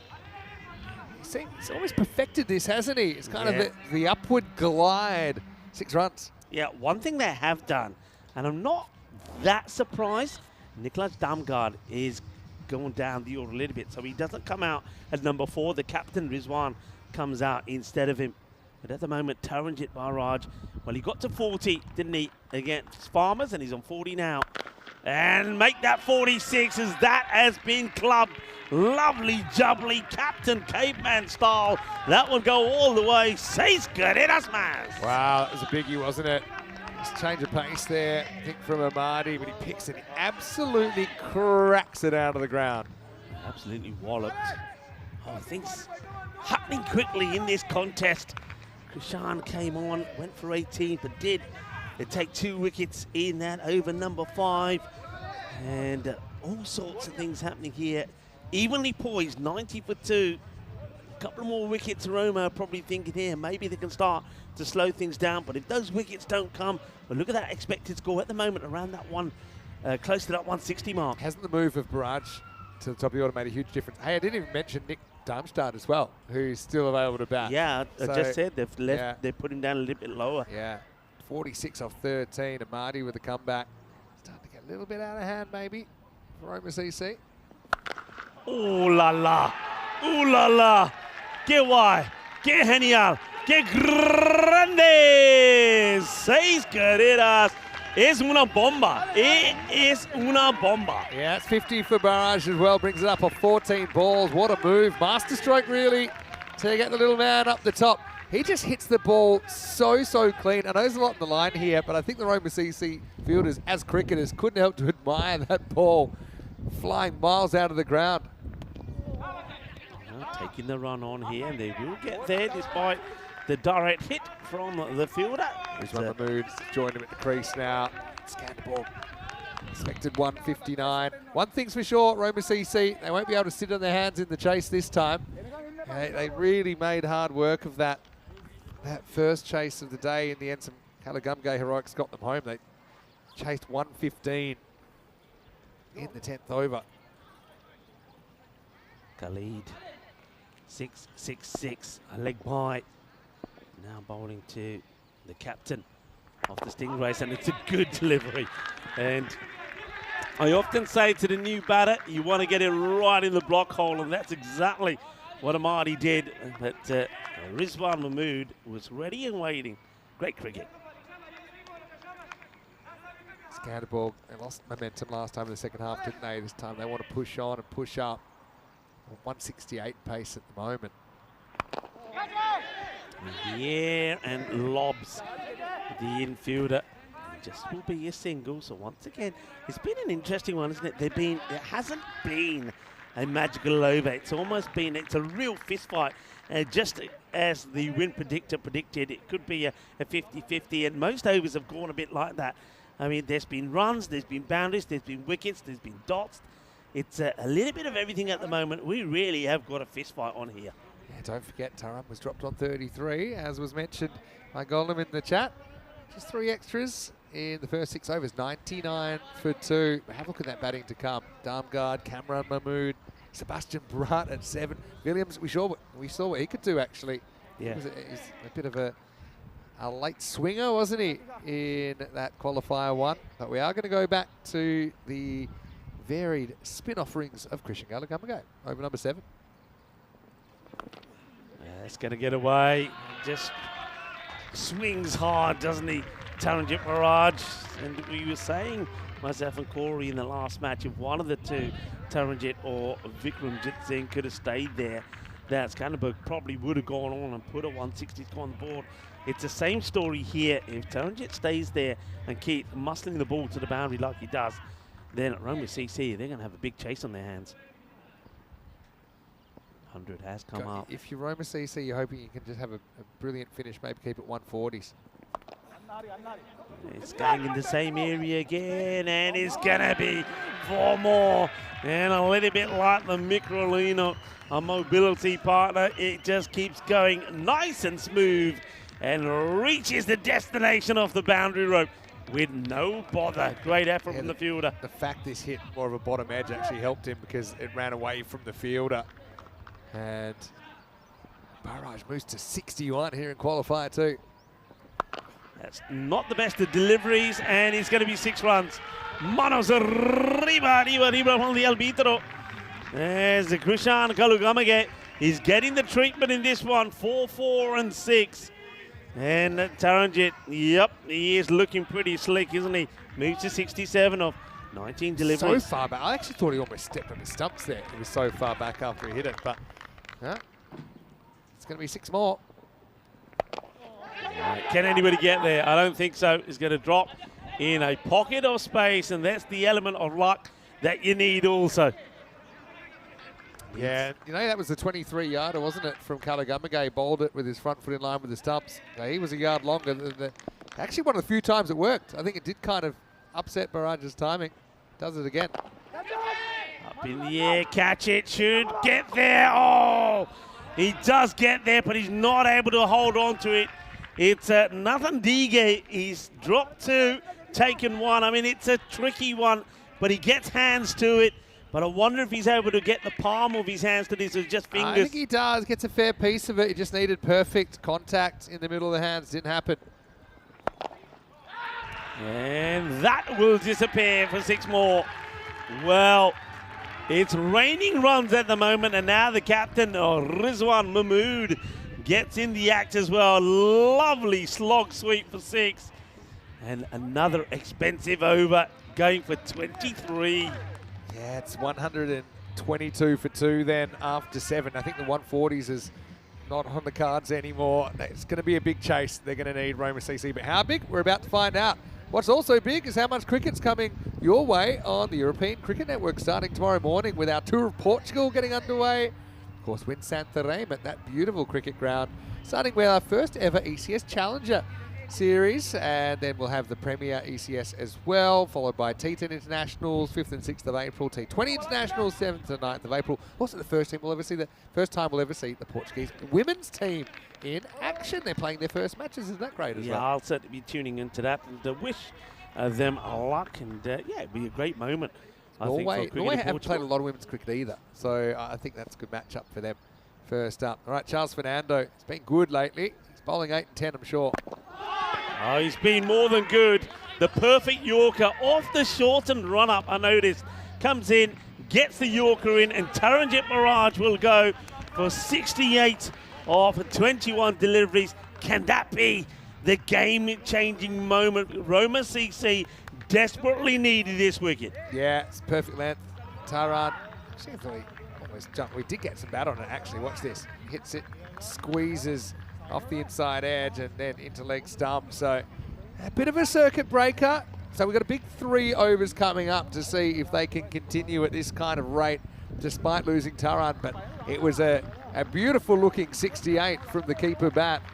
He walks off, and the score 122 for 3. Yeah, well, that's what we call a boogie, oogie, woogie, grizzly fireball. Right on the money, gets the big wicket. Two brothers are joined in the middle as Kamran Mahmood comes out to join his captain Rizwan. Rizwan, remember, he too has dropped one difficult chance, but you got to take those chances. Last time I saw these two batting together, they both ended up at one end. That was a weird over. Charles Fernando was bowling it. Here we go. Almost gets another one. They will get the single as really good Argate does his dirty dancing. That was one of the loudest overs I've seen, because that was the one where we had 4 swings and misses in a row, and Rilla kept throwing it back to Charles Fernando. And they allowed to buy it. There was a run out, and then he pinged and missed, and it went for an overthrow. Yeah. Had to turn the stump mics down after that.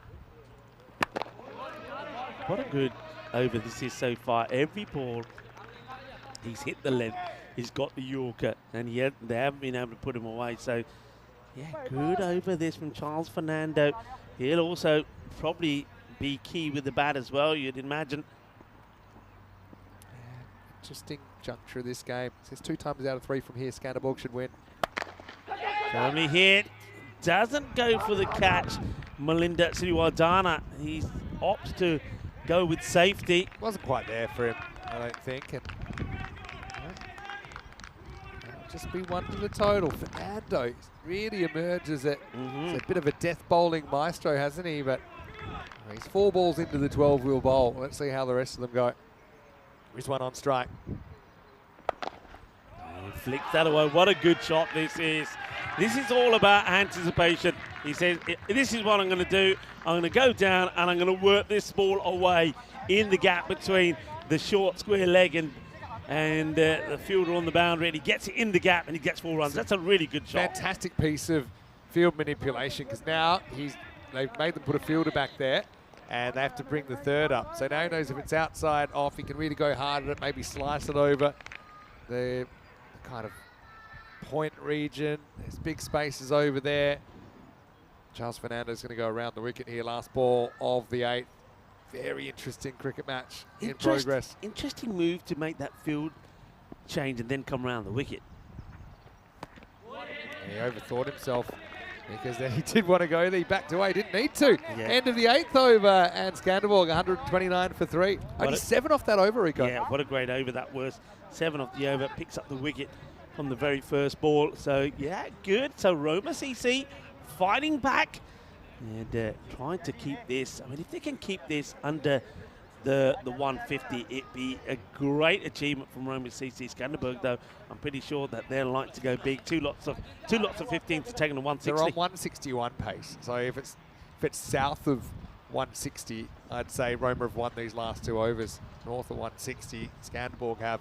In that last one, just didn't need to back away. I think he could have just stood there and still accessed that kind of delivery. Of course, he didn't know exactly where it was going to be. So, yeah, 2 bits of premeditation from Mahmood. One worked and one didn't. Dige still has an over in the hut. She's going to bowl here. We haven't actually seen him bowling lately.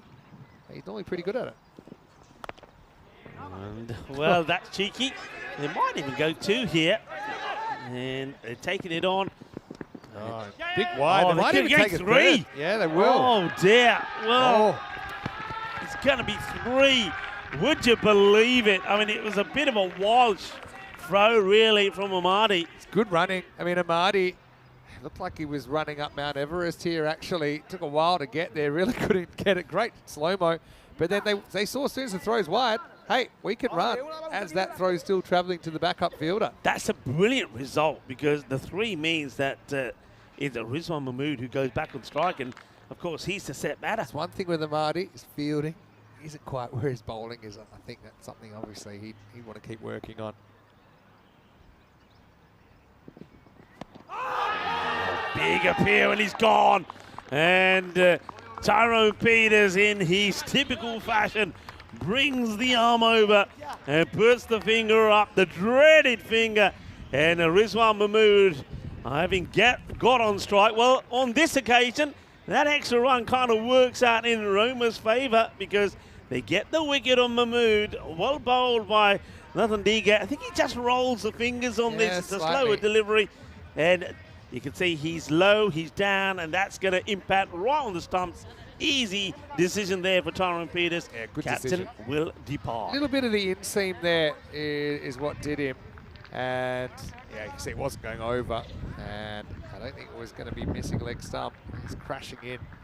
So, Nikolai Darmgard comes out at 6. Again, not a bad guy to bring out at number 6. He's got 10 balls to go in the innings as he walks out there. He's gonna click at some point. You know it. He's too good a player to not come out of this little patch he's in without scoring big runs. Is this going to be the match where he clicks with what have they got here? 10 balls to go. He could bat anywhere in the order, Nick. So here he is facing up to Nat Digay. Well, it won't be this time as he's going to go. Well, the bad run of form continues, and it is going to be a golden duck. Now, I've been told that the ducks might have finally arrived. I don't know. Well, here's the duck. Now, I wonder if we'll have the visuals as well. He's going to be gone, a golden duck. And are there any Derricks in the house? Yeah, well, Nikolai Darmgard. Are we disappointed? As, oh, well, hello. It's a special occasion and Derek has turned up. So, oh, well, don't know if that will make Nick happy, but at least he had some company as he walked off the field there at 132 for 5. Well, hat-trick opportunity as well. Yeah, it is. Not everybody will be happy that the Derricks are here. Certainly the Stingrays won't be, but oh, it's good to see. Derek, where have you been? Nat Digay watched a 4 wickets and 4 balls a couple of years ago against Kent Lanka before hitting the last ball for 6 and winning the game for Roma CC. Here he is. He could be the 16th hat-trick in ECL history.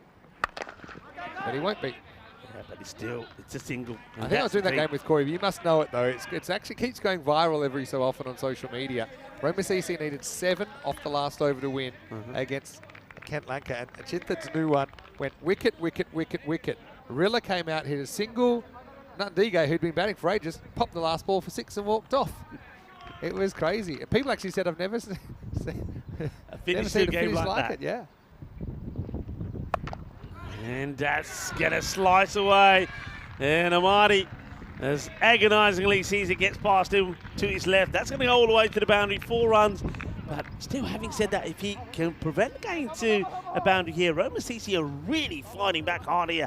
7 balls to go in the innings, 137 for 5. Yeah, got a bottom of the bat job there, but good enough. There's the King of Warburg, Tim DeLader. 2 very good-looking individuals there. Dan Weston chatting to him. Where's this going? It's going to squeeze away. So 4 and 4 of the last 2 deliveries. 12 off the over. You still take that kind of a thing. Nothing Digate.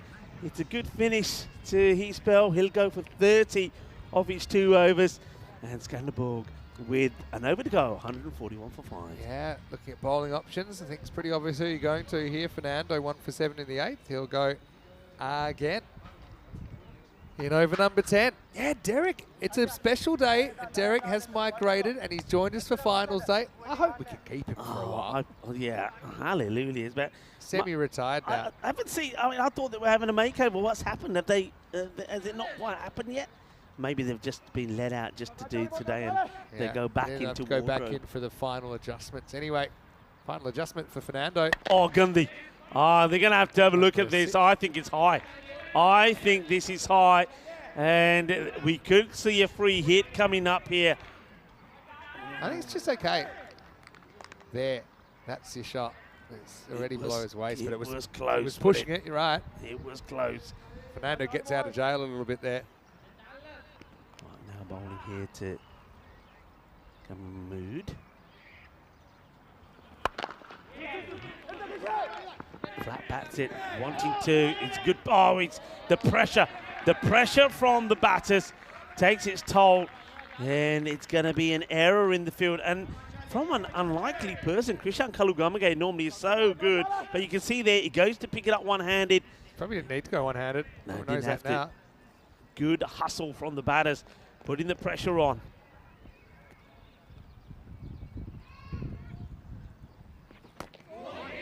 Good delivery, and well, Rila just Still don't know about the keeping up. I mean, what you do, you stop the one that, say, it just literally goes nowhere, stops at the crease. But I just think a little edge going for 4 or something. Not so sure I'd be going for it. But, I mean, Rila obviously is very, very good at it. He's decided it's worth it. It's like a wall, isn't he? Just stops that. Look at this open stance here from Cameron Mood. Just, I suppose when you've got a batter who's standing like that, Charles Fernando will be saying, right, okay, I'm going to try and hit that line, hit that wide line. And instead, he does the complete opposite. He goes for the stumps, and that's exactly what Cameron Mahmood is waiting for. It's not a good delivery from Charles Fernando. He's got to realise that that is exactly in the slot, just where Mahmood wants it, and he's in the Mahmood to party as he sends that for a big 6. Yeah, he cracked that, didn't he? So there's 150. Still very much chaseable, but Roma CC, they won't be allowed to have the flat spots they had in the last game. I think of Skanderborg. I think about how they have these varied options. I don't think they can let you settle. 1-2 here. I don't think they'll get it. So 151, and Brutt will get the last ball, and he'll try and throw it into outer space. I'm sure about that. He will. He knows what he wants to do. And well, one thing for sure is, I think Sebastian Pratt has already communicated that to Cameron Mahmood. Whatever happens, they ain't going to stop What running. a good death spell from Fernando to keep this score out of the 160s or worse. All right, last ball, seatbelts on. And that's out of here. Good shot. Read it well. Pings it to the boundary. Over it goes. 6 runs it will be. 157 on the board. Roma CC will need 158 if they are to put their place in the final. Yeah, of all the balls, Fernando dragging that one down a bit, and what a good flat bat smack from Seb Brutt. So 157 to score, 158 to win. For me, it's probably 15 over par, but Roma CC, we know the quality they've got in their lineup. I think we will see Cyril Dana opening. I think you just got to go with him up there. I hope he can give you a big knock, but I think the Danes would be the happier of the two teams as we go into the halftime break. Assad and Tyrone out there, Billy the Kid with his weapon of choice in hand. Although it was Taranjit Barrage excelling at the top of the order, along with Vikramjit Singh getting Skanderborg off to a pretty good start. Yeah, well, the Stingrays, they got off to a good start once again, didn't they? And it was those two that you mentioned, like they did against the Farmers. But there was the first breakthrough. It was Cyril Dana who held on to the catch to remove Vikramjit. But the issue was, it wasn't Vikramjit, it was Taranjit Barrage that was going great guns. It was an early dismissal for Sanjeev. He would go early, but some of the shots that were being played from that man there, Taranjit, just were amazing. And look how deep he was going in his own crease. A few times he was pretty close to actually walking onto his own stumps, but he was doing the damage. He had the Stingrays on their feet applauding him. It was a fine half century, but that was a beautiful delivery, it's got to be said, from Charles Fernando. Gets the Yorker in, and he certainly did bowl well. This was another one, 2 in 2. I don't think there's too much doubt about this one. No doubt about this either. As, well, the bad form or bad luck or whatever you want to call it from Damgard continues. And 6 runs right at the end of the innings, which takes it to a 158 chase for Roma CC. I think it's one of those where it sounds strange, but a chase like this might even suit Roma CC. I think in the last match, because it was a less than 120 chase, their attitude and the way they approach it was a little bit wrong. I think this time around, their attitude is simple. Go out there and play big shots.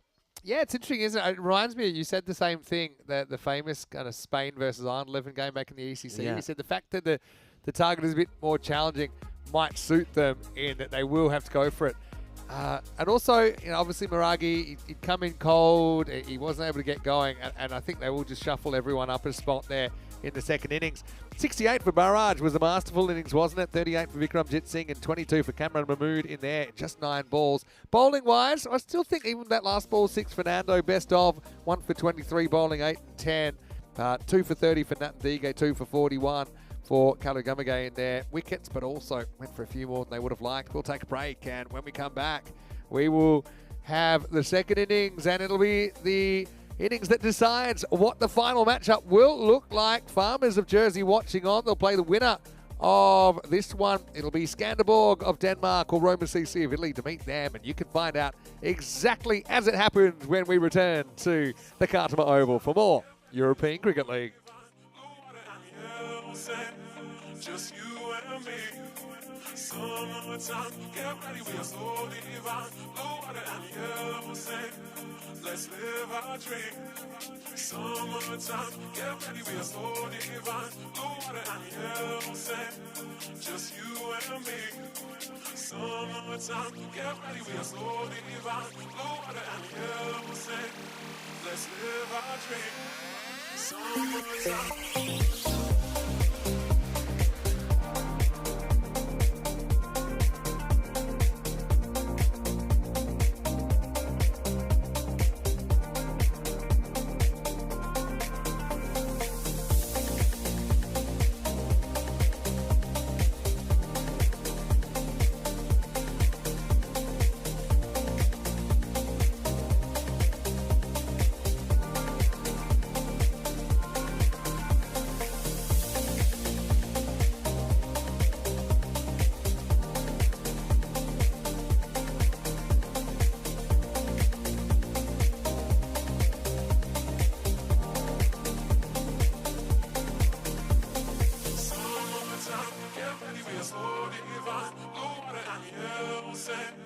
Just you and me. Summertime, get ready, we are so divine. Blue water and yellow sand. Let's live our dream. Summertime, get ready, we are so divine. Blue water and yellow sand. Just you and me. Summertime, get ready, we are so divine. Blue water and yellow sand. Let's live our dream. Summertime.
The European Cricket League is proudly brought to you by Dream 11, HCL Software, Rado, La Junta de Andalucía, and Victorinox. Hello cricket lovers and welcome back. This is finals day of ECL 25, the 5th edition of the Champions League of European Cricket, and we're down to three clubs from the original 35 that set out on this journey, which began 4 weeks ago. And 2 of those clubs are fighting for the remaining spot in the final. Skanderborg of Denmark coming out to defend 157 here in Qualifier 2. Roma CC 158 runs away from a place in the final against Farmers of Jersey, who were very, very impressive earlier on. The first team to book their place in the decider.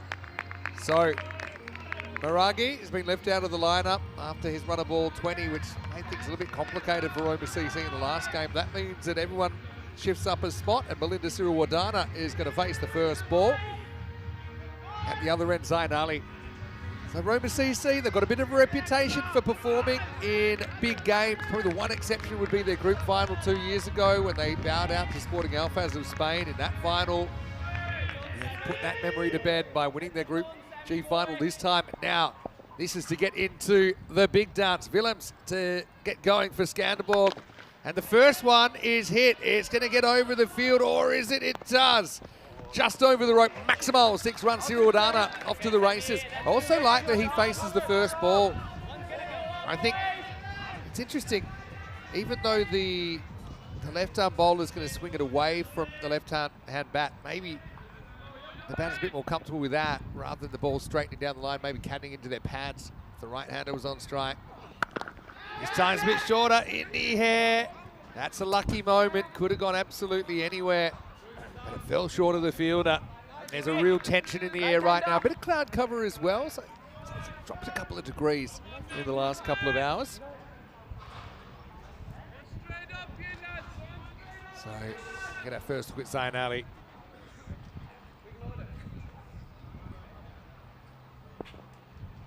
Zain Ali's been in great form. Got a little bit off the boil of late. Now, waste no time. Aggressive looking shot, but he'll have to settle for a single here. So basically you're trying to win the battle with 16 most overs. If you do that, you can chase this down. So 8 off the first 3. Kind of par so far. Hello to everyone in the comment section as well. It's one of those days, I called it a red letter day in the calendar, or you might put like a gold star in your calendar. Down the leg side pretty comfortably. Get through for a leg bye. Yeah. Now that we've got the shields, that's something new. But I mean, traditionally we'd have the ECL final day in March. You'd have ECC final day in October, and then you'd have the ECCW final day in December. I suppose we're lucky now that we have multiple divisions. We have 2 divisions of ECC men's. We'll have 3 divisions of ECC women's this year. So it becomes more. There are more red letter days. Also, you've got the Shield finals as well. That's belted. Absolutely belted. Almost shoots the lights out. Maximal. Zain Ali showing the power he's got. And Roma CC, they got a nervous weight ahead of them. So do the Skanderborg fans. Rolling cutter. You can see the rotations on that ball. But Zain, perfect shot. Even the way he watched it all the way onto the middle of that bat. Yeah, so if I had to count them up this year, you've probably got 9 red letter days. You can have the final of the Western Shield, with 2 Western Shields and 1 Melton Shield. There's 3. ECL finals day, it's 4. 2 finals days in ECC and 3 in ECCW. That's 9. It's not even counting the group finals. They need a new red pen. But there is something special about this one. Remember, it was the original European Cricket Network tournament back in 2019. This is only the 5th edition. We'll have a new winner from a country that hasn't held the trophy before. We just don't know who it is yet. Willems' last ball of his over. Oh, it's a lucky one for Zain Ali as he inside edges it just past the stumps. And so that first over is probably a draw, 15 without loss after 1. 49 matches since the Golden Ball. This will be 50 if it's not a GB. What do we feel about this chase? Roma CC, I think they're probably probably just behind in the game, but only just, and it really depends, for me, actually, on this 3-over power play, whether they storm back, maybe bring it back to parity, or can Skanderborg keep things quiet. Batting still to come. Kalagamage listed at 3, Samarage listed at 4, and Fernando at 5. They might bring Charles up a slot based on what we've seen lately. Now, time for some spin with Nikolai Darmgaard. He's been really good actually at basically drifting the ball or swinging, curving the ball left to right with this breeze. Roma CC 43%. See, they're slightly behind. Here's Darmgaard. First one's a low full toss and just down to the ground. Maximo! Heart in your mouth moment for Siri Wardana, who got some of it, maybe not all of it. There's Cockney corner, good to see it in full swing. Players and spectators alike. Kind of a shin-high full bunger, really. Seb Brandt, brilliant fielder, but he wasn't able to do anything about it. Went over him for 6. Darmgaard just missing the length. 2 full.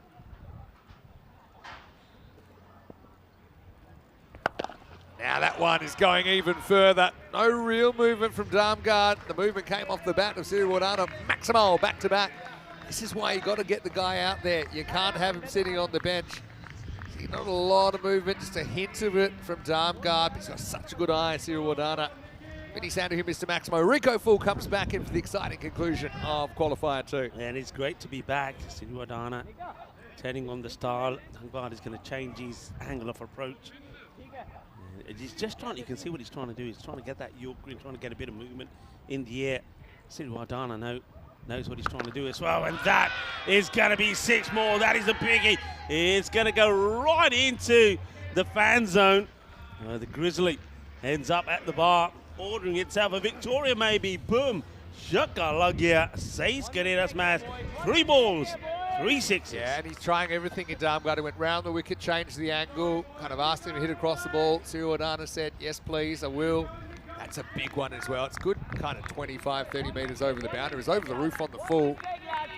So, yeah, big power play here. You can make the target look a bit more like a normal target, like a 135 target, which would be part. Kalagamaga's had a brilliant series. He was the hero earlier, wasn't he, Rico? He was. He's had a really good series with bat and with ball.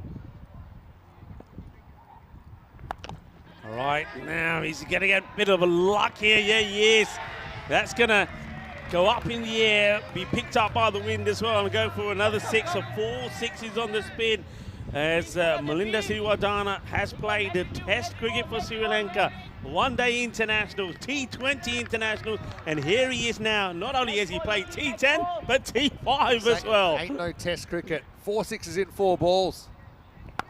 And make that 5. 1, 2, 3, 4, 5, 6 carreras. Are we going to see 6 sixes in and over in this qualifier number 2? It's been a disaster, really. I do think that little curver is probably more useful to right-handers. The way it comes in, beats their inside edge. But on the precipice of a perfect over, Zain Ali did it.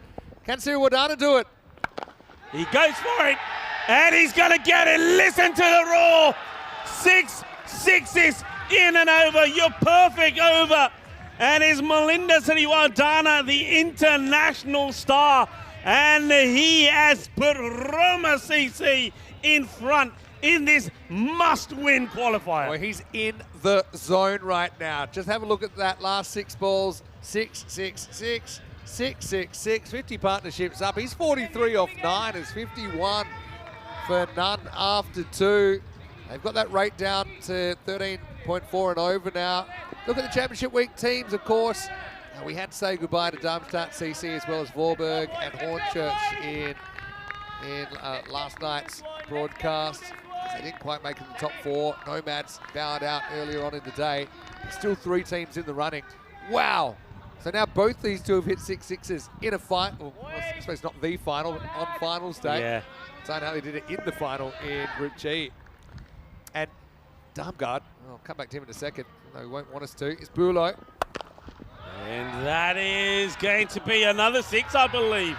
That could be 7 sixes on the spin here.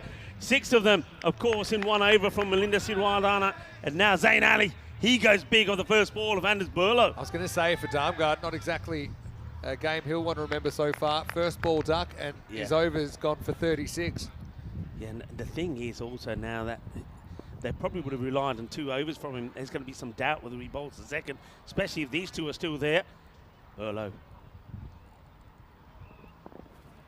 He gets this one through. So is it going to be another Danish heartbreak story? I mean, the Danes, I mentioned, I think, this is the first time we've seen them in Championship Week of an ECC or an ECL. 5 times they've lost group finals. They finally made it through. They finished top of the table, but is it going to be a bang-bang straight sets job? I think they're the same. Be thinking the same as Roma CC. 1 wicket can lead to another. 3 wickets in, you get yourself back in the game, but they've got to do it sooner than later. Right, high, in the air, going, and it's going to be taken. And Vikramjit Singh has held on to an absolute humdinger. What a catch this is. Number of things here to take into account. Number 1, you're going into the wind, so the wind is holding this up. But number 2, the anticipation and the catch here from Vikramjit Singh is absolutely exceptional. Catches like that don't just win you matches, they win you championships. Yeah, and Burlow is the man that gets the breakthrough. He's fired up. As Zayn Ali goes for 13 off 6, still part of a very productive opening partnership with 57, and halfway through the 3rd over, it's 57 for 1. Oh, what a catch. Vikramjit Singh, he has come good, hasn't he, at the right time for his team with the bat, and then that catch there, how important was that? Zayn Ali hitting against the wind, the ball holds up, but it still had to take something spectacular. And right at the moment, maybe the difference between the 2 teams could be that, those half chances. Well, that's the first one, and he gets taken where Roma CC weren't able to do it on every occasion. The period there, 8 sixes in 9 balls, but then a dot and a wicket. Here's Kalagomage. Oh, madre mia, que guay, que genial, que grande. Well, he comes out and he says, well, don't forget about me. I'm here to do one thing as well, and that's to hit 6s. And this is what I was talking to you about before, Vinny, that I think a big score on the board means a change in mindset, a change in attitude from Roma, and they're going out there. That is an exceptional shot. The team that fell well behind, chasing, it was 115 in the last game. But you said it, when they got to do it, they got to do it. They got to shuffle the aces to the top. The guy's in form. Kalagomage, that made an unnatural sound off the bat. It's not a good delivery. And you can see what Burlow was trying to do there. He knows that Kalagomage does hop across the off stump, so he wanted to bowl it straighter, but takes the pace off, hoping to get him trapped in front. Burlow's a good, honest bowler. Always like watching him. He's very talented. He's got good attributes as a seamer. And he's having to work hard here at the moment. Takalu. Slices this. Doesn't quite go now. Pick up and throw. Ooh.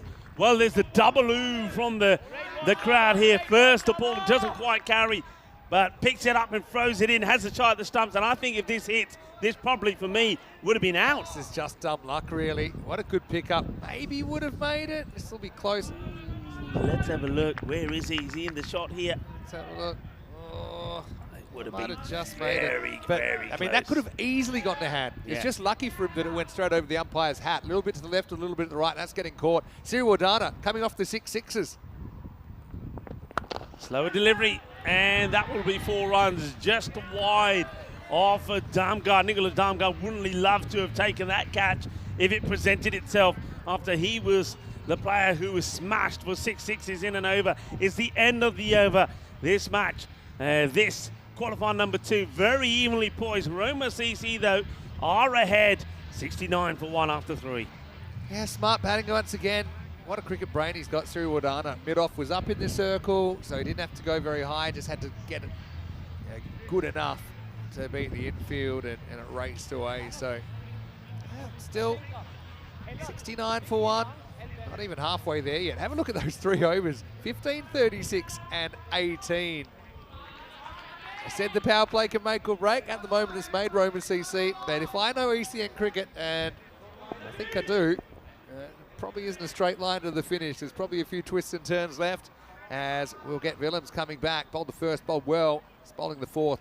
Field goes back as well. Hits this straight and will be stopped. So they've got the interesting field here. Haven't quite, it's not quite the umbrella, but it will change now here to the left-hander as they've got mid-wicket, square leg. No long on as yet. Now, I wonder if they will, no, they will deploy. Yeah, it'll go back. I think they'll go, yeah, they've basically got 4 outfielders, maybe 5. Yeah. Could be an umbrella. They're wanting the extra man out on the offside, so They've basically got everyone out, but covers in the circle, and the rest are kind of behind the batter. yeah, square leg does come up, so we'll be looking to see if you can swivel on this. Sirawardana on 47.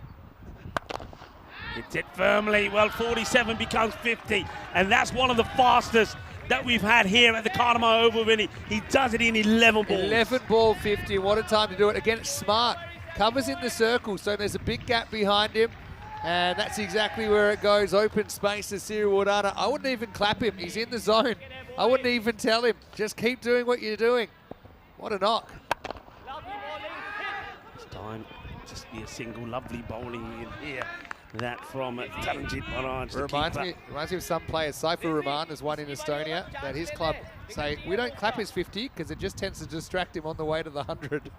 It's been that kind of a knock, hasn't it, from Sirawardana? It's been great. He's in the zone, isn't he? He's in the zone. Another man who needs to get in the zone is Krishan Kalugamage.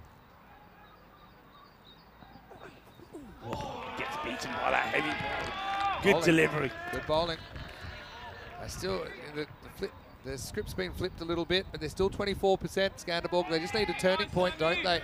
If they were able to get even one of these two, ideally you want to get both of them sooner rather than later. And if you were to do that, I think you go back to a 50-50. Yeah. And then, you know, one thing about the Danes, they're a very good catching team. They don't miss too many opportunities in the field. Oh, Edge. Now, I reckon this could be an... Well, I thought... Oh, I'm just looking at this. They are calling for... I thought the ball before was signal 1 for the over, but it obviously wasn't. That one will be.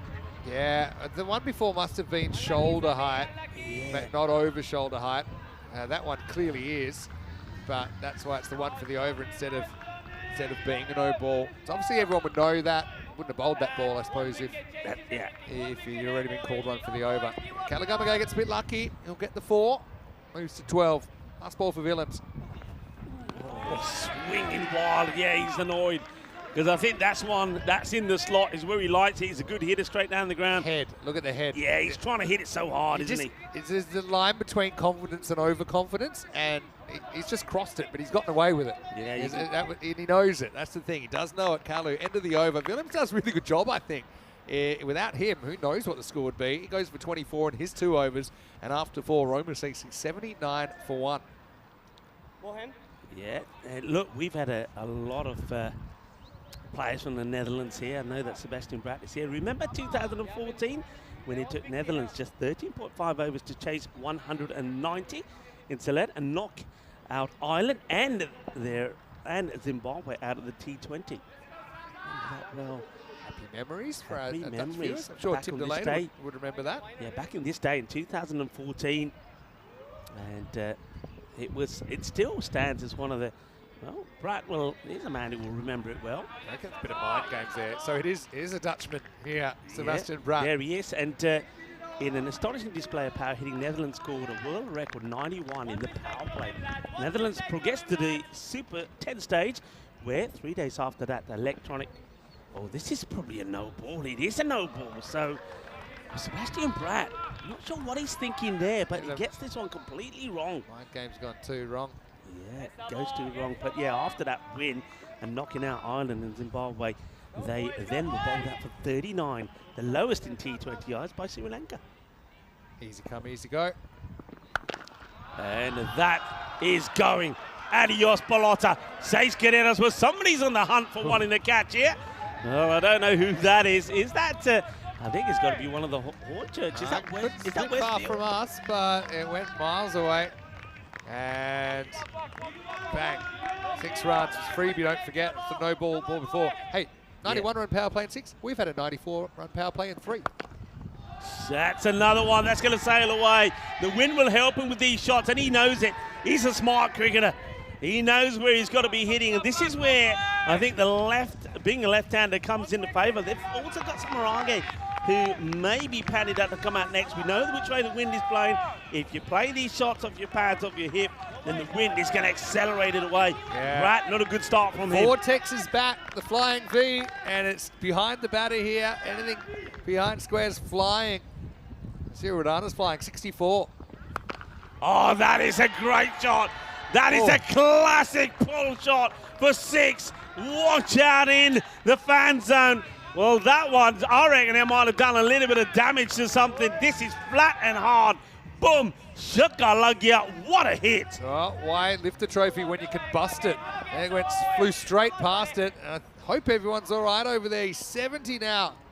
Oh, that's a loose shot. One mistake can change this, so they have got it down below 11 and over. Well, that's back above 11 and over, but they've got it down to a very manageable rate. But I think when you're on a heater, yeah, just go with it. Sirodana, though, I mean, big player, big game. Yeah. He's stepping up for Roma CC. It's going to get over Sebastian Pratt, so they'll just take the single here. Pratt's gone for 20 now. He's gone magical. 99 on the board. Kanakamage face the last ball of the 5th.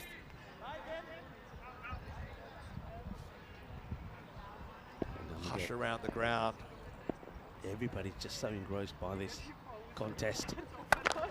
And he doesn't get it. He's out the middle, you know, and he's dropped it, but is he going to get run out here? That's a terrible shot from Kanakamage. It was a slow ball. He had millions of, what seemed like heaps of time to realise that it was well outside the tram line.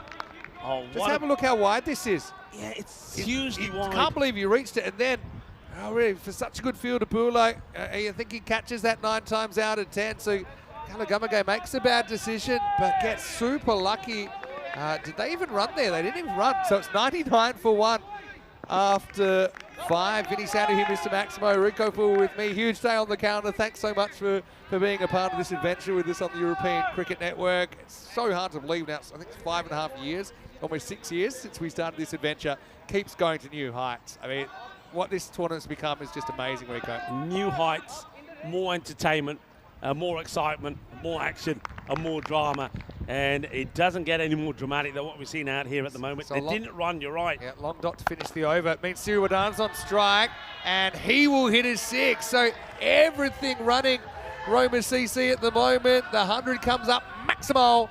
But, you know, I just kind of jinxed the Danes, didn't I? I said they don't really drop catches, but Pulo does drop one. He comes back into bowl, and then he gets hit for 6. And it's hard to see where this turnaround is going to come from for the Danes. Need a wicket, need it now. Simple as that, and this is the man they need. Sirodana, 77 of 19. And he goes for that shot again. Look, this is just clever. This is what it's all about, is knowing where the field is. He knows that they've got the umbrella field. Everybody's in front. If he can get the swivel on it, he will, and he does. It's a safe shot. It's an easy shot. There's nobody on the boundary on that side. It's going to be another boundary. Sirodana at the moment is winning this match for Roma, unless Skanderberg get his wicket pretty quickly. Yeah, and by very quickly now. What a knock. He's 83 off just 20. Still going at over 4 a ball.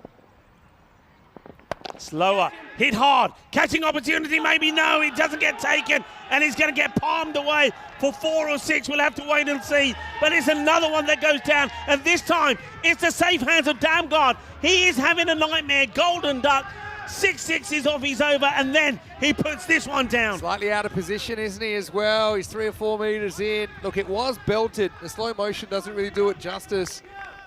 But that's a couple of chances going down, and Sirodana dropped on 83. He'll move to 87.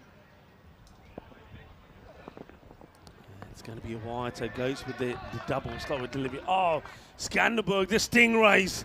At the moment, well, they're stinging themselves, aren't they, with this fielding? 2 drop catches and big moments, weren't they? And both these batters have given a chance, and they haven't been taken.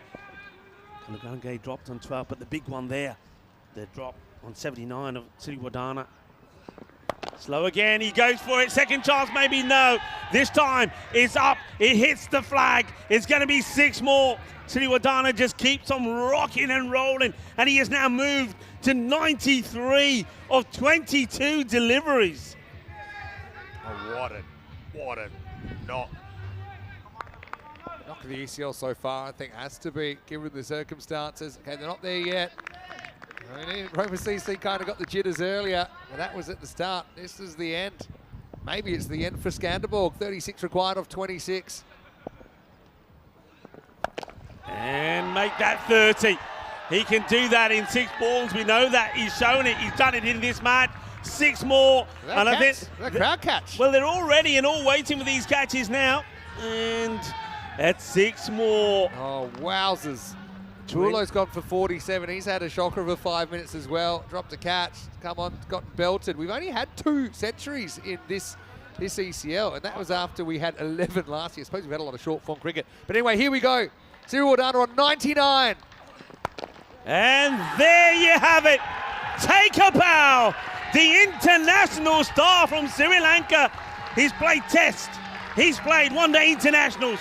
He's played T20 internationals. And now here at the European Cricket League, the Champions League of cricket, he brings up his 100, and he does it in style of 24 balls, 14 sixes, and 3 fours. Yeah, big man for the big occasion, Siriwardana.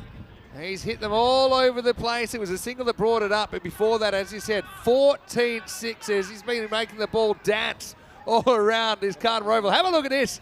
It's crazy what we've seen, and given the pressure of this chase, it couldn't have come at a better time, and you can see what it means to him and, of course, his Roma CC teammates. End of the over, 129 for 1, so 29 required off the last 4 overs of this one. Well, and he's back on strike again. That last over did go supersonic. 50 runs came off the last 2 overs, by the way. That's yeah, well, amazing. 20 and 30. All right. Spin. Don't see a twist coming. Keel Amjad has a go. And that's too short. That is too short. He is seeing the ball so well here at the moment. And he's looking to finish this off himself. And at the moment, when he's hitting it, the fan zone are not worried because he's clearing them with ease. That's another biggie. Boom. Shakalagya Kiwake Hanial. This is extraordinary stuff. And Roma CC and their wild card here, Melinda Siriwardana, have saved maybe the best for last. Yeah, just can't touch this guy at the moment. Oh, what can you say? What can you say but just admire? We see another catch taken. Well, we may not get this ball back, as I think the Hornchurch faithful in Cockney Corner are running away with this one. And let's have another one out here. Good catch taken, but at the moment, nobody's watching that. They're just watching, and they're just drooling with the class of Siriwardana. Oh, dear. Oh, Cockney Corner's come to life. This game is almost out of life. And there's another. Oh, wow. Now another opportunity. And is this one taken? No, it goes down. They're all fighting for it. They're all fighting for it. Noah Crows was in the action. He doesn't get there. Now they're hiding. It's Melinda Siriwardana. Not only is he scoring the runs, but he's giving the fan zone some excitement as well. This is absolutely insane hitting, what we're seeing right now. By the way, of the 3 centuries in this ECL, 2 have been against Skanderborg, including 106 not out from Pushpa Raj of the Royal Strikers. Would you believe it? It's like catching practice, but for the crowd. Only 11 required. And it's up in the air. This one could go to hand. It's another one that gets dropped. Oh, well, Vikramjit probably knows it should be his catch. He's running into it, but the fielder's committed himself, wants it, running backwards, loses his balance, loses his shape. Out, in, out, and down it goes. Siriwardana gets another life. Remember, he was dropped on 79 earlier as well. He moves on to 119. It's too little too late, though, isn't it, yeah. now? It's gone. 10 of 20. It's just firmly hit, and that's all you got to do here now if you're the partner at the other end. And, well, you got to feel, I suppose, for Skanderborg, because when it came up this battle to try and get in the final. They come up against the best of Melinda Sriwadana. What a knock. It's got to go down, and one of the greats here at the Cardamom Oval gets a full toss. And this one, though, will be held on the boundary. The innings comes to an end. We've seen something special here at the Cardamom Oval. We call it the Field of Dreams. It's a field of dreams where European cricketers come and perform, and they make magical moments. And we have seen a magical moment. Melinda Sriwadana, he has entered his name in the Hall of Fame. Is there another magical moment to come? Can Skanderberg do something exceptional and restrict Roma getting the 9 runs that they need? We'll have to wait and see. But at the moment, it's all applause as a famous man walks up the famous Cardamom steps. Melinda Sriwadana, take a bow. 119 or 29. Sometimes as a cricket lover, you just have to stand up and applaud. And that was one of those innings. And you'll see he'll get absolutely mobbed by his teammates. What a time for him to come up with that big knock that he's kind of promised a couple of times, but he's really delivered here. 7 overs down, 149 for 2. It's hard to believe that they could lose from here with just 9 required. Good catch there taken by Cameron Mahmood. He made it look easy. Probably showing some of his teammates the way it should have been done before. Ooh, well, swinging hard. A little bit of an inside edge onto the pad. They'll take the single. Wow, amazing, amazing stuff. It's almost like someone's come out at like a concert and someone's had a big performance and they go off and then everyone's kind of, wow, that was amazing. And then it's kind of over, isn't it? Fernando can make it really over. 8 to win. Backs away. They're going to have to run hard here. Here comes the throw, and they will get home. Tiki-taka is enough now. Well, we've seen enough of the old boom, boom, boom. Sriwadana, he brought the boom, boom to the party. Now these two know it's just a matter of time. Now, one big hit ties the scores. And that is that big hit. Beautifully struck from the middle of the batter. Krishan Kalugame, Kiwai, Kehanial, Grande, and they're just moments away of booking their place in the final as the scores are tied. Roma CC, Forza, they're Roma. They're almost there. Sebastian Bratt, try and see if he can take it into the next. Krishan will look to do it in style.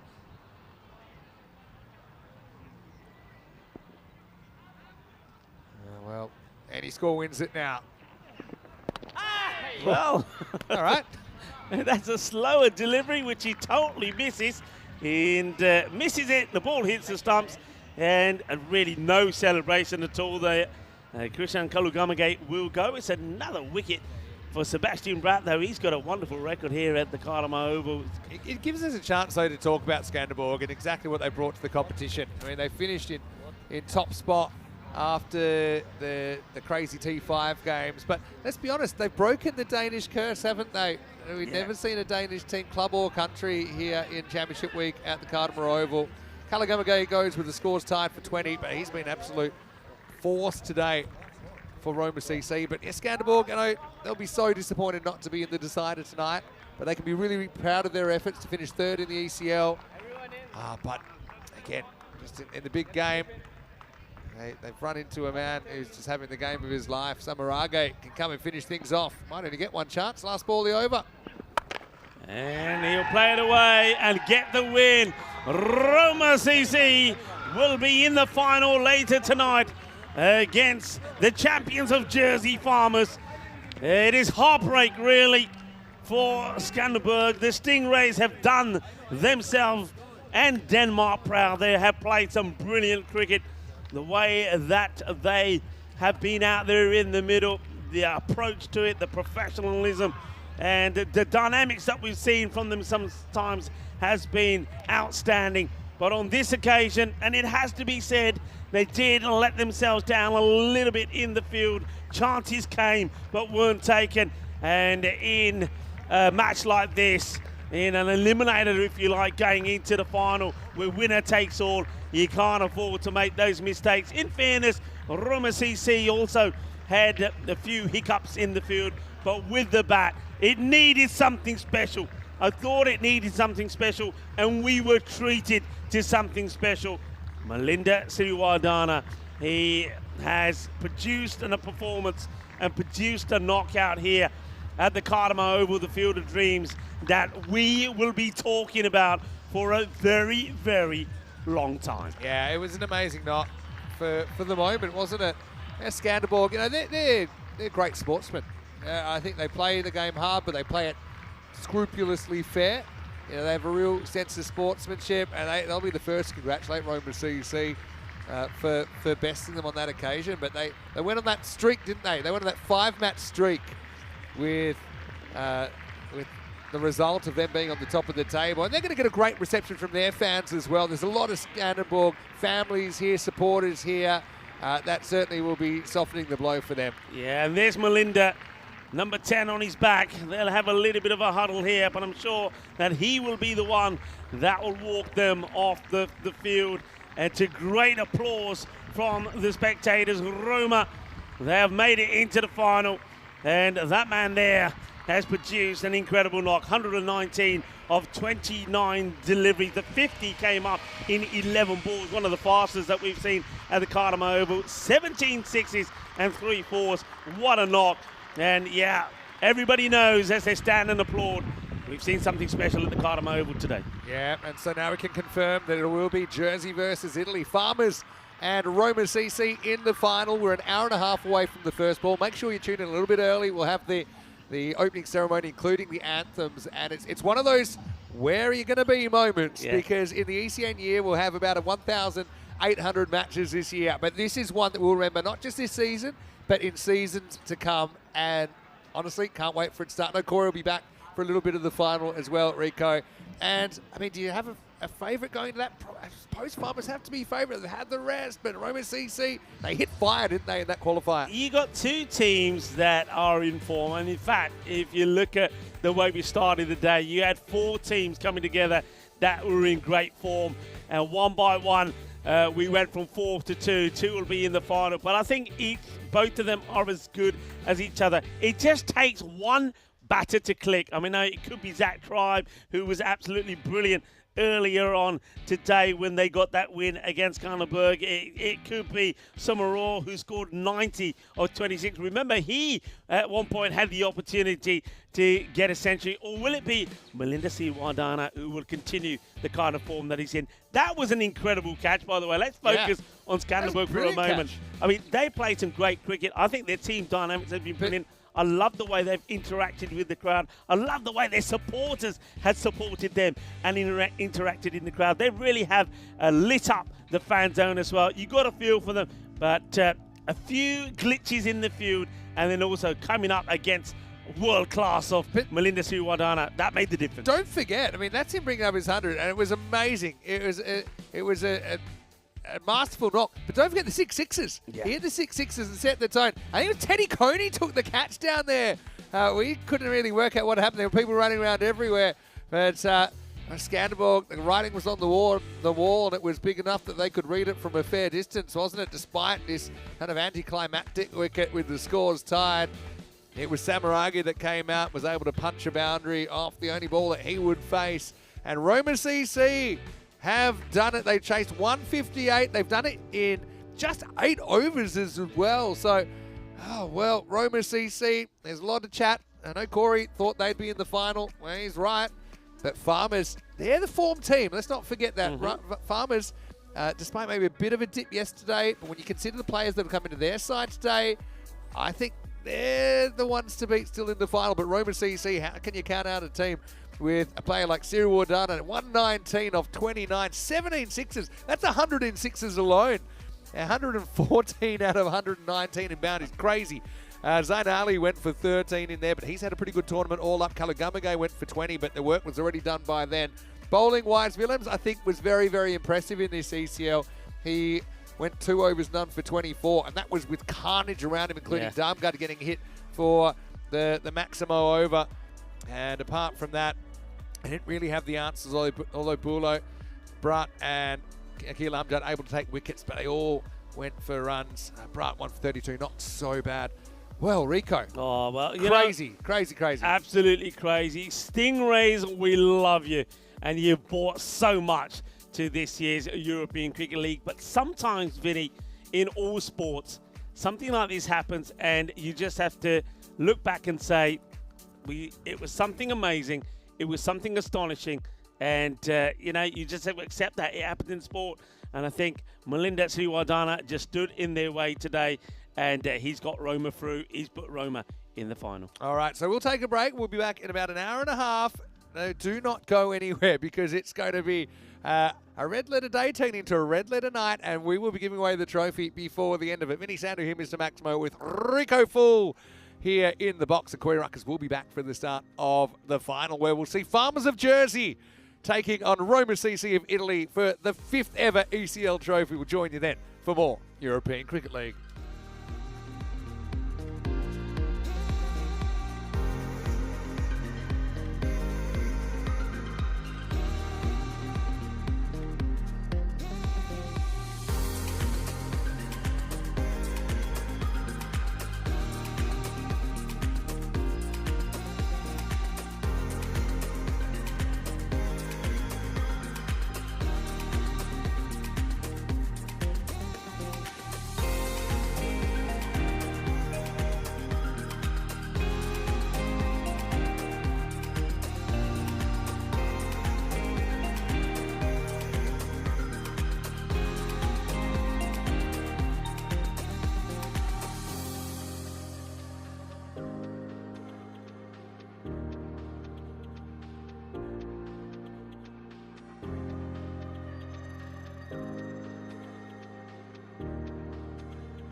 The European Cricket League is proudly brought to you by Dream 11, HCL Software, Rado, La Junta de Andalucía, and Victorinox. Tonight's the night. It's going to be an amazing finish to an amazing tournament. 4 weeks of cricket action. 35 clubs started this journey. Farmers of Jersey, they've been here before to Championship Week. Never been to this game though. And Roma CC, 2 years after they were knocked out in the group stages, they are back and they've got a chance to play off for the big one, the trophy. This is the ECL 25 final and it starts right now.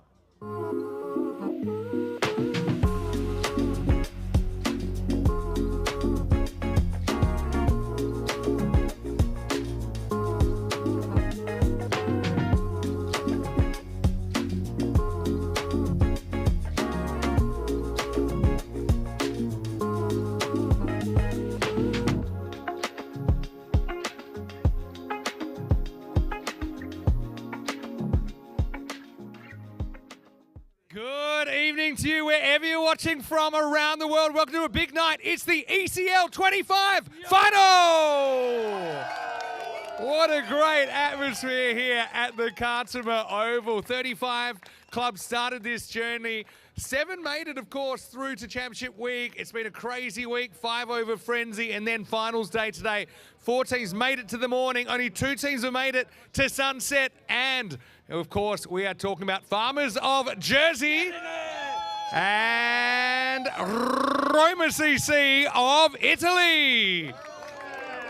These 2 teams are going to play off for this ECL 25 Championship. It's the 5th edition. I think it's been the most unpredictable ECL we've ever had, but it is Farmers against Roma CC in match number 123, the Championship Week final. A little bit earlier, we had Ian Ramage out there with the 2 captains. Let's see what happened at the coin toss. Farmers, you're the home team. You'll toss the coin. Roma, as the away team, you'll call. Been called Dream 11. It's come down to 11. You won the toss. We're gonna bowl first. Okay, toss on by Roma, who will bowl first. There you go. So I think whichever team won the toss, they wanted to chase, and both teams have chased pretty well in this tournament, but it's Sujith Rilagaragi, the Roma CC skipper, who's won the toss, and we'll get that benefit under lights tonight. So a slight bias towards the teams chasing in this series. But so before we get to this game, I know it's great to see so many youngsters here as well. Come on, give me a high five. Great to see the next generation of European cricketers. Doesn't matter where you're from, it's a sport for everyone. We've even got some of the 2024 champions here, Church, who are here. It takes a lot to lure them out of Cockney Corner, but of course we saw them make it to Championship Week once again. But let's talk about these 2 teams. Now, Farmers actually had a big undefeated streak before they had a bit of a flat spot yesterday, but they did get some players back today for finals day. Charles Chuggy Perchard, as well as Storm and Stanley Norman coming back into the side, and Joel Dudley. We had a bit of a mystery illness yesterday, but he is back and ready to go. And I think with Farmers, that top 3 of Sumerair as well as Zach Tribe, who's captaining the side, and then Christian Purchase at 3. They're a real indicator, a real barometer. The question today, could they sustain it in 10 over cricket? The answer so far has been yes. Sumerair in great form earlier in the day, and they went straight through to the final with that win over Skanderborg of Denmark. Speaking of Skanderborg, we got some of the Skanderborg supporters back behind us as well. I don't know, they were worthy in 3rd place, and of course earlier in the day, the Zurich Nomads as well finished in 4th. For Roma CC, well, I got one long word for you, Siri Wardana, and he was hitting balls all over this Kartama Oval. 119 set up a big chase to knock out the Danes in straight sets. But I think Zain Ali, he was very good. He hit 6 sixes in the first final they played, don't forget. But let's get ready, it's almost time. Roma CC and Farmers to battle in this ECL 25 final. Who will be the 5th winner? We're about to find out as the players come on the field. But first, the umpires. The Dream Team, Charles Croucher of Czechia and Tyrone Peters of the Netherlands, followed by the 2 teams in this ECL 25 final. Farmers Cricket Club of Jersey and Roma Cricket Club of Italy. Take your chance, claim the throne, 'cause ECL King will be crowned.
Welcome one and all to this European Cricket League final for 2025. It's the Champions League of European Cricket. Don't forget, thousands of cricket clubs across 33 nations have competed for the right to even be here in Spain. 35 teams started this journey. 7 teams made it to Championship Week. 4 teams made it to the final day. And only these 2 teams remain. Everybody, please be standing if you're able for the anthem of Jersey.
Jersey represented in ECL 25 by Farmers Cricket Club, led by their captain, Zach Tribe.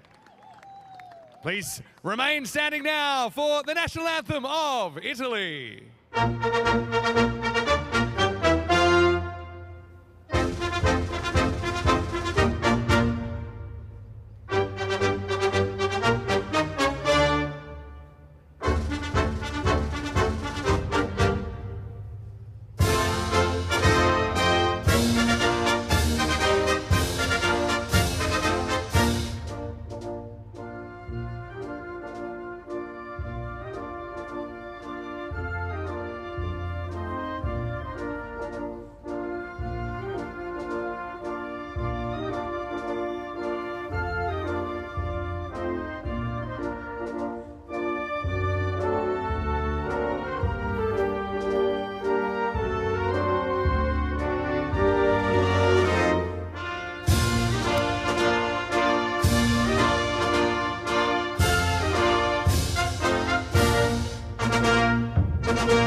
Italy represented in this European Cricket League final by Roma Cricket Club, captained by Sujith Rilagadagi.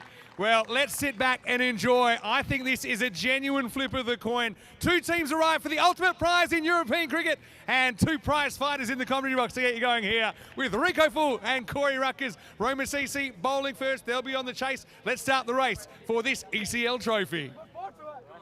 Welcome, world. Well, the waiting is over and it is time for the final. We will have a new winner of the European Cricket League. Who will it be? Will it be Farmers, the champions of Jersey? Will it be the champions of Italy?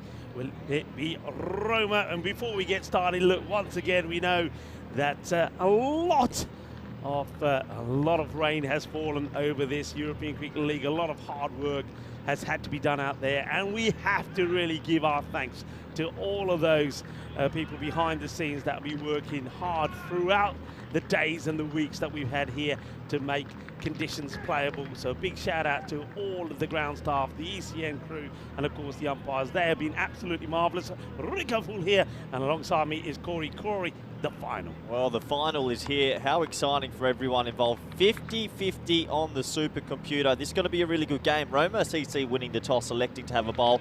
These two teams, I think, deserved finalists. They both pack a punch, and it'll be an honour for them to lift this trophy. It'll be our 5th different winner. And look, I'm just hoping for a really close sort of final. Yeah, Vinny said it already. Well done to all the teams that took part in the European Cricket League. Big shout out to, of course, those that made it through to Championship Week. We've seen some sensational cricket. We've seen great batting, great bowling, great fielding, and we've seen some real dynamics from all the teams. And it comes down to this, the final. Which team will get their hands on that prize trophy? Thanks, of course, to our trophy partner, Rocker Lifestyles. We're ready to go. I don't know if it's a sign of the times, but it's just sprinkling rain a little bit, and that is what this final actually deserves. It's been chaos. I think the first 3 overs might decide it. If Zach, Tribe, and Samuel get going, Farmers will be in control. Billy the Kid, here we go, Rico. In comes Bilal. Here's the first ball off the final. Bowling to Tribe. He's placed that nicely, and it's going to skid away from the fielder. It will be 4 runs. I think that's one that the fielder who's down, and, well, he's down and staying down. So maybe a bit of a concern here. And he goes down. I think he does get something on this, but now he's not getting up. I hope he's okay. Well, who is it? That's the other one. Who's on the deck here? Because that's not good, and we might have an early injury break. I'm not sure who's gone down there. Don't want it to be a bowler, Rico. That's concerning now. Who's getting up there? And well, that's the other. That's a Chintha. He usually shares the new ball, holding the right shoulder. That's not a good sign. Yeah, doesn't he get? I want to see how he hurts the right shoulder here. Oh yeah, he sort of lands quite heavily on that right elbow, but it gets past him. 4 runs to start. A little bit of drizzle. Sedate crowd at the moment. Let's see if it heats up. Tribe, he's been in magnificent form all tournament. I think that's going to be too wide. Bilal just trying to keep this going across. Zach Tribe, yeah, you're absolutely right. Tribe and Judy Samarora being in fantastic form. Judy Samarora, 90 of 26 deliveries in, of course, that qualifier 1 victory, and he's right up there as one of the highest run scorers. He's 5th with 298 runs. It's up in the air, it just gets it over the fielder. That's at mid-on. It's, I suppose, good timing. He knows where the field is, and he just helps this on the way. Doesn't have to hit it too hard. He knows once he's cleared that field, he's going to get a boundary. Speaking of the top run scorers, Corey, we got 2 from Farmers in there. I mentioned Samarora in 5th. In 2nd spot, Zach Tribe with 344. But Roma's up there as well. Melinda Sriwadana after that 119. He's got 329 runs to his name. And Zain Ali, 318. For me, for Roma, it's Krishan with his leg spin and his middle order batting that I think is very effective. So let's see how it pans out. Tribe's got off to a flyer. And gets away from the fielder. And that's Melinda Sriwadana. And he gets the throw in. They're taking on the 2, but I think he gets home here. Yep. Just noticing there, Melinda not moving very freely. It looks like he's a slight limp. Yeah, he's got something up, that's for sure, and he's fielding all the way to 45 for a reason here. Just be careful about sliding that bat in sometimes. But yeah, I think Siriwan has definitely got an injury because he's been fielding at mid-off and mid-on traditionally, but he's at 45, so maybe a few concerns for Roma CC. The big concern, though, is, Rico, is this opening pair. If you don't get them both in the next sort of 15 minutes, they whack it around this ground. Yeah, just saw Melinda holding his left hamstring as he gets back into position. And that's going to be another boundary. Probably 1 bounce for Quattro Mas. Bilal Khani didn't have it his own way in that qualifier number 2. He was a little bit expensive. And it's the same here again. You see, it's about getting that Yorker right. If he nails that Yorker, he's difficult to get away. He gets the ball to come in a little bit. But if he doesn't get it right, then he is hittable. Roma CC, they should know that Tribe's very good through the V. You got to have mid-on back. you've just got to have mid on back. If he edges you for 4, you just eat it. So they make the change now, but this is another bright start from Farmers, and they've been doing this against every team in the competition. This time it shouldn't be a run, but once again it's just got away from the fielders here. There's going to be certainly some nerves out there, Corey. I think it'll take a bit of time perhaps for the fielders to settle, and I've just noticed that a couple of deliveries there go on the hand but just get away from the fielders, so nerves setting in the final. Well, one thing for Roma, they've played all day. Credit to them. So maybe a few weary bodies, hopefully their adrenaline will step up, and yeah, never easy fielding under lights. Last ball of the first. And that is going to disappear into the night sky. It's a 6 carreras from Julius Samarora. Opens his account with 6. He was in sensational form in that qualifier number 1. Scored 90. He's seeing it big, and he's hitting it big. What a shot, and what a time to bring in a man who loves finals cricket, and he loves this night. The red letter night of the year, I think so. Vinny Sandhu. Yeah, red lights on. Let's go. It's been a huge day already, of course, with Roma CC going all the way from 3rd to be here. They've done that before. They've done that in ECS cricket before. Nomads knocked out first game of the day, and then Skanderborg knocked out in straight sets. Farmers got to stop their top 3 to have any chance. So far, they've made a magical start, 22 without loss. Yeah, they have indeed, and you just see what Roma CC have had to contend with. Zach Tribe hits the ball so well, and then Julius Samarora, the form he's in at the moment. I mean, that 90 he scored, he hit the ball to every part of the ground. A 360 play, he's dangerous. They've got to find a way through. They came back to some more pace here. Nathan Dige, remember, he took a bit of a nasty fall. I just wonder if they would have been tempted just to try something different a little bit earlier, a bit of spin maybe. I think they've worked all tournament. They're going to go with him. Going to get this ball to talk. First one, uppercut, nobody back here. 6 runs, Maximo. Tribe continues his march. And is he marching Farmers towards the ECL trophy? Well, early days, Vinny. Settle down, early days. One thing we have seen today is that even though teams have got off to a good start, once you pick up a wicket, then you can really slow them down. We saw that happen with the Nomads. We've seen that happen with Skanderborg as well. So Roma CC just have to stay focused. They have to be thinking about 2 or 3 decent deliveries to the top order that could get the breakthrough. And that's one of them. That's exactly what I'm talking about. And he's got his wicket. His full, his straight is on the pads, and Zach Tribe will go. And that is what I mean. Top teams, no matter what happens, they'll be saying to each other, it takes one good ball. And it is Achinta Nathan Dige who delivers an absolute beauty. Yeah, it's the one that probably threatens to swing but doesn't. Catches him right in the crease. Probably plays for a bit of out movement, but it just holds its line, and it's dead in front, isn't it? Back pad. Nathan Dige does get the breakthrough in the second over. Brilliant delivery there, Corey. Top bowling. It's clever bowling. I think when you're bowling to players of this level, sometimes you just got to go back to basics and fire in a Yorker. He plays around it. What a tournament from Zach Tribe with the bat. 21 off 7. He'll be disappointed, but here comes a man that also whacks big sixes. That's true. Will it be ZT for the MVP later on tonight? But right now, it's Christian Purchase coming out there, and you're right, he has had a very good ECL. Started in the opening slot. He's dropped down to 3. Samarora has kind of made the opening spot his own. Purchase has made more runs at 3 as well. Right now he's facing Nathan Dige. He's careful with the first one.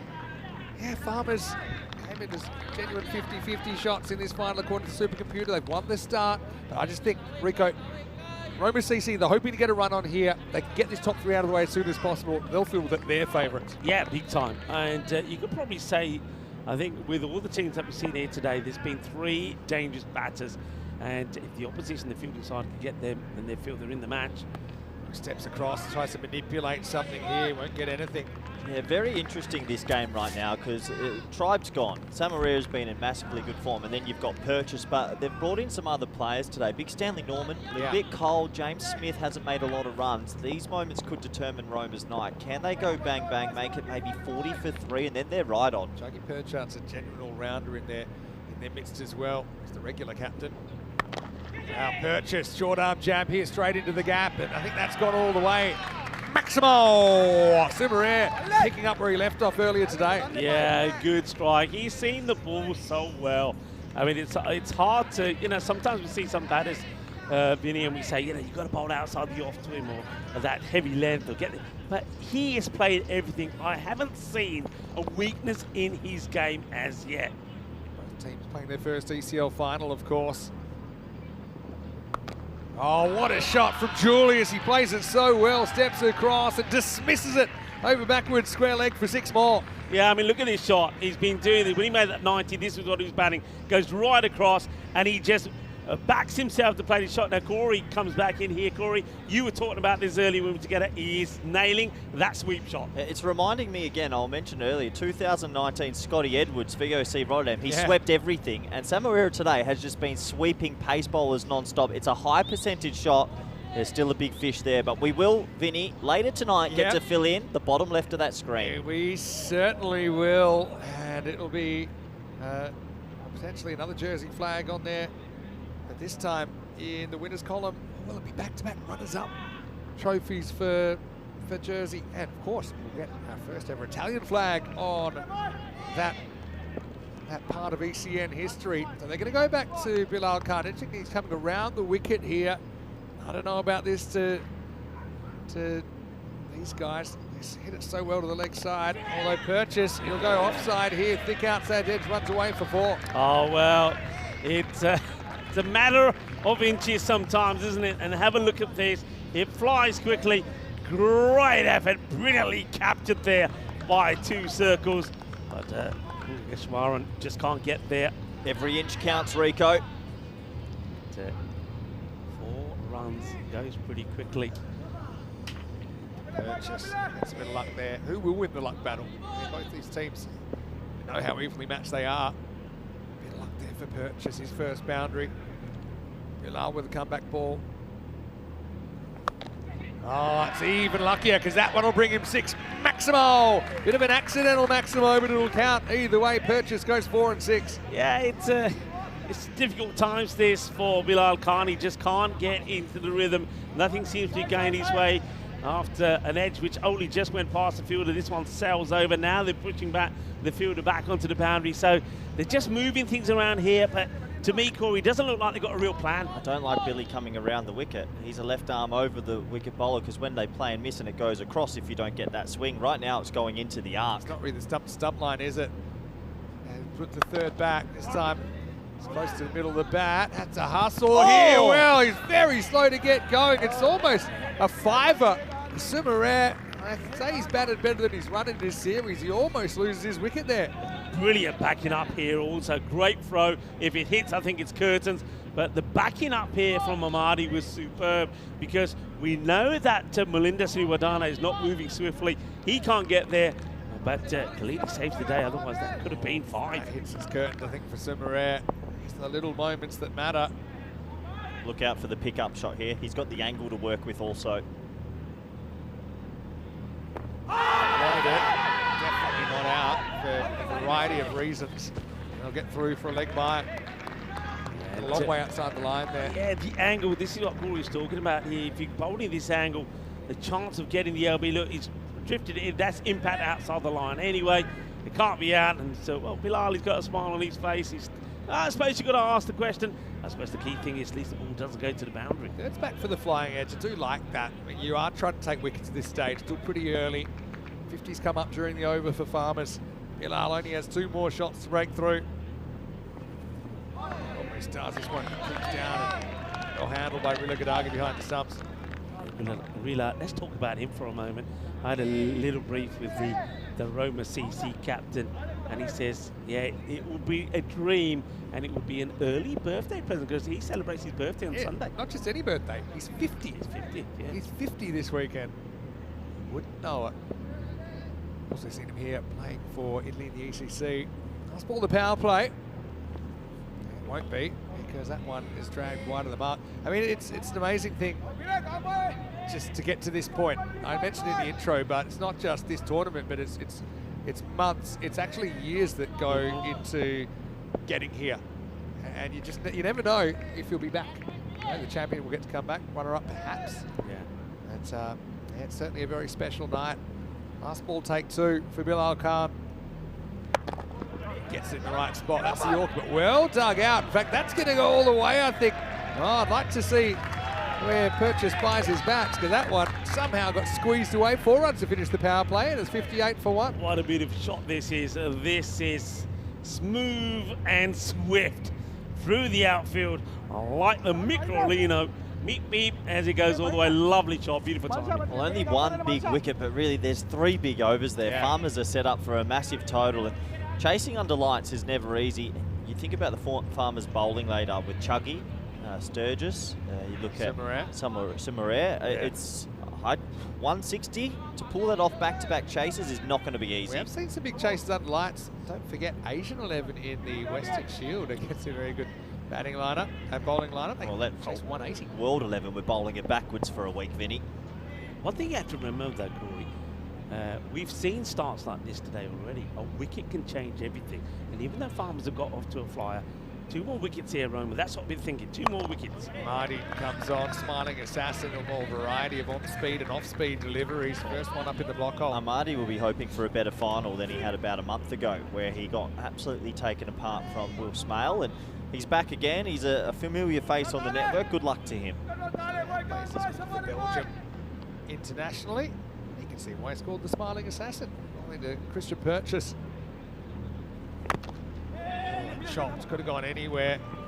Scramble through for a single. It's a little bit unlucky. Remember, we're talking about a bowler here who bowled probably the most remarkable over that we've seen on the European Cricket Network. Bowled 1 over when he was 5 overs per side. Took a hat-trick, didn't concede a run. Amazing. Still the only bowler, I think, take a hat-trick in a game where they also went for 0 runs. Like to get his hairdresser's number as well, actually, Amadi. Oh, gets this wrong. It's no ball. It may be caught. And I think... Well, might as well think about running more. I think this is going to be close. It is a slower delivery. Well, let's have a look. It's definitely a no ball. Gut feels a no ball. Yeah, and no one celebrated for Rome.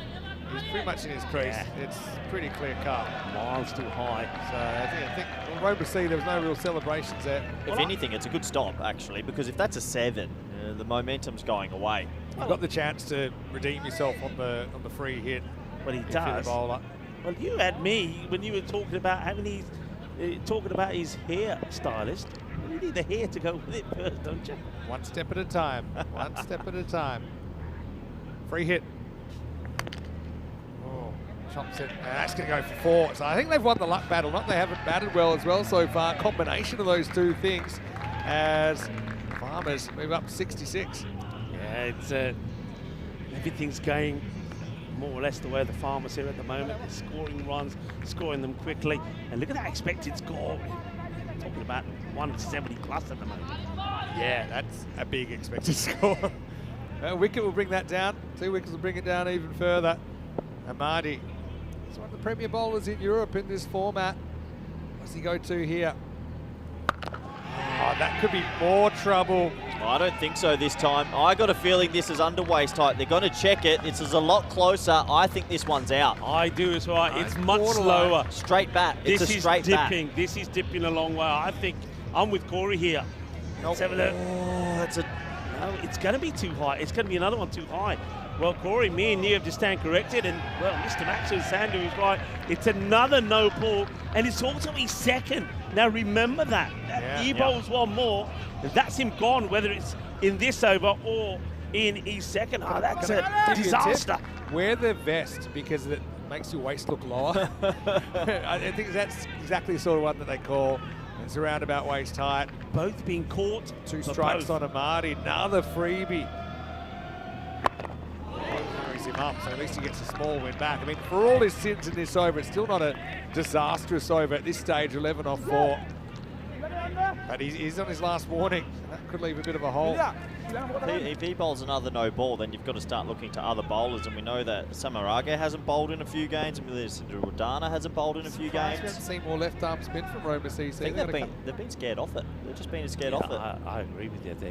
It's one thing we thought would be one of their advantages. Now that's pretty close. Has it caught any of the bat? No, it hasn't, says the umpire. The finger will go up, and that's another wicket. And, well, Khalid Amadi On 2 occasions, he thought he had wickets, but the ball was too high. It was called a no ball, but this time, there's no doubt in the mind of the umpire, Tyrone Peters. Let's have a look at this. Yeah, that's out. That's going to go on a smack leg stump. That's another toe crusher. Good bowling from Amadi. He fights back, and as it hits his leg shifts back a little bit because of the impact, but that's out. Yeah, I do think it's taking some leg stump, I agree. You can see off, you can kind of see middle, but I think you're right as well. The actual impact there. If you took the batter out of the equation, I think that ball's hitting the stumps. I think smashing it leg stump actually. So Purchase goes for 22 off 10.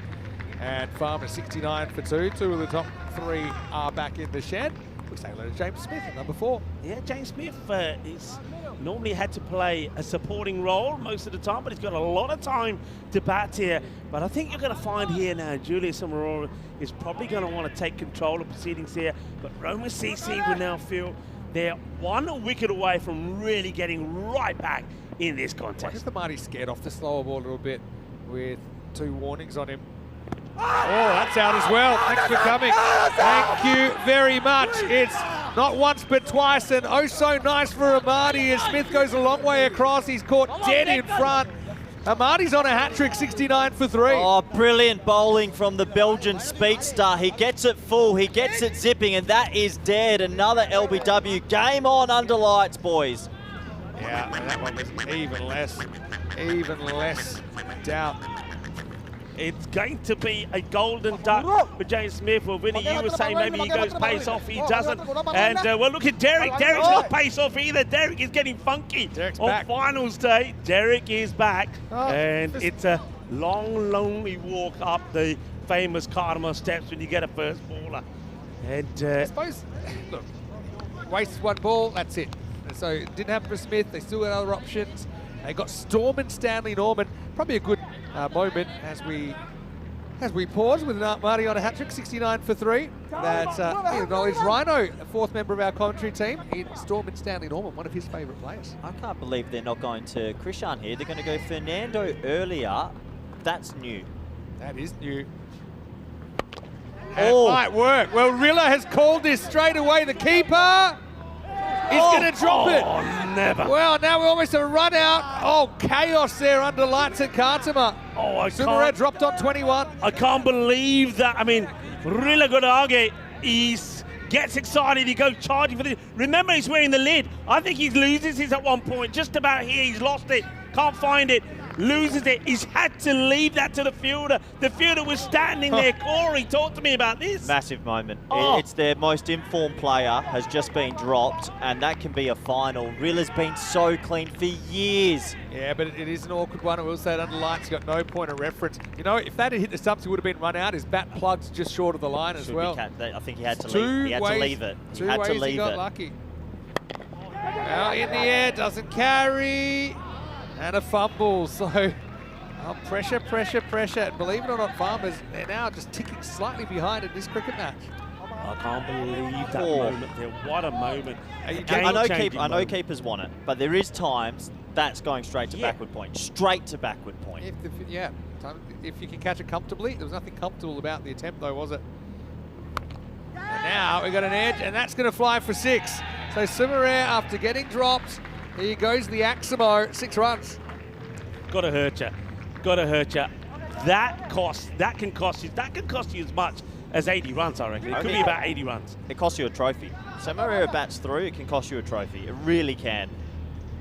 Yeah, the thing when they're that high, they're travelling so quick as they're coming back to earth. You're a keeper as well. The edge balloons to back point and you're standing at the stumps. So is that not even more difficult to track back? You don't track it from the bat. That's the hardest thing. You're seeing it in the sky and you've just kind of lost a little bit of that initial arc that helps you predict where it's coming down.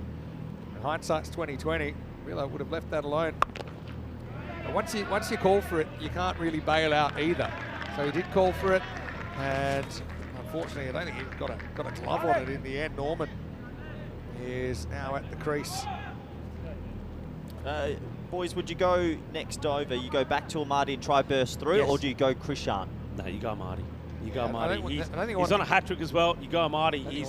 And I think the batters will also have that in the back of their mind that this guy, you've got to watch out for him. So, yeah, you've got to go with Marty, because also you've got to believe that if you do take that one more wicket, especially if it's the wicket off Jules here, then you're really in the driving seat. Well, it's getting a bit cozy Yeah, here it is. in A little the bit. commentary box. It's good to have you with us wherever you are around the world. And after this ball, we'll say hello to you. The other thing with Amadi, I don't want him having another first over later. Took a while to get the cobwebs out. Uh-oh, it's going to be another 6 to Sumaret, making them pay one blow at a time, end of 5. Farmers lose 3, but they have 85 on the board. 5 overs down Fernando. A gamble that looked like it would pay off, but it kind of backfires in the end. Is that 5th over went for 16. Let's welcome you into the commentary box. It's not often we do this, probably once a year actually. So we've got Koi Ruckers, myself, Mr. Maximo.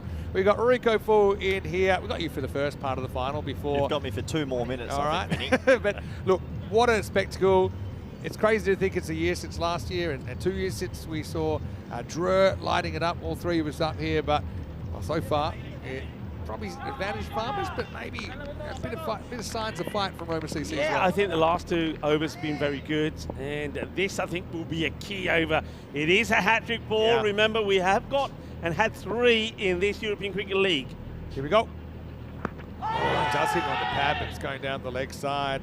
Well, while Amadi, he's got his Yorker talking all of a sudden. Put the slower ball away. Try bowl 5 more, because he could burst through the stumps here. He's got that Yorker sort of Little tail. slanting in. Yeah, lovely little it's bit the of tail. arm angle, and there's a little bit of late left to right in it, and that's what's done a couple of top order batters in a row. Right, this is the one they want, Roma CC, and all their fans around the world. Oh, in the air, miss-hit, and he's got him.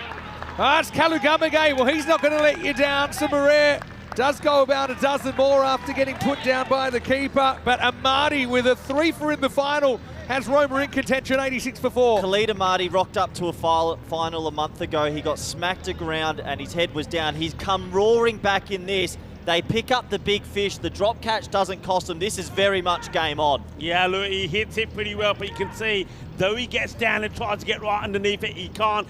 Doesn't get over the middle. Outstanding catch. And Krishan, well, look at that. Well, that reminds us of yesterday when the ground was being punched for dropping a catch. Yeah. This time, it's being punched for joy because Julius Amaro, the danger man, is back. 35 of 13.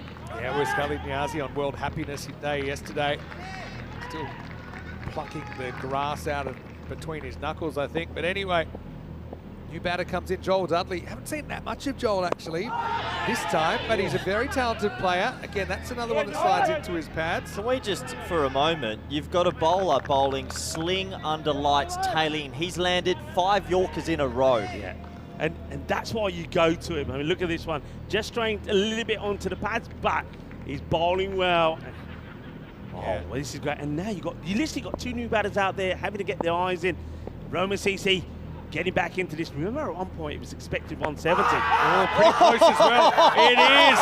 And no hay dos but tres, because that is a 3rd LBW. Amadi's got 4 for 11. Looked like he was going to lose it in the first over, but he's come back and he's stormed through Stanley Norman there, and just like that, Farmer's 87 for 5. This is what big players do, Corey. I mean, you talked about the last time he bowled and what's happened to him in a big match, but big players, they come back strong. And Khalid Amadi just getting the ball pitched up, getting it right. We said before that it's a matter of centimetres, isn't it? Get that ball a little bit fuller, nail your Yorker, and you get wickets, and that's exactly what he's done. In a game that is dominated by bat, there is nothing better than a fast bowler getting on a heater. And after the 2 full tosses, he thought, no more slow balls. I'm going to bowl as quick as I can at the stumps. And he is on fire. He could get a Michelle Pfeiffer in the final. Well, he's got, what, 2 balls to try and do it in.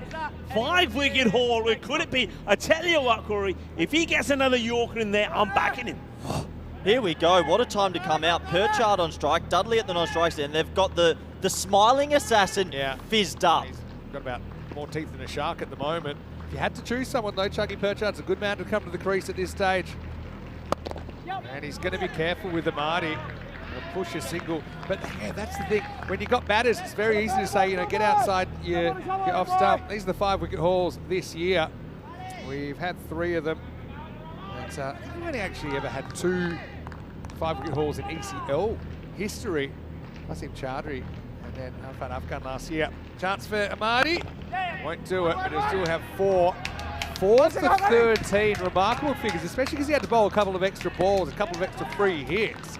So this game has turned on a dime, hasn't it? It's now 89 for 5 after 6. Well, if they do go on to win the trophy, this will be a spell we'll be talking about for me. We talk about batters and these amazing scores, but this has been one of the best spells we've seen. He was none for 11 with 2 no balls against his name, and he comes and does that. Yeah, just superb. I think they're all out as well. I mean, they're hitting that's hitting the leg stump. Half the ball's hitting leg stump there. How often do you see that? They're not very often. 4 LBWs.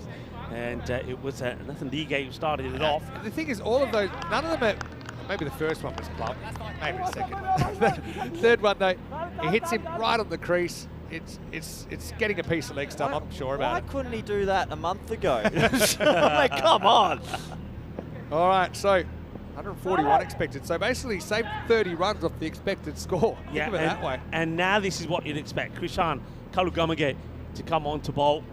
Good start as well. His leg spin's come a long way. He used to bowl the occasional one as a change-up, but he's morphed into a genuine wrist spinner. I think this man on your screen is in the MVP talks. A big game, and they win tonight, he might get the trophy. Big call there from Corey. CBC. And, oh, he's got him! He's chopped on, and Dudley's the next to go. It's a proper collapso from Farmers. They have just been destroyed in these middle overs. I mean, at one stage, they were kind of cruising 69 for 1, and then they were 86 for 3, but they've lost their last 3 wickets for just 3 runs, and Dudley the next to go. Well, yeah, I mean, not only is he after that MVP trophy, but he'd love to have the old Rado on his wrist as well, would Krishan. And if he performs, gets another couple of wickets here, then goes out there, knocks the runs off, who knows. But Roma, what a comeback. Now look, you guys, I know you were getting a little bit carried away there with that start with Farmers when they were 58 for 1 in the power play, 69 for 3 after 4. But I did say, we've seen this today, we've seen this pattern so many times. If you get a wicket, another follows, you get somebody who is hot and spicy like Khalid, and the game turns around. 89 for 6. Yeah, 5 for 20 they've lost in 15 balls now. And now Sturgis comes out to bat, and he's definitely not a recognised batter. Well, they're in a situation now where there's actually a small rebuilding phase somewhat required, and they might eat what the zone a little bit. 125, 130. I don't think 150, 160 is going to happen. Mick Kemp is still to bat. Van Brett has shown us he can clear the boundaries as well. A little bit surprised Tommy Sturgis has batted above those two, but let's see what he can do. Chucky Purchard still has agency. Gets this one sliding on but doesn't score. What a passage of play for Roman CC. It's not going to be easy because you still got, Krishan will get another over. You got Nathan Ligay to come back as well. All good bowlers. Oh, no. Trouble. The slider down the leg side. Rilla can't get over there. There's 5 free runs, and Farmers need them. When you're bowling to players of this level, a little bit lower in the order, you don't actually just have to dart in. He can just be a leg spinner here. He can just slow it down. That's 5 free runs. They were 69 for 1 off 3.5. And you also know that Chuggy is being a little bit careful here. Yeah, you can tell by the way he's batting. So he's thrilled to get 5 runs, 0 risk at all. Yeah, that's a nightmare really from Krishan, but he'll be looking to come back and put that behind him. Good cut back. This one's cut into the gap. Well, that might run as well. Fielder will catch up with it. They'll come back for a pretty comfortable 2 runs. Pressure. Yeah, it is pressure. And once again, I think we've seen this a couple of times in this innings already. With run in the field, they've attacked the ball, but take the eye off the ball, looking at the players and lose it and give away a couple. So just think about that, 5 wides, a mistake in the field, an extra. You see that he's not even necessarily trying to go for a lot of shots of Kalu Gumagay. Shows him some respect. And don't forget, Kalu has the second over, as we've mentioned, end of 7, 98 for 6 off 7. Hey, good news. We are about 12. That's always my favourite part of the ECL, or one of them.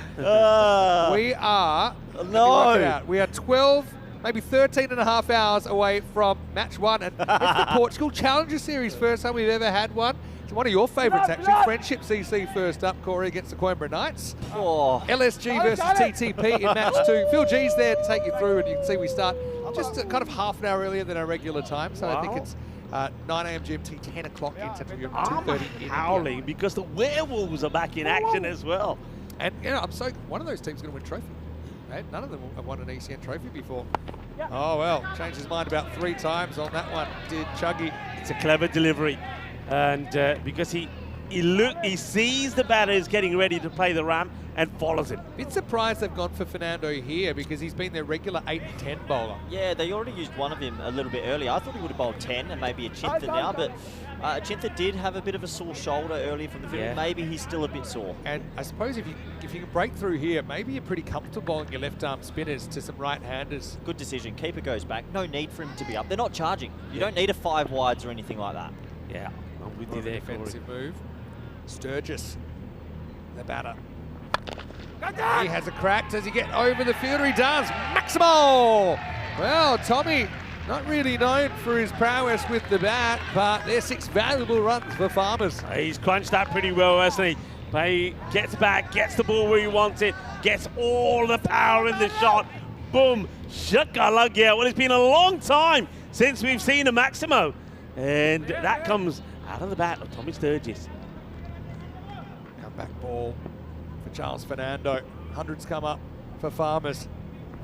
Slow ball, Tommy gets it, and it's out of the ground. Maximo! 6 more. The resurgence coming as the drinks are flowing in the fan zone. Farmers up to the Nelson. Ay, que guay, que genial, que grande. And Tommy Sturgis, and now having to play the part as the aggressor with the bat, and he's doing a good job. Back-to-back 6s. Yeah, we don't get to see him bat too often. Obviously down the lower order for most of the teams he plays, but he gets an opportunity here to play innings of substance, really. Charles got to find his Yorker again here. There he goes length again. From what I've seen from these 2 batters, when it's been outside off stump, they've just blinked them straight to cover point. Just bowl. Right now, don't overcomplicate anything. You've got 14 balls left. 14 balls should be hitting the tram line. Make them cut and drive you. Yeah. Chuggy Perchard, genuine batter. He's batting so deep in his crease. Look where he's standing here. Look where he's standing. Showing leg stump. Look where he's standing. I think he's sharing them. Yeah. So he's coming. He's going to come round. He's literally, well, he's made some fake footwork and now he's going back. I think he'll still jump across. He's just trying to get in his head a bit. Fernando. Into Charles Perchard. And Charles hammers him up. And now this is the partnership that Farmers needed. It's coming. It's chugging along. Maximo, 6 runs. It's a bit of a gamble. I mean, they went with Fernando here. And I just think that Roma CC, bear in mind the Farmers are 6 down. For me, I think they missed an opportunity to go with one of the key bowlers to try and get another wicket, because this one is going just the way the Farmers wanted. They needed to fight back. They needed something big, and that's magical already with the ball to go. I know he gets away with it sometimes, but it hasn't been a good over lengthwise. You can't just keep putting it in the slot. Well, you go around the wicket at your own risk. It catches up with you. Around the wicket bowling, it's not the right idea, I think. He's going to stick with it. I know he's comfortable doing it. To me, it's even the length more than the line that's important, I think, to these 2. We saw Sturgis being able to get up and under one. Perchard played a good slap shot over the leg side there.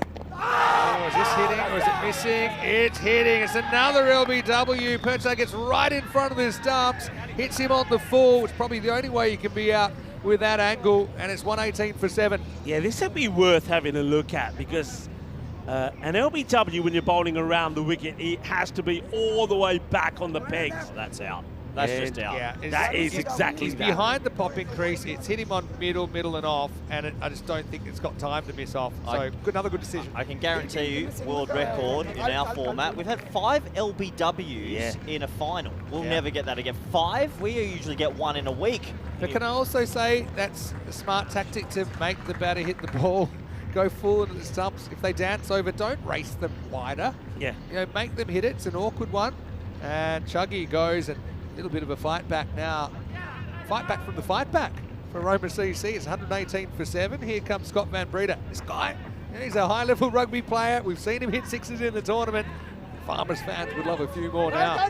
It's a hard hitter. That was the end of the over. So 12 balls to go. And then they are going to go Looks like they're going back to Krishan here, so they're not going to hold him to bowl the last. Krishan will bowl this, and I like that move.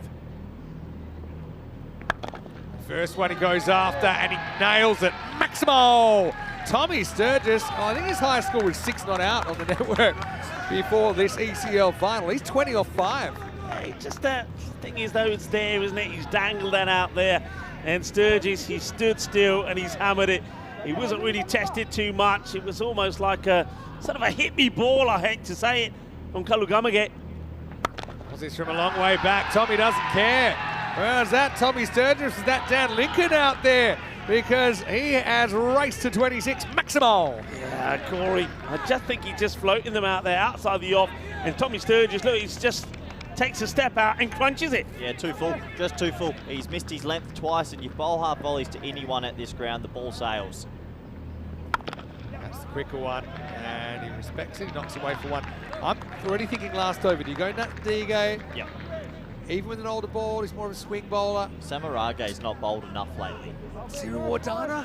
He's done. He's he's fielded at 45 holding his hamstring the whole time. He ain't bowling. I don't think he's running. Test wickets didn't get themselves. Oh, would you believe this What's one? that hit? I think that might have come on the bat. It has. It's taken a little edge. It's taken away from the gloves of Ruligadagi. They're going to make an ugly 150 here, if there's such a thing. Little inside edge. You see the deflection away from the keeper. And it's pure luck, but who cares? Van Breeder off the mark first ball. 150 is 150. Is 150. 150 in a final was a lot. Lights. Under lights. Hasn't been a straight line to it, put it that way. This is from a long way back, extra long way back this time, Kalugamage. Yeah, it's a better length than the way he started. Tommy Sturgis, a little bit more in it. It's getting There's a some bit of more the zip fans. Yeah. I like the bucket hats. They've been one of the revelations of this ECL. Bring it back. Nice ball for Kalu. Oh, it's going to be a little fall down deflection from Sturgis. Wow, it's a less than dirty 30 from Tommy. And after 9 overs, it's 140 for 7. It's hard to believe. It looks like he's enjoying himself out there. How about this? It's showtime at the Cardamom Oval. And well, he smasher. might go down, but he hits the ball for 4. That's an exceptional shot. Tommy Sturgis, this is, what a knot this is. 31 off 8. That's amazing. And smart batting as well. He knew it would be pace on. I don't think he planned how he was going to land. Look, bang, every fast bowler's nightmare. Stress Fracture City, USA. He's not a fast bowler anymore, he's a batter. What a great cameo from Tommy Sturgis. I bet when Farmers picked him up, it wasn't for his batting. So 140 for 7 off 9.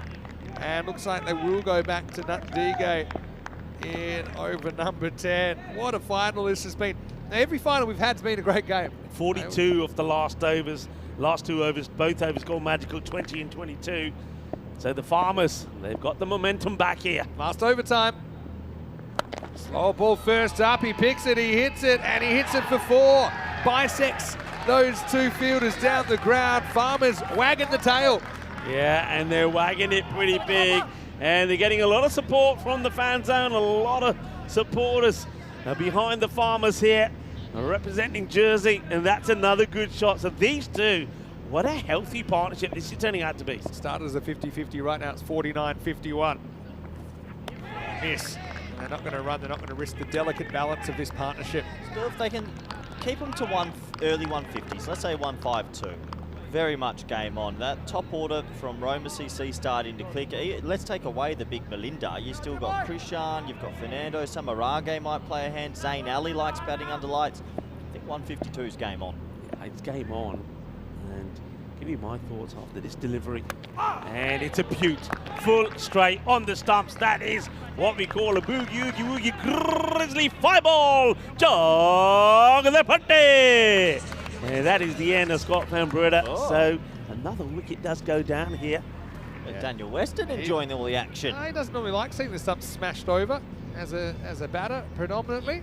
But Nat Digo keeps it pretty simple to Van Breda, but he does contribute 9, including a couple of 4s, 144 for 8, using all their resources here, aren't they, the Jersey champions? Yeah, they are. Well, their kit from the moment we saw it said certainly got a little bit of we're ready for battle about them, and they've been battling all the way through. and they're looking to get to probably, if they can get to that 160, they'll be very happy. And I think, you know, what I was going to say there, Sturgis, he's having some fun, isn't he? And if he's performing with the bat, who knows what he's going to do with the ball? I think he's going to be pretty lethal out there. Great to see the comments as well flowing in. A lot of people, a lot of love for Sturgis. Tail enders of the world unite. Will Perchard gets a chance. 3 balls to come. That's a bit of mind games there. To be honest, he did sprint. Hey, fair enough. I mean, I don't like, there's a few boos there, but I know. Look, I mean, what's the bowler meant to do? He didn't do it. He didn't do it. He just said, he just reminded, look, he could have done it. He just say, hey, buddy, just wait for me to release the ball. Perfectly entitled to do that. Nothing wrong with that. Smiling at each other. Well, Leon's giving it out. That's a bit more mind games than anything, I think, as Percher gets off the mark. Yeah, I mean, you can see the guy sprinting. You just, at least you want to keep him honest there. He was never intending to try and execute a dismissal. Sturgis now batting so well that he's now trolling the bowlers out there. Right, what's he going to play? He's going to get funky. He's going to go try and go down the ground. Crowd's getting into it. 2 to come. Well bowled, really well bowled. When a batsman moves outside the leg stump, don't follow him, just keep it wide. Tommy had the better of the last exchange, but he doesn't get the better of this. That's a really good Couldn't even reach that. It was about 5th stump. Guys, the last over's gone for 5. If this was a magical over and it's 160, 165, that's a nice chase. They might keep it under 150. Game on. Tommy shouldn't be backing away here. No batting coach. We're still favourites. Nundigate to close out a very entertaining first innings of the final. And gets away from Rilla. I think they'll just get one. I don't think there's any bat on it. They shouldn't get a second. They won't. It's going to go down as a bye, actually. So 146 for 8. Nundigate with a brilliant last over that only went for 6 runs. So a wonderful effort from both sides. An entertaining first half to a final that's too early to call, Rico. Yeah, very much so. It's been absolutely fantastic. I mean, have a look at the split there. So the first 5 overs, it was 85 on the board. All right, there was 3 wickets down there. But we thought, and the Win Predictor was thinking there, that it was very much a 50-50. Then the expected score was looking to be around about that 170. But Roma CC came back. But one thing we're going to see in these highlights is a tremendous bowling performance from that man, Khalidia. Yeah, and it wasn't like it went to plan. Well, always a very, very proud moment. Not too many European cricketers get to feel the thrill of an ECL final, and there's a lot on the line. Thousands of clubs are trying to get there. These two are there, and it was Zach Tribe and Sumarare in rare air. Once again, they've had a brilliant ECL, and they got their team off to a pretty good start. Yeah, that dangerous pair, isn't it, Rico? But this was the moment. One of many Yorkers we would see. The full delivery was delivering for Roma CC. Yeah, it certainly was. But of course, we knew that the Farmers, they had strength in their batting, and Roma CC had to remove probably 3 or 4 of those batters. Then there was this. I mean, don't forget that there was 2 wickets taken from high balls, no balls, not one, but twice. But, well, Khalid Ahmadi would come back, and this was the first. Gets a Yorker in. That's what he was trying to do. I like the fact, Corey, that he never shied away from it. Even though he got it wrong twice and it ended up being full tosses, he came back and nailed it. What a nice story for him. A month ago in the final, he was taken apart, and the British and Irish Knights won the game comfortably. He came back, he took 4 wickets, and he breathed life into this final. Yeah, and look, those 5 LBWs, I honestly think that each one of them was the correct decision. Yeah. They're not necessarily, they don't have to hit the middle stump. They just have to not be missing the stump. That one didn't miss either. Little under edge as Dudley had to go. But yeah, and I think credit to the umpires. They put to the test there, and honestly, I don't think they messed up once. Even though I know people might have a different point of view, but as for Farmers, it was this resurgence, wasn't it, from Perchard, and then Tommy Sturgis. Perchard became another LBW victim there, getting right in front of his stumps and well back. But it really gets it to about what we think's a par score on finals day in an ECL. But what about the Sturgis cameo? It's quite amazing. Oh, Sturgis batted well. It was impressive. We've not seen too much of him with bat in hand. He'll have a part to play with the ball. It was a topsy-turvy first innings, and when it's topsy-turvy, that's usually a good final. Wow. Yeah, another thing that I was very impressed with, I don't think really we've seen an impact like this from a bowler who has to perform at the end of the innings and come up good. It's the first time we've really seen it. We've talked a lot about batters and batters carrying their bat, and one of the top 4 making a performance, but have a look at that scorecard. Tommy Sturgis, what a knock. That could be the difference between winning or losing this match. I think they'll be a little bit disappointed. 13 extras in there, 7 wides a bye, leg byes happen, 2 no balls, which helped the score get to 1-4-6, but they haven't been batted out of it, and that means it's game on. Yeah, no doubt about it. Look, they'll be disappointed Farmers didn't get more, but they also know it could have been a lot worse. Has 4 for 13 stands out, doesn't it, Amadi, after things were going a bit haywire in the first over, but that was a magnificent performance. 2 wickets for Nutton Dige, 1 for Fernando Calagamage. Bilal Khan was a bit expensive early. He went for 38. Well, let's welcome you back just quickly. And look, just looking at the comment section there, Andrew Ryan, our Rhino, was in there saying it was a wonderful first innings. And I want to say a big thank you to Rhino because he was a big part of our commentary. We miss you here. Wish you could be here, of course. Corey, I know you're going to sit out the second innings. You're going to watch it from the fan zone. And thank you so much for a wonderful contribution as well. Any tips for the second half? Game on. I just hope it's a close final. I want to say thank you to everyone. It's been great being involved. I think I got here on February 16th. I'm done, and well, it's been a pleasure. Take that head, take it off me, because I am done. It's always great. I know you like to be controversial sometimes, but we love having you in the box. You're part of the furniture. We'll see you again, I think, in Madrid, right? Madrid. Couple of weeks home, and then I'll see you in Madrid. Sounds good. Well, I'll be back for the second half. Rico Full will as well. We'll take a quick break. When we return, 147, the perfect snooker break for Roma CC to lift that ECL trophy 2 years after they were brutally knocked out in their group final. Or can Farmers, in their second attempt at Championship Week, go all the way? Vinny Sander here, Mr. Maxim, on behalf of Koi Ruckers and Rico Full. We'll see you very shortly for the second innings of this ECL 25 final.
The European Cricket League is proudly brought to you by Dream 11, HCL Software, Rado, La Junta de Andalucía, and Victorinox.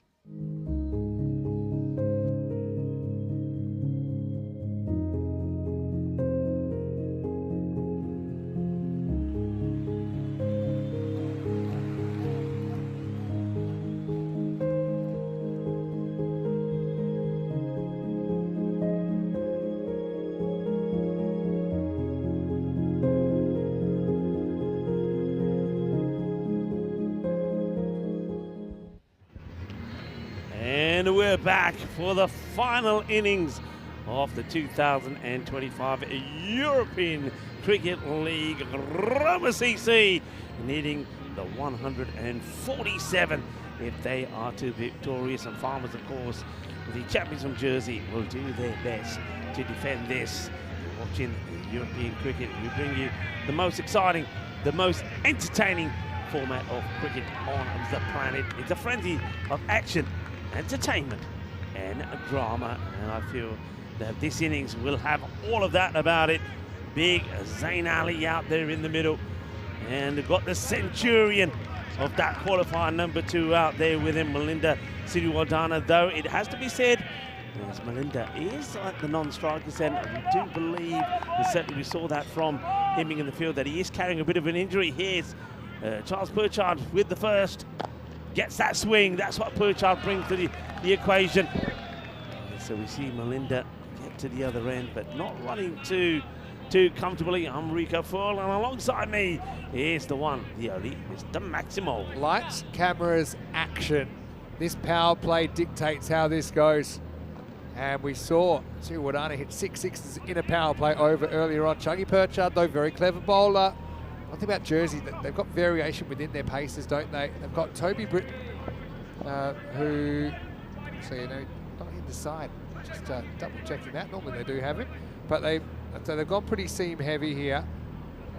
But they do have good slow balls, some rare. It's got a variety of slow balls as well. We'll see him. Anyway, here's Chuggy. Hit the line, not quite. Chuggy wants the call, doesn't get it. Like that call, it's going to be called a one. Let's have a look at this, and oh, it's close. Very, very close. You know, slow-mo probably does get a bit of paint. The umpires aren't sure, they'll give it a wide. That's what happened. Siriwardana on strike. Down the ground, that's going to be a boundary, 4 runs. Siriwardana coming off 119, just the 3rd century of this ECL in qualifier 2, and he picks up where he left off. Yeah, and I don't think he's going to be running too many, particularly not running too many quick. And I think the Farmers will probably have noticed that he's not really moving too freely, and I get the feeling that whenever the opportunity beckons, they'll be attacking the end that he's running to. I think he ran 5 runs off his own bat in that 119. So I don't think running is something he's worried about. Siriwardana mistimes this slightly, and he will have to run, but he's definitely just looking at the run. I'd say it might be a bit of a groin strain. It's a pretty common cricket injury because, for example, when you're in the field or even when you're batting, you're taking off from a static position, and so that first step can cause kind of where your legs meet your torso. That's just my judgment. I'm a judger of limps, an amateur limpologist. Zayn Ali down the ground. This is going to run away for 4. And let's not forget Zayn Ali and his contribution. He was a man-mountain, wasn't he, in the Group G final? Seems so long ago, but believe it or not, it was only, I'm going to say 5 days ago they played that Group G final, and he hit 6 sixes in and over in that one. Yeah, well, they have on 2 occasions in 2 finals. One of their batters, Zayn Ali, well, they're both out there in the middle actually, have hit 6 sixes in and over. And this is another final. Who knows? Slower ball, clever, and Zayn Ali well through the shot. Yeah, Zayn Ali scored 86 off 27. That was not out as well. Hit 13 sixes in the Group G final against Beveren, the Belgians. And in that one, Siriwardana was run out for just 12. They're both big game players at the crease, but so is this guy, Charles Purchard. Don't underestimate the experience and skill that he brings. He's getting a lot of swing, you know. And I think Zayn's been sort of backing away and playing him. moving too much as a good thing. Not out. I think he does too much. If I'm honest, I think he does too much. I agree. And we've seen 5 given, but just have a look. Slows down along. Look at how much it swings in late. And although that hits him in line, I think that one's doing too much. Yeah. For me, certainly an element of doubt there, and umpire Crutcher turns it down. It's a very good call from the Sheriff. I mean, he's getting so much swing. I said it before, he even delivered the ball, and a lot of curve on that. And that ball is going to go on and miss the leg step quite clearly. 50 matches, time to raise the bats. And we have had 2 golden balls in this ECL. Will we get a third tonight? It's that kind of score. Come back to the LBW in a moment. Right now, Tommy Sturgis to bowl the second. And is there a little edge on this? Umpire doesn't hear it, doesn't think it's out. So it's one of those ones. There was no big deflection or anything like that. I certainly picked up a noise in the stump microphone. We'll never really be able to tell from this. And umpire turns down the appeal. Well, I mean, there seemed to be some sound. I mean, obviously, you can't go with just, if you're an umpire, you can't just go with sound alone. You've got to see it. You've got to use all of your senses. And you can see the umpire there on this occasion says, no, he doesn't feel there's a touch on it. You can see from the batter's reaction, he doesn't look round straight away. Yeah. Sometimes that's a giveaway sign. Might have been good poker face from Zayn Ali. Created that doubt in the umpire's mind. Now he's going to go edge, and he's going to go 6. Maximo. And Sturgis tries out the bouncer. Sees these little things going against Farmers. I mean, the LBW, what I was going to say, you might say, well, what's the difference between that LBW appeal and one of Khalid Ahmadi's, for example, that would look similar? I think it's that Perchard was getting swing earlier and more. So even though the impact might have been kind of on the same line, I think Ahmadi's were probably doing a little bit less. I think also fuller. He bowled a lot fuller, so they didn't swing that much before it made impact. Rolling cutter, this time, wild swing from Zayn Ali. Wasn't the right shot.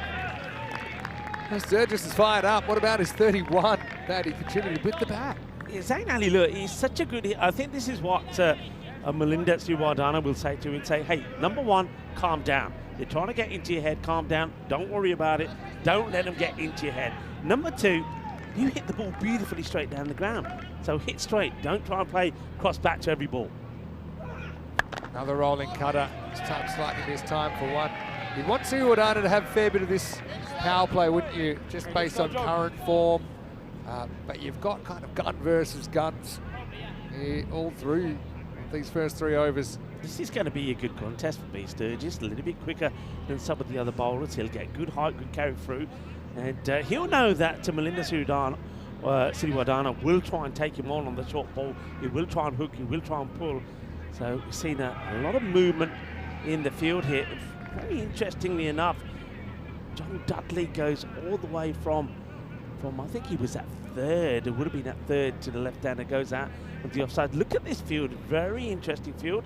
And now Dudley now gets replaced in that position. So still somebody there. Still moving. I think that's why. Yeah.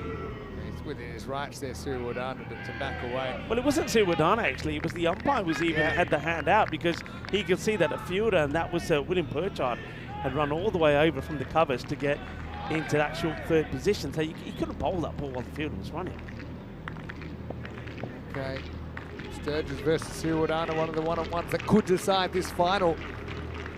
Crowd getting into it. Smacked. And he's picked him up. What a great catch by Charles Perchard. He spikes the ball. Sriwardana's gone. Rolling cutter, I think, from Sturgis. Punched down the ground. And Chuggy was pretty straight there at mid-off. He takes it just inches from the turf. And Roma CC lose their Centurion from earlier in the day. It's 19 for 1. It's really good field placement and clever play. It's the cutter, the slower delivery. They set the trap, and what a good catch that is. He just plucks it from before it touches the ground. Well captured there by 2 circles as well.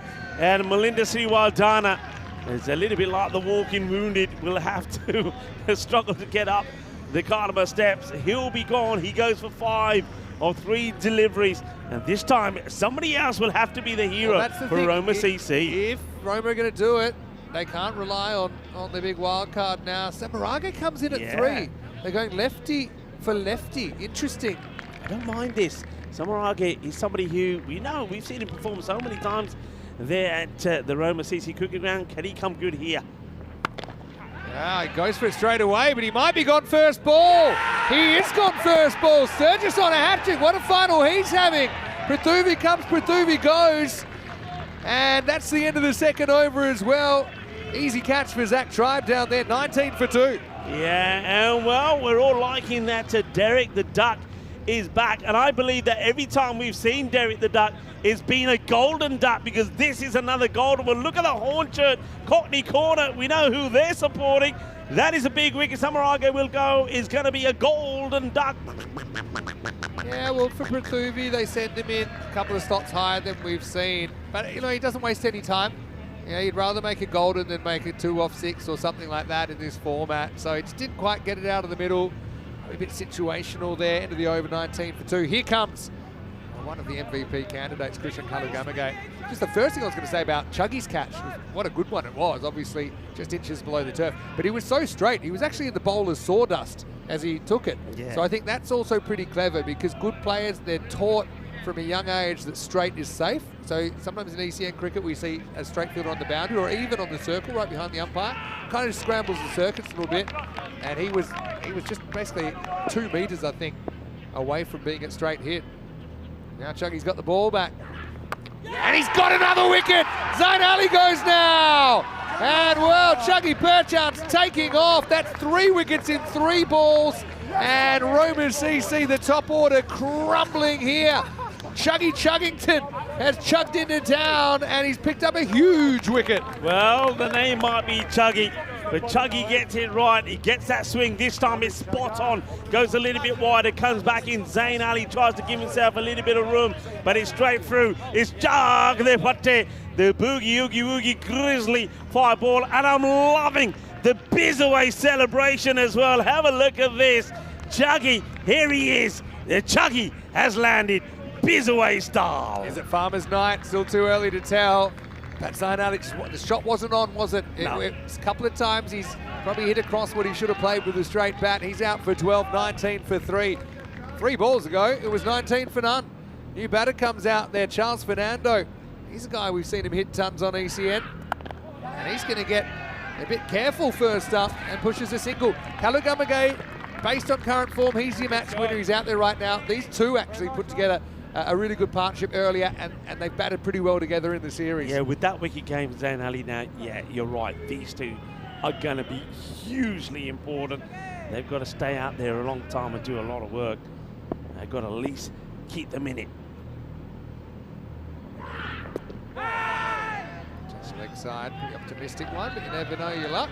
On a night where we've seen a few LBWs. Oh, well.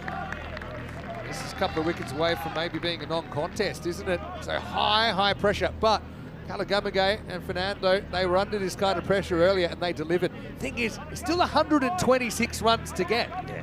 And you're trying to do that with your top 3 wickets back in the shed. Somebody's got to click with the bat, that's for sure. That's that in-swing delivery.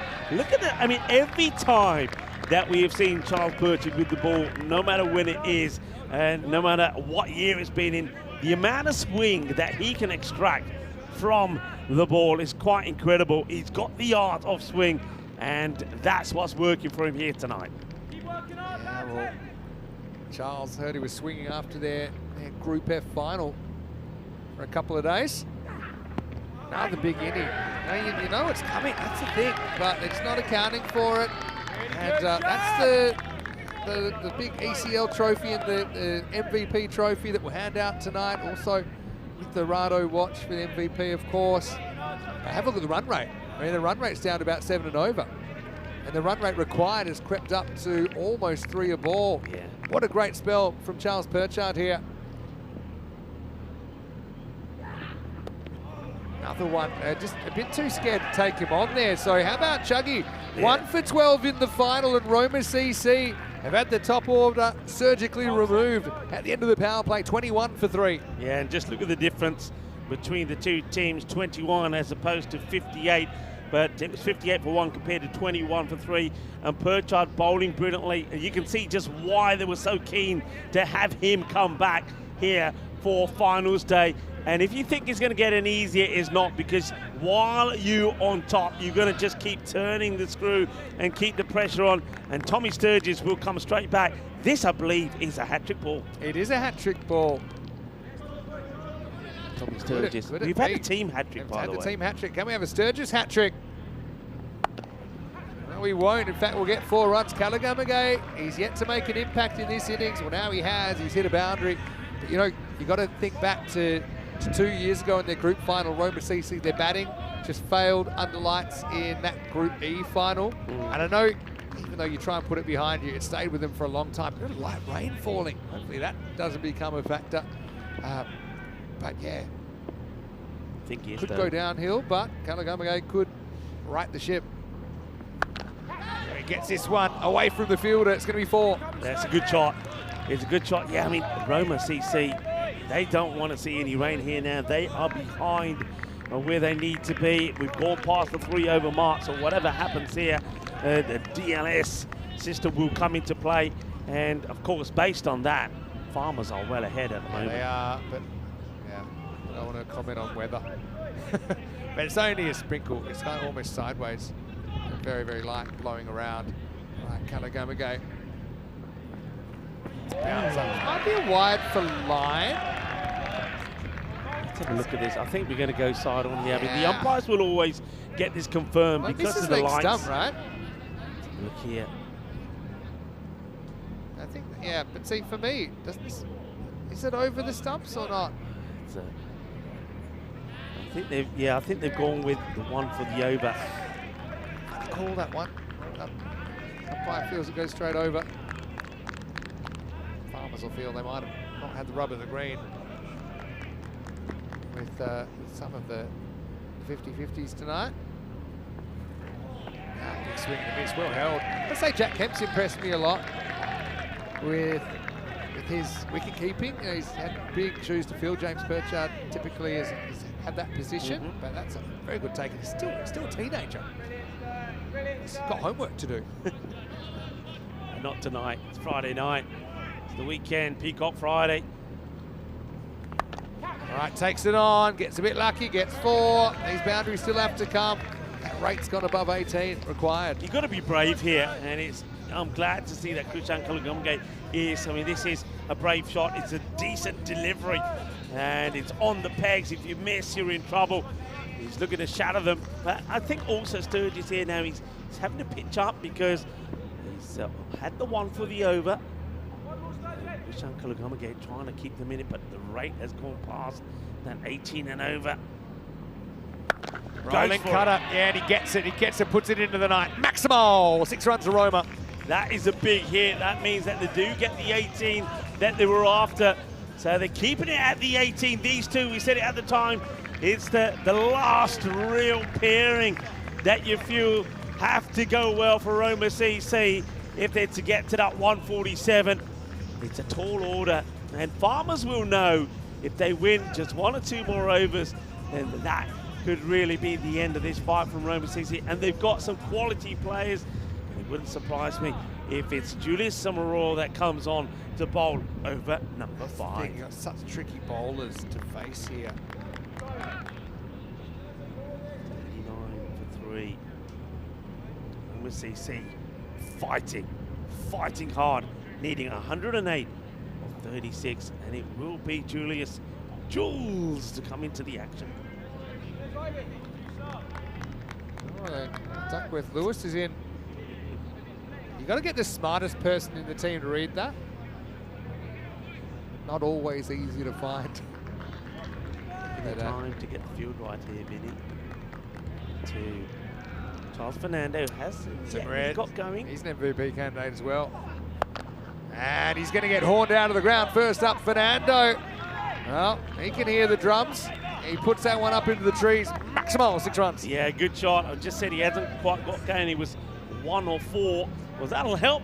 7 or 5, but he needs a few more of those. But a bit of a loosener from Jules Samaroa. The thing about Jules' bowling is the variations that he gets. He'll play about with not just the pace, but also the length. And, no doubt that he's already thought, okay, I don't need to go there. And it wouldn't surprise me if we see a much slower delivery outside the off here.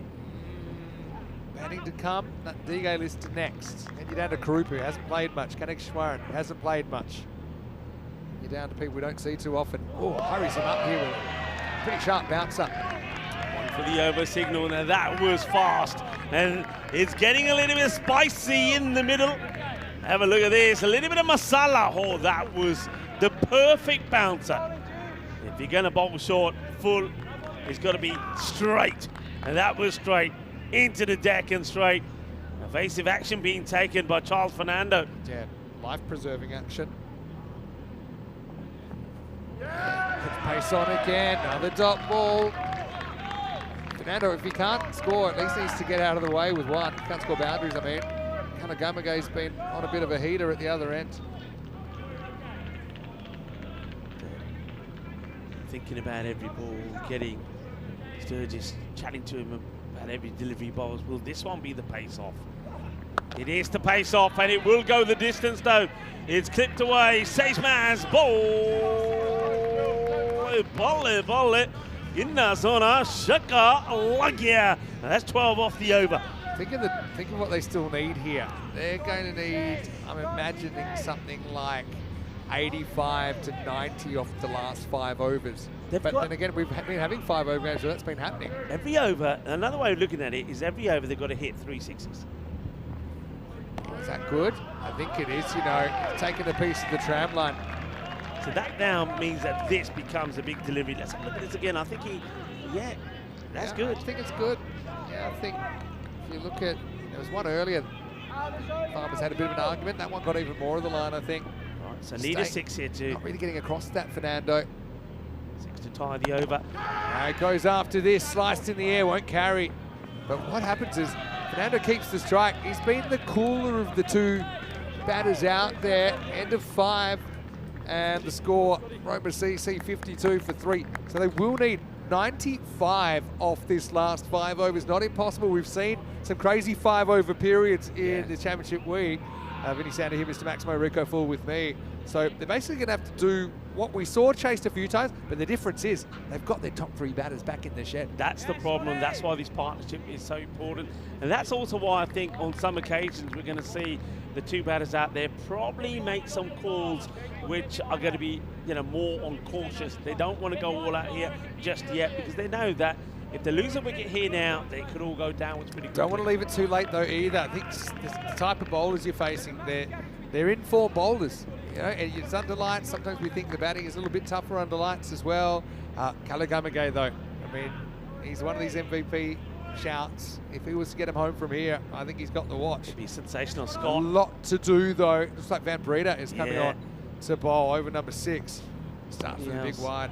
He bowls a big heavy delivery. Well, he starts off with a wide, so I suppose when you think they fell some 5 runs short in the last over of getting the 18, that'll make it feel that they only lost out by 4 runs. So they just need to believe Roma CC. They've got something like you mentioned, Krishan Kalagange.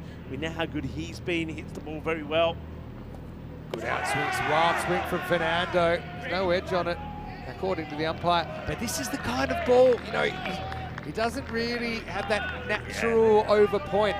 You know, sometimes you see him hit over mid-off, but that bat plane isn't really going to be that effective. Maybe you nick it for 6. And remember how he started? He just guided one outside off 4. That's what you've got to do. You've got to get bat on it. This one is pretty well located as well. They've got to go. Kalu's been starved of the strike, and really, Fernando, he can hit a long ball, yes, but if someone's going to win the game for Roma CC from here, I think... On strike, you would expect Krishan Kalagamage to be the main provider here, but Charles Fernando has to play a huge part. That's the difference between these two. Kalu's got that in the locker, and Fernando doesn't. Goes again, and with the bat speed, that's going for 6 more. I've got to say, now we're at the point with 20 and over required. We'll go down a little bit after that. That I think you're doing whatever you can to get him on strike. It might even mean turning down a single at some point, because Kalu is red hot and he's shining brightly under the Cardamom lights. He is crunching it, and I just think here that Scott Van Breda might even try the short ball here. He's still got that in the locker. Slower ball, miss hit in the air, big moment, it's gone! And Zach Tribe takes the catch. Van Breda with the big breakthrough, and Roman CC lose a critical component of their middle order as Kalugamage holds out for 30. Roman CC 66 for 4. Yeah, I can't see a way back now, if I'm honest. 81 required off 26, and you lose Christian Kalugamage. He was the one batter who looked like he could make it happen. Charles Fernando, 15 off 12, will be joined by a new partner. We'll wait and see who it is. There you go, it looks like he is Kangeshwaran, who goes out there, hasn't had too much time out there in the middle. I mean, it's a brave effort. Christian Kalugamage, he knew he had to go big, he had to take everything on. But clever bowling once again. Had to come back with something. I thought he might even try and tuck him up with the short delivery. But Scott Van Breda goes with the slower one. It's a miscue. Catch taken there by Tribe. Game changing. And now really Roma, they are way behind, needing almost 20 and over, and have lost their top 4 batters. Yeah, and I think now Roma CC players and supporters, they're feeling more a sense of hope rather than expectation. Down to 16%, so saying, okay, one time in 6 or 7, maybe you can do this.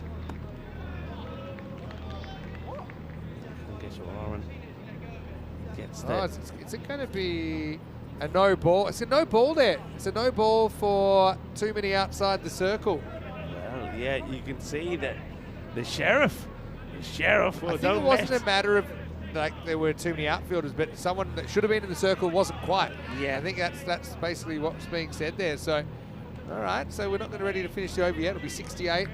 This with is a ball to go in this 6 over. It's free hit. Massive delivery. 16 have come off the over. If you can pound this to the boundary, then, well, you're going at what you need to be going at. You're going at the 20s. Freebie, can they make it count? Long ball, Van Breda delivers, drops that one into the block hole nicely. That will be the end of the 6th over now. 69 for 4, so last 24 balls, they need 78. Fernando now has to assume the bigger brother role here. Van Breda gets that critical breakthrough. He certainly would trade his 17 runs conceded for the big wicket of Christian Kalugamage. Well, that's that scorecard for you. 30 from Krishan. Zayn Ali was done by a beauty from Perchard. The Melendez who went on this time around couldn't get going. He was done with some good bowling there from Sturgis. A really good catch from Perchard. So who's gonna lead the charge here for Roma City? Thing is, they know it themselves. This is the final. You just got to go out here. You got to go out for it. I mean, if you go down trying, fair play. But you know, Fernando, such a powerful player. Can he get it in his zone? He's Will Perchard. He's going to edge it, kind of like I said, in that zone. He rarely gets kind of off the middle over point. And he will get 4 runs here. So, I mean, Charles is an example of a very good player at the domestic level that, you know, at a high level like this, he sees probably what a bit of a hole in his game he needs to work on.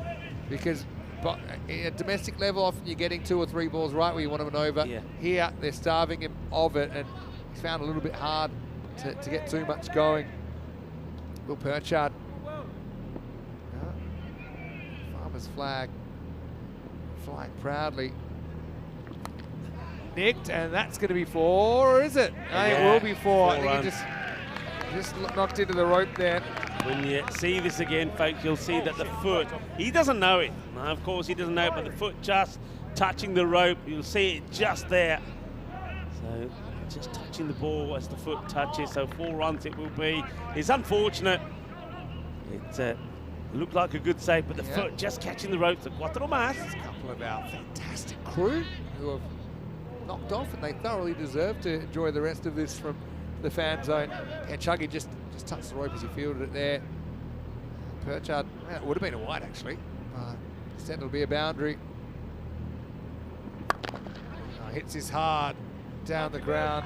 That'll be 4 more. So the 4's coming. That's just kind of keeping the Wolves at bay at the moment. But you can see it's more, I wouldn't say it's quite praying for a miracle yet, but it's certainly a little bit of having to having to really hope that everything goes your way from here. The thing is, though, if these two can stay there and start to get their iron, and you can see that Charles Fernando's doing that, if you go into the last and you're still needing, as it is now, 20, 22, it's still on. But they've got to keep going at the rate. Shot. Yeah, but to the fielder. Only going to bring him one. All right, can Murugaya deliver something? Farmers with every ball that goes past. They're getting a little bit more confident. Now, how are you going to get 65 in 20 balls? Okay, let's say you can hit maybe half these balls to the boundary, 4 or 6. Okay, you might be in the game. And there's, let's say the half 4s, half 6. There's 50 in 10, and then you need 15 off the other 10. But that's kind of what you need to do. 3 boundaries minimum and over. There's been 3 4s in this over. Ah, it's not a bad shot at all, and that's 6. Well, Kanagashwaran with a hit right when his team needs it. Maximo 6 carreras. Well, what a hit that is, and what an important strike, because now that takes 19 off the over. There is a ball to go, and even if you take the single, you get the 20, and you stay in the match. Not looking for singles though here. They're looking to go large. Burchard, last ball of his over. It'll nick into the ground, I think. So it'll go for 19, which is pretty much the rate required at the moment. So we'll call that one a draw. 7 overs down, Roma CC 88 for 4. Let's have a look. Phil G assures me that despite some dramas with airports and planes at the moment, apparently Heathrow got closed down, so there's all kinds of dramas, but he should be there tomorrow morning for the first day of the 7-day challenge at ECS in Portugal. Friendship CC there with Coimbra Knights, as well as Super Giants, Team Tigers Portugal, Werewolves. Yeah. God, I love the Werewolves. And also Brothers 11 Portugal. They return. They're, I suppose, most famous in a way for throwing that ball that hit Mohamed Shaikat in the box that triggered Corey laughing, and probably our most viral clip of all time. And that game actually was a Golden Ball game as well back in 2022. They're back. Let's go back. We're back, of course. We're going back to Portugal for the second time. That's where we started, of course, our 2025 season with the Porto international friendlies. Yeah, true. Oh, I'm so annoyed I missed out on that Porto one. I bet it was good. It was very good, and the Porto wine was delicious as well. Biggest over of the game so far. Sumaret basically defending 20. And first ball gets hammered. Wow, what a shot from Charles Fernando. He opens up that offside game. I think now he's kind of expecting it, and he was prepared for it. He smacks it. Maximo 6 runs. They just won't lay down, will they, Roma? They just won't lay down. They keep on fighting into the 90s now. 53 in 17. They're totally hanging on, aren't they? Roma CC. Slower ball, lines it up in the air. Fielder comes around, and he takes it. That's Zach Tribe out there. Well, hasn't he assumed the leadership position? Well, it was a slower ball. That's the Sumaret threat, isn't it? He can change his pace at the drop of a hat. Zach Tribe does the rest. It'll be a 6 and out, and a body blow to the Roma CC hopes as Fernando walks off for 35. It's 94 for 5. Oh, Charles Fernando. It's another meter on that, and he would have got the boundary he was after. But it's just clever bowling, and I've said this all the way with Jules Samaroa, that he has just been absolutely outstanding. The way he's batted, the way he's bowled, the way he's fielded. It's several players that we've seen in this final that certainly will be in the talk for MVP. And Jules is certainly got to be one of them. 1 for 19, big wicket. But can Nathan Dige keep the fight going for Roma? Yeah, well, he's a guy's hit a 6 off the last ball to win a game before. We talked about that earlier. Samaret comes in, hurries him up a bit. This was pace on, pick up, throw, miss. Just 1 run doesn't hurt Farmers too much. About a 1 in 10 shot now, the supercomputer thinks. Nathan Dige, though, he's a genuine all-rounder. He's probably more of a bowling all-rounder, but he does have the long game. I mean, win or lose, both teams deserve a lot of credit to themselves and for being such great representatives of European cricket. It's a huge night on the calendar. It's a game we'll remember for a long time, no matter what happens. World Harmony Day. One of these teams will be in harmony in celebration. A world, a day of colour. Kanagishwaran, again, this guy, I've seen him about right at the top of the order for him in other circumstances. Hasn't had too much of a go this ECL. Misses out here again. That's a little rolling cutter slow ball. So that's the thing with Sumare. He's got about 3 or 4 different slow balls. I just wonder whether you still run there. I think if you're the non-striker, it's going to be a difficult take. You've got to try and just keep the ball ticking. Even if it's a single, you take it. 2 to come for Julius. That one might have been a wide. Instead, he spoiled it. They'll get 1. That's all they'll get. So even that decision, if you had it over and you could see the line of the ball, you probably just let it go past. I think you're at that stage now, though, when you're needing 20 plus and over, you're going to go for it. You're not going to try and risk a dot bar by not playing. So I can understand him going for it. He hits it pretty well, but unfortunately it gets cut off on the boundary. So huge. We said this would be a big over. This is a big delivery. That's a big miss as well. So Sumare, oh well, is he in your MVP conversation? Might need to get his wrist sized. It's the end of 8 overs and it's 96 for 5. 8 overs completed, and off that 8 over, only 8 come from it. And of course, the huge wicket of Charles Fernando. And just how quickly things change. We were talking about going at 20s. Now they've got to go at 25. Off the last 2 were just over 25, 51 required. Well, 25 and over would take us to a golden ball. That would be quite incredible. But can they do it? It all happens in the 9th. Right. And for Roma CC, it has to happen in the 9th. 51 off 2 overs. And they'll go back to Will Purchard. They need a 6. This isn't going to carry. Farmer's getting ready to party. It's another wicket. And Sumare, well, he's going to have a bit of fun with it. And he does the Cockney corner, drop the ball and tee off celebration. So Farmers unite and Sumare does the rest. Will Purchard with the wicket, and it's 96 for 6. Well, he had to go for it, just doesn't get it out the middle, top of the bat. And here's the catch. He gives it to George Hankins. Watch this. The catch gets taken, and well, there's a celebration. I wonder if we'll see what happens on the field of play. And yep, there it is. And I love Cockney corner, they're loving it. In the International Day of Colour, and I can tell you what, that in Jersey, they're getting ready to start a colourful night, a night maybe where the fireworks will be lighting up the skies. What a moment this is, but it ain't still done. I suppose there's still a ray of hope as Khalid Ahmadi, who took 4 wickets with the ball, comes out to bat. And a natural miracle. Purchard, his first wicket of the final.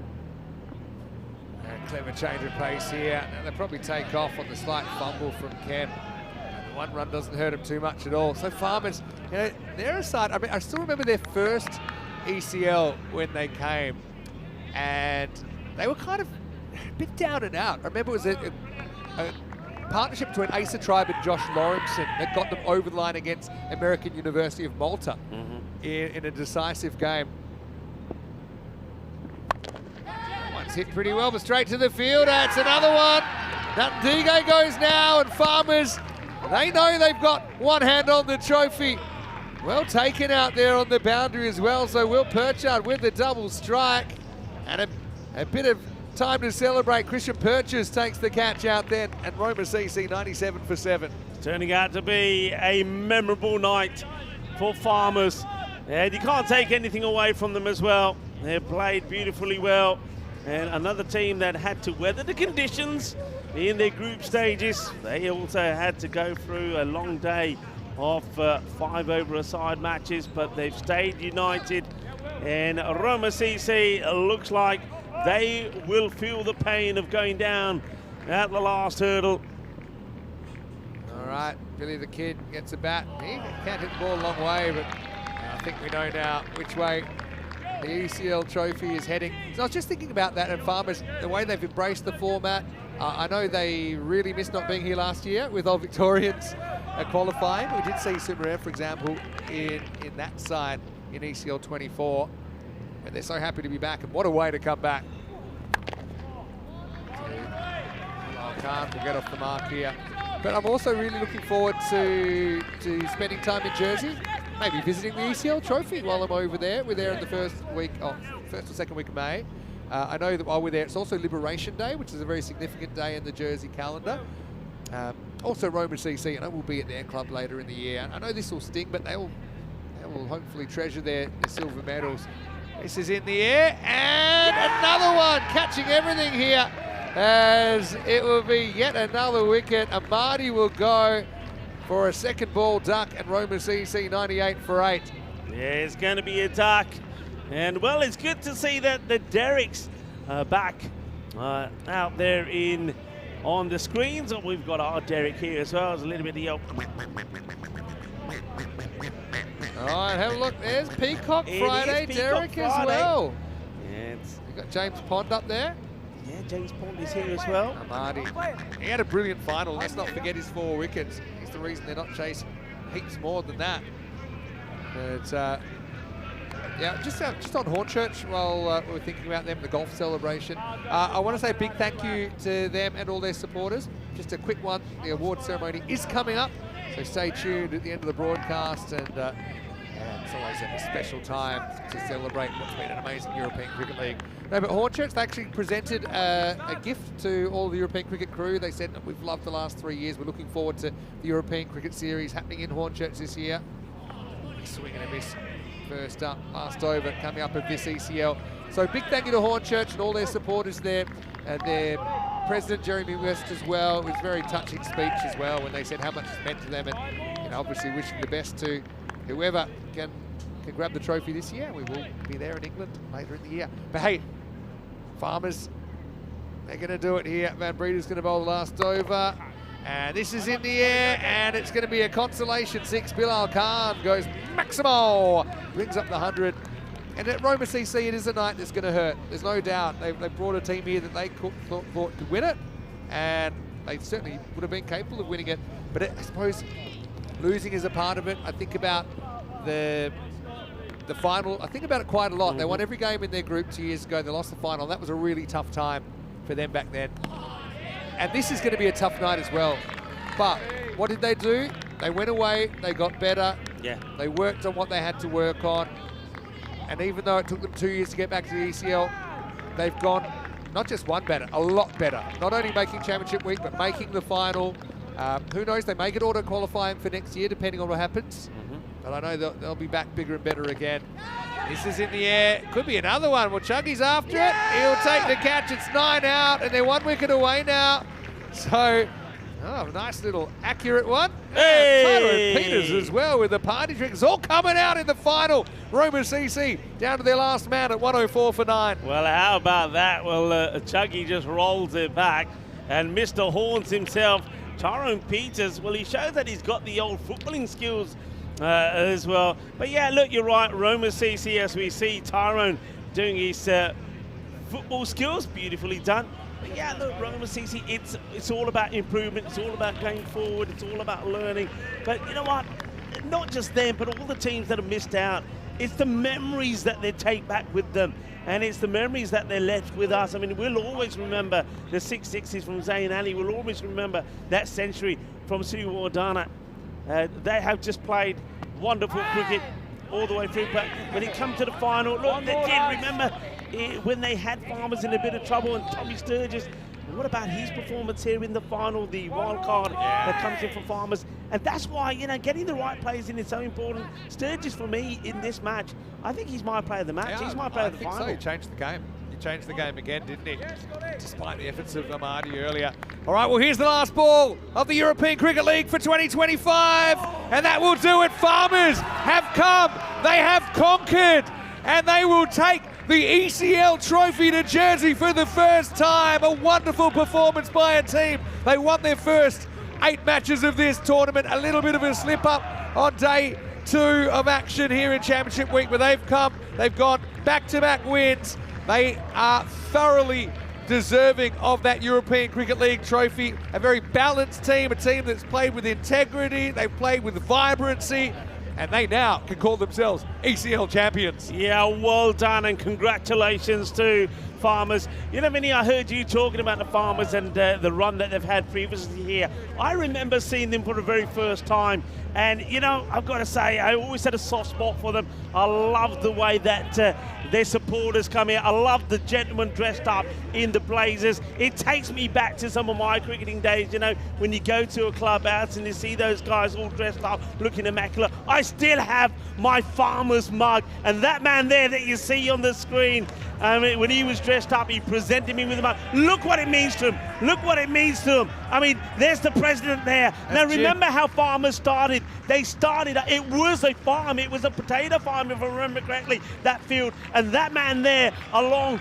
with a few others, came together. They turned it into a cricket field. And look where they are now. Now, they are the champions of Europe. There they are, Farmers, the team, the champion from Jersey. They are our champions. They are your European League champions. Yeah, well, from the Farmers Field to the Field of Dreams, what a story it is. Farmers Cricket Club of Jersey. And it's a win, I suppose, for the Channel Islands as well. You know, Roma CC, your heart goes out to them as well, because they played such a great ECL. Just remember, they were under the pump. It was only Sunday night against Beveridge where that game could have gone either way. Yeah. The Belgians are such a danger team. They can be very, very proud of what they've achieved here. We're looking forward to being in Italy shortly. We'll be in Bologna the first time, but then later in the year we'll be back at the Roma Cricket Ground. And look, we know all these guys very, very well. We know how much it means to them. On the day, the best team shot, and I think Farmers, they outplayed Roma in some key aspects in the game. They held their catches as well, all the way down the stretch. And Tommy Sturgis, a bit of history here. He becomes the first player to actually have an ECC and an ECL medal now, and he's got the Western Shield medal. The Western Shield as so well. Tommy Sturgis, for me, he was my player of the match as well. Yeah, I think without that, you've got to give it to him. Congratulations, yeah, you see on your screens there, to the ECL 25 champions, Farmers, and they deserve it. But what a story. You know, when you think about it, I think history is everything. And when you think about how a club starts, you know, it's a field, some farmers, they sort of have games between each other, think, we need someone to play. You take a field, a farming field, an agriculture place, and you turn it into a cricket field, and you grow and grow from there. And, you know, they've had success back, of course, in Jersey, but then to come onto the big stage and be crowned the champions, that's absolutely wonderful. You got a feel for Roma as well. We know Roma very well. We know their ground. They also are doing kind of the same thing. You know, they've got a cricket ground out there that's created very much like Farmers in an agriculture area. Is coming on leaps and bounds. A big shout out to Pravaf and Lorena that always look after us when we're out there. And these guys, they are going to hurt. Of course they're going to hurt. They're going to feel it. But you know what? Maybe a bit like Farmers, they'll come back stronger and better. And maybe they also one day will have their day. Caught very well, like I said, with Siri Wardana getting caught low down. It's also a very good fielding position, wasn't it? Of Charles Perchard. He took that one nice and straight, took it low down, took it clean as a whistle. It was a big moment early, wasn't it? It was clever. It was clever, you know, because they did their homework. You feel they did their homework. They knew how to set those fields. They knew where they wanted it. And it all worked. It worked a treat. But Farmers, the one thing I have to say, Vinny, you know, not only are they our champions, but I think if you look at the whole campaign and all the teams that played, the team that has been excellent in the field have been Farmers. I think they have been probably the best team in the field. And fielding, we know nowadays, is so important to becoming champions. And I think they were top draw in the field. I love this one as well. The old George Hankins special. Teed off there, Julius Sumarer. But yeah, I think you're right. And it's a weird thing. I just thought of it today, but Farmers hadn't played a 10-over game in this ECL until today. Yeah. Okay, we've seen them play in the past, sure. And we're wondering, could they make that transition with really the top three making really all the runs for them? Could they make that transition to 10-over cricket? But I suppose the question was asked in the final. The middle order, lower order had to step up. I think Charles Perchard coming in was a big in for them. He added some experience. He added something with the bat and the ball. And that was the moment that Farmers officially became ECL champions. Things cutting loose. And their chairman, Jim, there, you can see how much it means to him. He's moved to tears by this because he's worked for years and years and years. And again, good spirit between all the teams here in Championship Week, where there could only be one winner.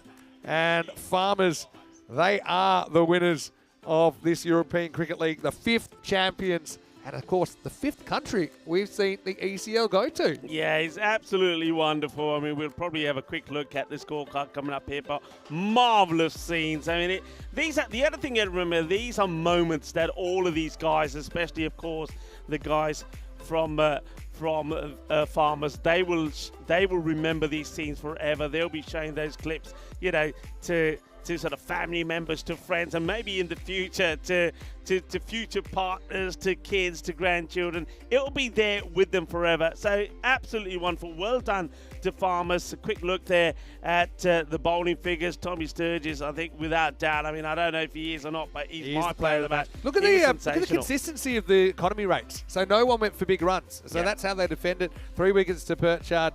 Will Perchard, that is. He cleaned up a little bit at the end. Before that, Sturgis with 2 for 25, 2 for 23, Van Breeder, Sumarare 1 for 21. Chuggy Perchard 1 for 12. That's what kind of got them so far behind the rate, Roma CC. So the final margin, 42 runs. Maybe not the closest finished in the end, but certainly it's a game that hung in the balance for quite a long time. But once again, I want to say a big thank you to everyone out there. It's always very, very special. I mean, it's a bit emotional as well when you get to this stage. This time we've had not only the ECL, but we've had the Western Shield before it. Again, ECL just continues to boggle the mind, what it must mean to come. Any cricketer that plays for any club in Europe in any of these 33 countries could make their way here. And literally thousands of clubs. And they get narrowed down, There's heartbreak stories as clubs fall along the way, even before we get to the 35 clubs that come here. And then the 7 winners are now... obviously, Farmers and Roma CC with a shot at the title, but Farmers came out on top. Yeah, and you know, when you think about what it takes to become champions, you've got to play good cricket, of course. You know, you've got to bat, bowl, field. But I think that in this European Cricket League, the one thing that I feel is that a team has to be able to adapt. You have to adapt to the conditions. Now, all the teams, especially towards the end of this European Cricket League, had to adapt to the weather. You have to adapt to going from 10 overs to 5 overs. You have to adapt to different conditions. Bowlers have to cut down their run-up and bowl off a few paces. Batters have to adjust to the way the pitch is playing. So a huge big hand to all the players and also to Farmers, because they've had to do that. You mentioned it. They had to play 5 over-a-side matches in their group stages. They didn't get a chance to play 10 overs, but they adapted. And then they had to adapt to this week as well. So congratulations, not just them, not just to Roma, but to all the teams for just being absolutely superb. The sportsmanship has been outstanding, and they've been understanding. They haven't complained. They've wanted to play cricket, and by playing cricket and good cricket, they become champions. Yeah, and your fielders as well, obviously. We will mention this in the trophy ceremony, but I want to say a huge thank you to everyone that was involved in just keeping this ECL on the road. I mean, so much has been happening behind the scenes, even to the fact that this morning, with some of the rain we had overnight, just every possible thing was done to get this field ready for play. We ended up getting a full program in. And it's a day that we'll never forget, and I'm looking forward to the next one already. There's been a saying that's been going around this European Cricket League, and that is hard work equals awesome. And the hard work that's been done by everybody has meant that we've had an awesome tournament and an awesome finals game. You know what's even better? We're not finishing here. Well, we are finishing here, but tomorrow we're back on the air. In fact, we're only about 12 hours away from Portugal tomorrow with the European Cricket Series. Starting again with our first ever Challenger European Cricket Series, and you'll have 6 clubs there. 5 of them are playing tomorrow. Phil G is standing by. I know I'll be tuning in, and I will be part of the coverage. Hopefully even tomorrow might have a little bit from the studio. And for the finals day, I'll be there. Just a few days off before that. Tina Goff will be part of that coverage this week as well. So it all starts tomorrow, 9 a.m. GMT, 10 o'clock in Central Europe, 2:30 in India. So just a little smidgen earlier. Just a little smidgen earlier. Kind of half an hour earlier. A little bit. Just a smidgen. Okay. Look, I know we're running a little bit over. I've got to get down to the trophy ceremony. Rico, I've got to say a big thanks to you because you are once again an absolute machine. We couldn't do this without you. That's all I could really say because you bring in the energy every single time you're here. 123 matches here. That's after the 25 of the Western Shield. So I suppose combined we've had about 150 matches in this or at least plan to have 150 matches, and it's a miracle, really, I think, that we get to this point. But there'll be plenty more thank yous to come. But firstly, lastly, maybe, I want to say a big thank you to you guys out there, because without the kind of interest, without the beautiful thoughts and feelings in the cricket universe, we just wouldn't exist. We get so much support. Obviously, Two Circles have been absolutely amazing as well. Yeah. They've gone through all sorts of obstacles to keep the pictures on the air as well. So there'll be plenty more thank yous to come.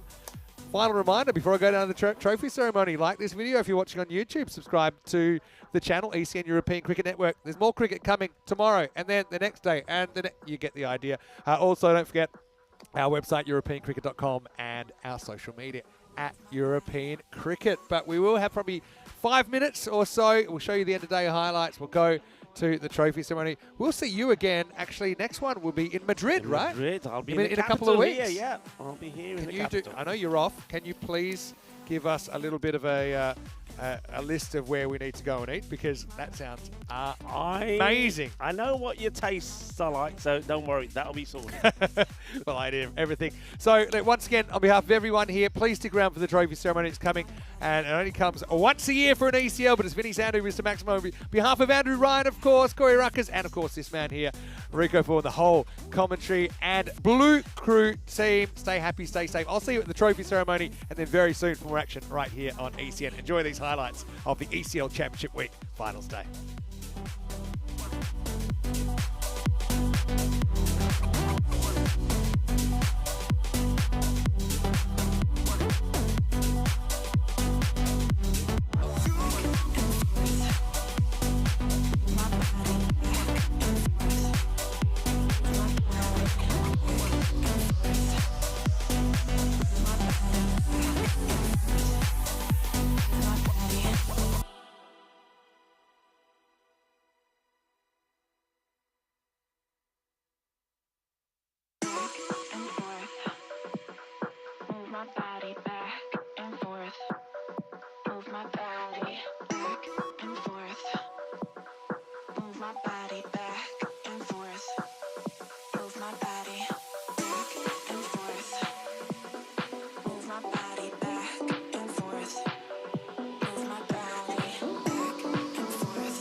body back and forth.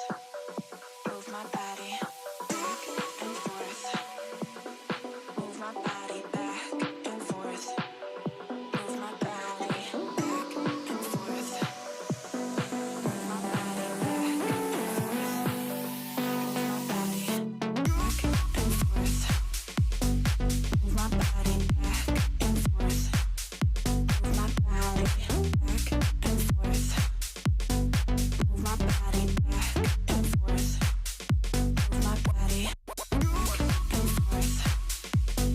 Move my body back and forth. Move my body back and forth. Move my body back and forth.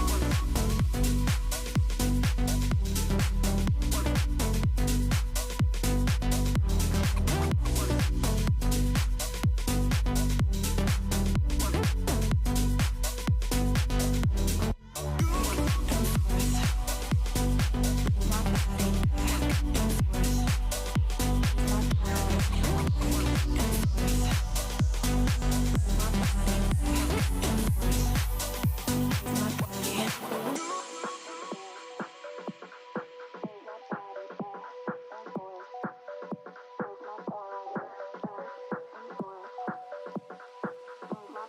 back and forth. Move my body. Move my body.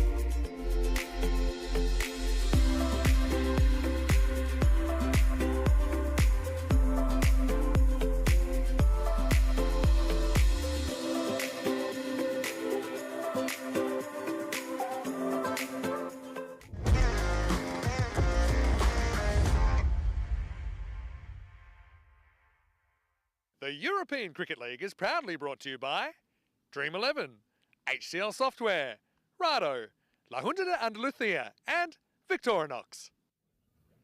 Good evening to you wherever you're watching from around the world, and welcome to the trophy ceremony for the European Cricket League 2025.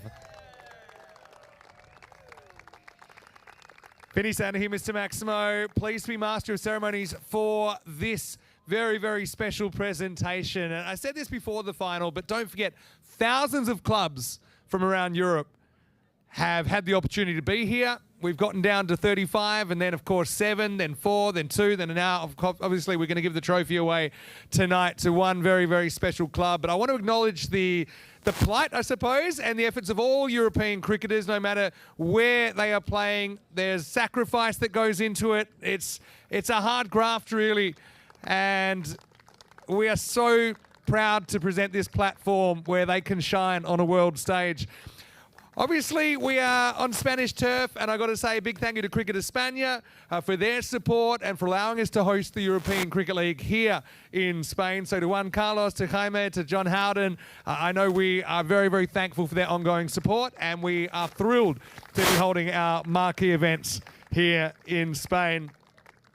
And of course, we couldn't do this without our partnerships, and partnerships are important in cricket, on the field, off the field, and we are certainly owing a debt of gratitude to our partners, Dream 11, as well as HCL Software. To Rado, we'll have the MVP receive the Rado watch tonight, which is a bit of a tradition here as well. To Victorinox, who've come on board recently. To Microlino, that thing is amazing. I'd love to take that wherever I go. I'm not sure where it is right now, but Microlino, our official mobility partner. Of course, to La Junta de Andalucía, the local government, who have been very, very supportive of us hosting the ECL and our marquee tournaments in Khartoum. To the United Nations World Food Programme, our official charity partner. Again, get behind it. It's a very, very special cause, a very important cause. I've got to say to Sports Interactive as well for their support behind the scenes with all the graphics and help with the website and keeping everything in tip-top shape. To Purple Pepper, I've got to say big thank you to Purple Pepper for feeding us and doing such a great job, feeding a lot of people over a lot of days of cricket. To Two Circles as well, our production partners. So thank you so much for your efforts in turning the magic out there in the middle into television pictures that are watched by millions of people every day. And also, I've got to say a big thank you once again to Nacho and Pro Foot Camps, the proprietor of the Khartoum Oval. Nacho, you've done an amazing job with this facility, and we're so thankful to host our ECL here at the Khartoum Oval. So to Nacho and Pro Foot Camps, a big thank you to you. Let's hear it for all of our partners that have made this ECL happen. Also, I do have to mention our suppliers, our official suppliers are integral to us running a smooth event. So I've got to say, big thank you goes to the Sunset Beach Club, of course, our official accommodation partner for this ECL, as well as Carcass, our official car rental partner. To Victoria Cerveza, of course, our official beer partner. And they're always very, very popular. To Mateos and the Mateos buses, it's great to see them rolling in and rolling out every single day, getting you where you need to go when you need to be there. Also to Rhino for their help with the lights, and of course night matches are now a fixture of the ECL, but it's quite amazing how we've been able to pull that off. To Berrocal as well as Print Shop Digital, big thank you once again to all of our suppliers. Let's hear it for them for making this European Cricket League run as it has. Also, I've got to say a big thank you has to go to Jay Wild and everyone here from the local ground crew. Now, Jay, you're doing a million things at once. I don't know how you do it. So congratulations to you, but to every single one of those ball retrievers, I don't know how they do it. They're in the bushes, they're up the hill. They're doing whatever they need to do to keep this tournament running. So thank you very much, and hopefully we see you again when we come back in September for the ECC. I know how much of an effort it would have been to keep going over the 5 weeks really that we've been here. To the Blue Crew, obviously no matter what your role, whether you are behind the scenes in the office, whether you're out front, whether you're on the tour, whether you are maybe even working remotely somewhere around the world, you know who you are. You're part of the European cricket family. It's been a real challenging 4 weeks. I know that a lot of heads have had to come together to work out how to keep the show rolling on. But I've just got to say, I'm so thrilled to work with a bunch of people who are so passionate about European cricket and about making things happen. And so to all of the European cricket crew, let's hear it for them. And it doesn't stop here. It'll keep going. It's been a great journey over the past few years, and it's going to continue. It's going to keep getting bigger and better. I think a special shout out, though, I've got to say, has to go to the umpiring crew. I know we've got them over here, the men in black, and of course to Ian Ramage, who was the tournament referee over the last 4 weeks. Outstanding work. Honestly, we have some of the biggest decision makers, I think, in world cricket as far as the amount of decisions they have to make. And I think under immense pressure, under that TV scrutiny, you've held up really well. So to Ian, to all of you guys, congratulations. And of course to the ones that were here earlier in the tournament.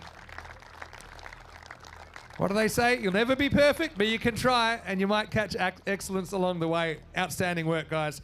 Also, I've got to say a big thank you, obviously, to all of our TV audience as well. I don't want to overlook you. I know there's millions of people watching probably right now. Thank you for making European cricket what it is.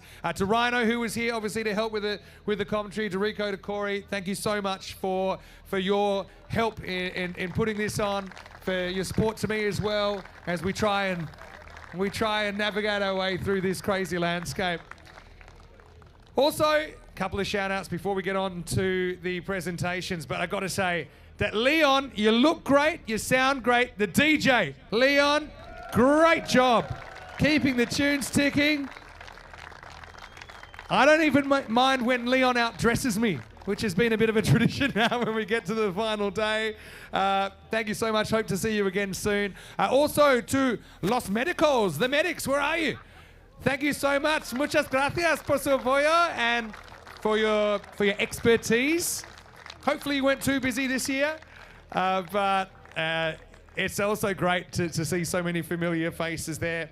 Just quickly, I want to mention the player of the match for the final. You don't need to come down, but I do have to mention his name for his sensational 31 in a rearguard action and his 2 wickets. Tommy Sturgis of Farmers, congratulations for being the player of the final here for the European Cricket League 2025.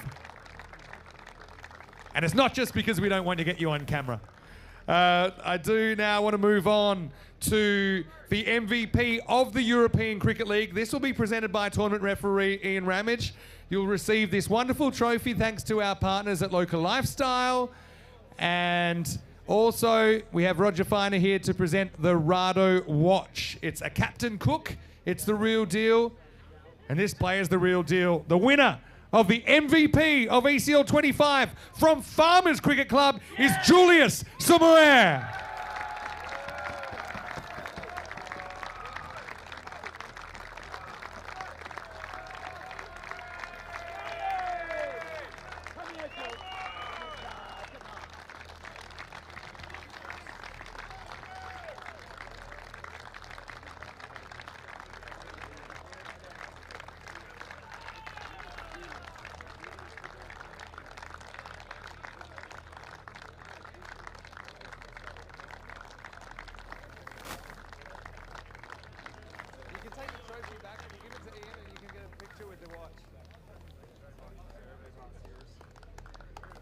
Let's hear it again for Julius with the bat, with the ball in the field. We saw him starring for the British and Irish 11 at the start of our Carnival journey this time, and he is back. And we'll see more of Julius, I'm sure, when we tour Jersey in May with the European Cricket Network. Congratulations, Julius, on an outstanding performance, and you've never got an excuse to be late again with that Rado Watch. Let's move on now, but before we get to the runners-up, I want to say a big thank you to all the teams that participated over the last 5 weeks. Special thanks, I suppose, to teams that were affected by weather and rescheduling. Group E teams, for example, didn't even get any live cricket in their group, which was really disappointing, but it's just one of those things. To everyone that made Championship Week, and I will say a special thank you, obviously, to Hornchurch, the defending champions, who... thank you so much for the presentation earlier. To Jeremy and your crew, looking forward to seeing you in the ECS later in the year. You've certainly brought a lot of strength and vibrancy to the European Cricket League. But to all the teams, it was a very, very entertaining and unpredictable Championship Week. But in the end, it did boil down to 2. And the runners-up, well, they're a team we know really well. We've actually been to their cricket ground many times. And we mentioned it in the final that both Farmers and Roma CC had a bit in common, such as just creating a cricket ground out of pretty much thin air. So we love going to Rome. We love going to the Roma cricket ground, to Prabhath, to Lorena, who've crafted this club, who've turned it into a bit of a powerhouse. I still remember, and I said this, I'll say it now, 2 years ago, I remember how disappointed you were when you lost that group final. But what did you do? You picked yourself up, you got better, you improved your club, and now you've made it not only to Championship Week, but to an ECL final. So you'll go back again. I know you'll do the same thing again. You'll have to work hard to get here, but just take a moment to reflect on what you've achieved here. It's been amazing, and I want to congratulate you. I'd like to invite you forward now to collect your silver medals. Please welcome from Italy, Roma Cricket Club, led by their captain, Sujith Ruligadagi. Their second place medals will be presented from ECN by Thomas Kluz and Christoph Breitreiner.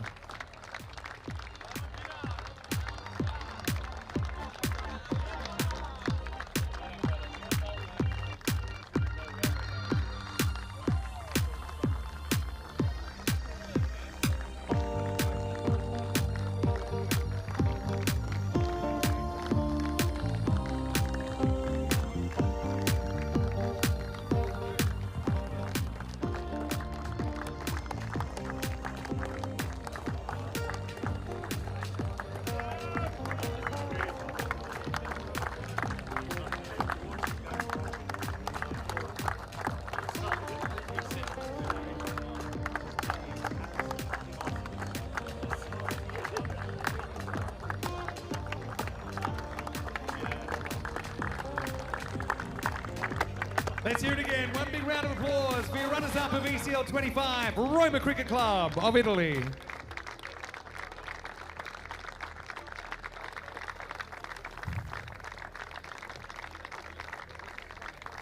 Now we will move on to the first place medals, which will be presented again from ECN by Frank Leenders and James Cantor.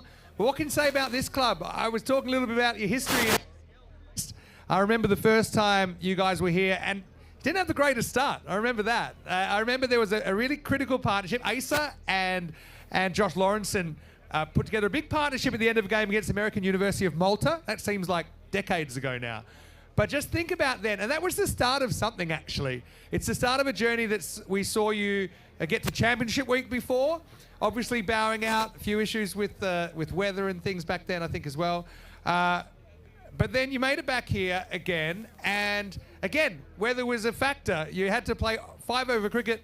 I actually realised you only played your first T10 in the ECL this year today, because you had only 5-over cricket in your group, but you adapted. I kind of had a saying in this ECL, adapt or die. It's basically what it was. So you had to adapt to the conditions, you had to adapt your game, you had to kind of jiggle with your team a little bit as well. But just a team we've seen grow into being great ambassadors for Jersey cricket, for European cricket. I'm really looking forward to seeing you when we come to Jersey in May.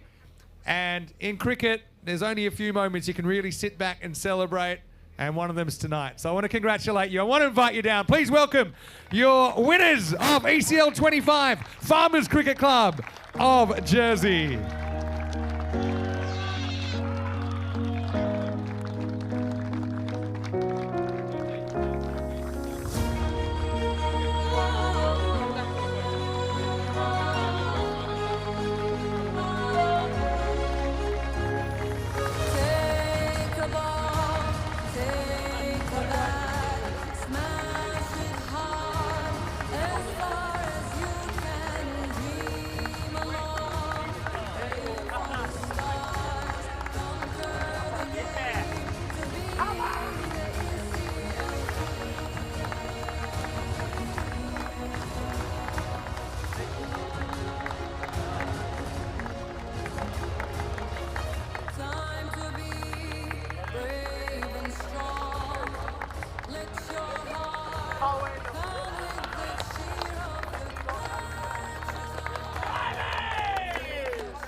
Well, I've got Zach Tribe here, who inherited the captaincy, I suppose, of Farmers CC this week. Zach, firstly, congratulations. How does it feel to be a European champion? Yeah, it's a pretty good feeling, to be honest. The boys have worked really hard this week, and we've had a few illnesses flying around, but we managed to come together and put on a pretty good display in the final. I mean, a lot of emotions flying around after that final ball. You must have known you had it a little bit before that last over, but to see Jim and the way he reacted and the amount of work that must have gone in through the years to get to this moment, it was something pretty special. Yeah, absolutely. A lot goes on behind the scenes. Like, credit to Jim, James. They all put in a lot of extra hours for this club, and it's all come together tonight, which is really special for the club and the boys out there. How's it been? I mean, it's probably one of the most challenging ECLs we've had because of the weather. How did you guys deal with, the downtime and the uncertainty of it all? Well, it's tricky, isn't it, trying to find things to do in the rain. But when there was a bit of sun, we managed to get out and do a few things and keep morale high, and boys coming in and out. So yeah, it was good for us. Well, personally, you had an amazing ECL. I think you were right in the short list for MVP as well. And you've travelled abroad, you've played cricket all around the world now. How has this ECL format and the ECN kind of cricket affected your game? Has it improved it? Well, it certainly helped in terms of ball striking. It's pretty fun going out there and trying to play as many aggressive shots as you can. But yeah, going around and playing the world, I'm very lucky to be able to do that. Well, being the winners, it means you get the fast pass back next year. And what do you think? Do you think you could be the first team to ever successfully defend an ECL? Well, 100%. If we put in a performance like that, we've definitely got the ability to do it. Well, congratulations. The best team wins out in the end. Don't worry about next year just yet. Enjoy the night. I'm going to invite you over there because we have the ECN founder, Daniel Weston, and the European Cricket CEO, Roger Finer, ready to give you the trophy on behalf of Local Lifestyle. A big congratulations to Farmers Cricket Club. Let's take it over there. It's time to raise the trophy. The winners are crowned the kings of cricket in Europe, Farmers Cricket Club.